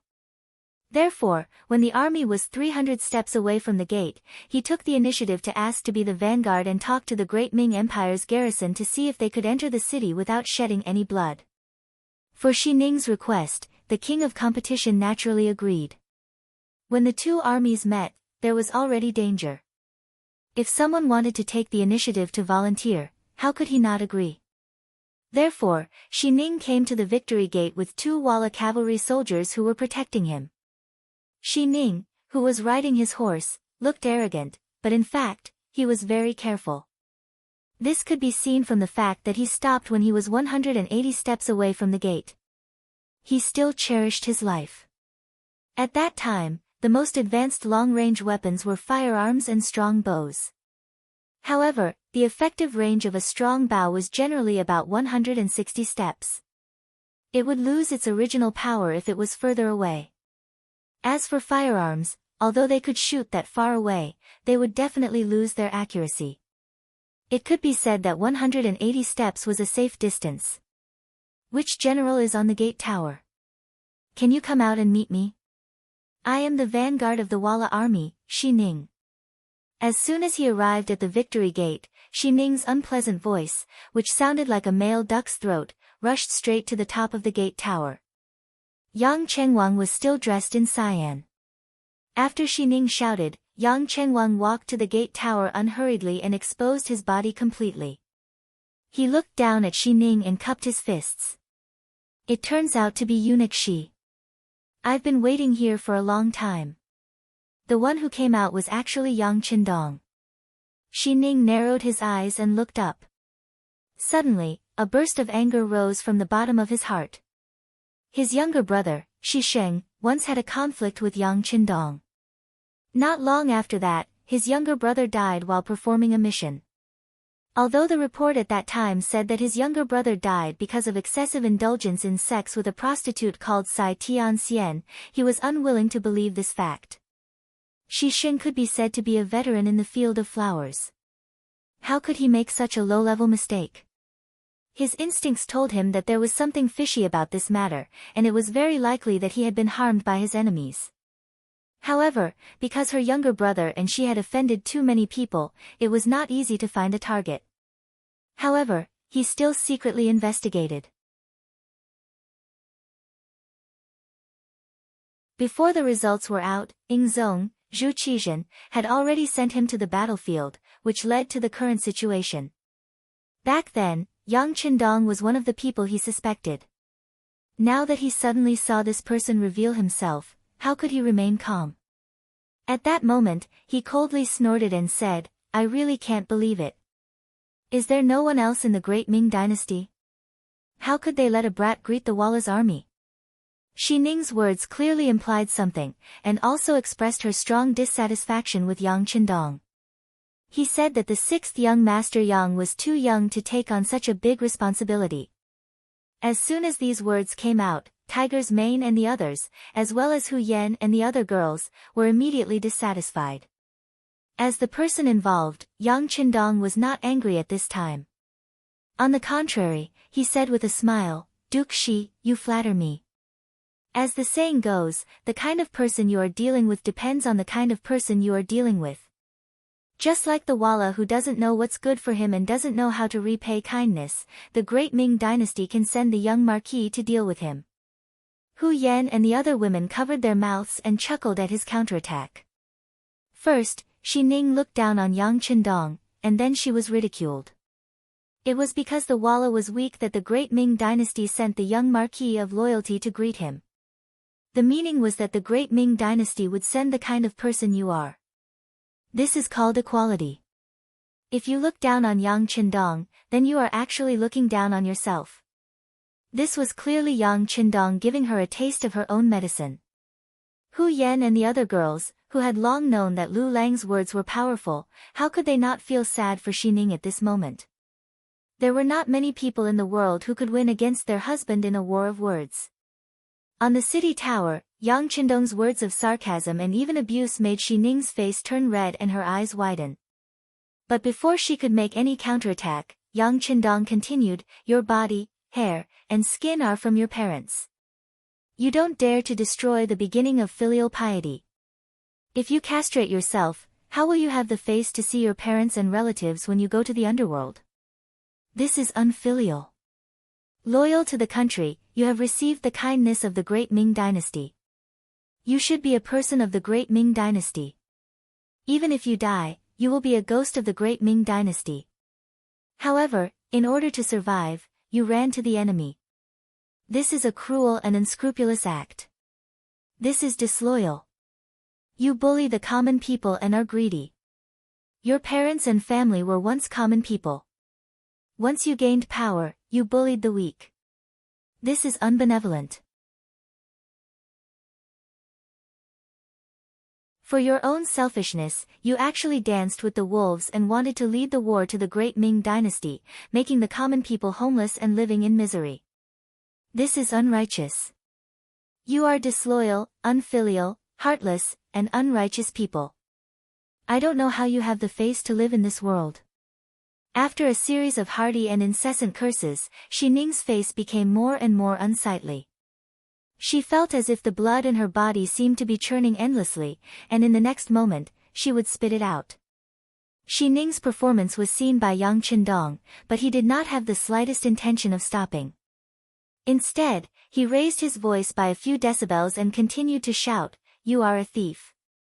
Heaven and earth are witnesses. You are the leader of the thieves."